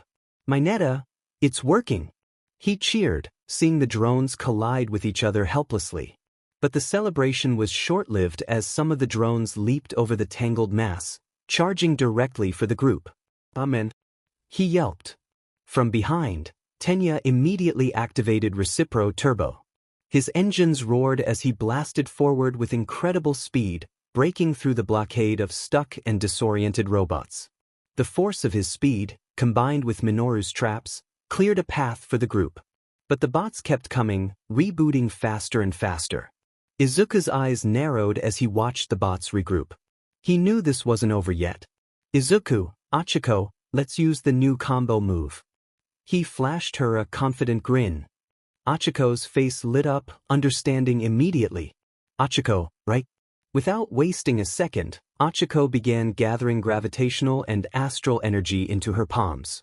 The air around her shimmered as she activated astral gravity, her eyes glowing faintly with power. Meanwhile, Izuku readied his stance, tensing his muscles and calling upon his sprint skill. As Izuku sprinted forward, Achiko extended her hand, activating a gravity field around him that enhanced his speed. With a powerful surge of gravitational force, she pulled him toward the bots, amplifying his speed and momentum far beyond its natural limit. Izuku shot forward like a bolt of lightning, leaving a trail of blue and pink energy in his wake as his feet barely touched the ground. He became a blur of motion, his body glowing with the ethereal energy from Achiko's quirk.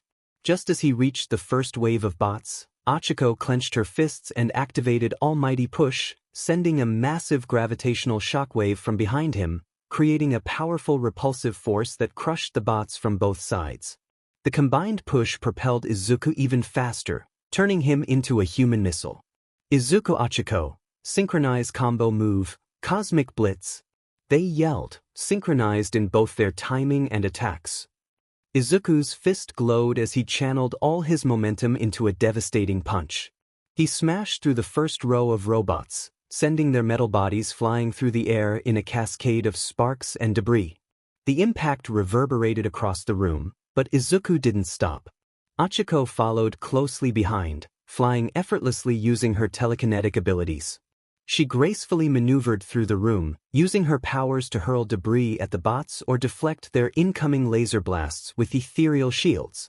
Each motion was precise and controlled, every action supporting Izuku's attacks. As Izuku launched a barrage of rapid punches, Achiko pulled the remaining bots into the air with universal pull, locking them into place. Achiko, Izuku now! She called out. Izuku leaped into the air, spinning with incredible speed. Izuku, take this. With one final, massive punch, he slammed his glowing fist down onto the suspended bots, shattering them into pieces with a resounding crash. The room was silent for a moment, filled only with the sounds of sparking wires and falling metal. The once imposing army of security bots now lay in ruins at their feet, broken beyond repair. Izuku landed softly, breathing steadily, but his grin was wide. Achiko touched down beside him, her glow fading as she caught her breath. They exchanged another quick glance, sharing a silent acknowledgement of their victory. Izuku, that combo worked even better than in practice. Achiko grinned back. Achiko, yeah, we make a good team. The confidence in her voice matched the determination in her eyes. Melissa, that was so cool, she said, admiration clear in her voice as she approached Izuku and Achiko. The way you both combined your quirks. It was incredible. Izuku turned to Melissa, a sheepish grin forming on his face. Izuku, thanks, Melissa. He smiled, but his expression quickly turned serious as he looked toward the group. But this isn't over. The villains are still ahead of us, and the security system's only going to get tougher the higher we climb. Tenya nodded. Tenya, Midoriya's right. We've cleared the 130th floor, but if the villains are trying to lead us somewhere, we need to be prepared for an ambush or traps. Achiko wiped a bit of sweat from her brow and shot Melissa an encouraging smile. Achiko, we'll help you save your father. Melissa's expression softened. Melissa, I appreciate that, Uraraka. Her tone was confident, her resolve unshaken. We're not backing down until we get to the top and reset the security system and save Papa. Izuku, let's stop the villains, free everyone, and restore the island's safety. Let's keep moving. With the robots down and their path clear, the group raced toward the top of the control tower. The battle had been intense, but thanks to their teamwork and ingenuity, they had overcome the odds. Act 3. The Three Heroes. Wolfram's subordinates scrambled to deliver the bad news. They got away. One of the gruff men shouted, wiping sweat from his brow. Wolfram clenched his fists as he pieced together what happened. Wolfram, one of those kids must have a sensory quirk, he deduced, his voice low and menacing. Floor 135. Meanwhile, the students had made it to the 135th floor, the nerve center of Island's control tower, where the server room held the key to resetting the security systems and stopping the chaos. But as soon as they entered the sleek, sterile room, they were met with an army of sleek, armed security drones. Their metallic frames glistened under the fluorescent lights, and the hum of their sensors filled the air. Melissa's voice broke through the tense silence. Melissa, we can't damage the server room. If we do, it could also affect the security system. Tenya's expression hardened. Tenya, then we'll hold them off, he declared, stepping forward as the drones started to move in. Momo nodded beside him, already creating something from the bare skin of her arm. Momo, we'll take care of this, she affirmed, forming an adhesive cannon from her quirk. Midoriya, take Melissa through another route. Uraraka, go with them. Izuku's eyes darted between the approaching security drones and his friends. He bit his lip, knowing what needed to be done. Be careful, guys, he said, grabbing Melissa's hand and signaling to Achiko. We're counting on you. Outside, Izuku, Achiko, and Melissa reached the wind power generation system, an open-air structure with massive spinning turbines towering high into the sky. The cold wind whipped around them, and they could hear the distant whirring of more security drones approaching. We're running out of time, Melissa said, her eyes scanning the horizon. Izuku turned to Achiko, formulating a plan in his mind. We need to get to the top, fast, he said, activating Somersault Cloud. A soft, glowing cloud materialized beneath his feet. He crouched low, motioning for Melissa to climb on his back. You'll be safer if you ride on this cloud with me. Melissa felt a rush of warmth at the idea but nodded. All right, let's do it. Kratos and Sun Wukong stood as formidable dungeon bosses, each embodying immense power and skill. The air crackled with tension as adventurers approached their lairs, the legends of their might echoing through the halls. Kratos, with his imposing stature and fierce demeanor, wielded his blades of chaos with unparalleled precision. His eyes burned with determination, and every swing of his weapon sent shockwaves through the ground, a testament to his strength. The adventurers felt the weight of his presence, knowing they faced not just a warrior but a force of nature. On the other hand, Sun Wukong, the Monkey King, exuded a playful yet dangerous aura. His staff twirled effortlessly in his hands, a blur of motion that hinted at his agility and cunning. With a mischievous grin, he beckoned challengers forward, ready to test their mettle against his legendary tricks and acrobatics. As the battles commenced, the clash of weapons and the shouts of warriors filled the air. Each encounter was a dance of strategy and skill, where every move could mean the difference between victory and defeat. The adventurers fought valiantly, their hearts racing as they faced these iconic figures, each moment steeped in the thrill of challenge and the hope of glory. In the end, whether they emerged victorious or fell to the might of Kratos or the cunning of Sun Wukong, the experience would be etched into their memories forever, a tale of bravery and adventure in the annals of their journeys. Push Izuku to his last HP. Should I go for it? Or would you prefer other characters or challenges for this part of the story? Let me know what you think. 19 chapter and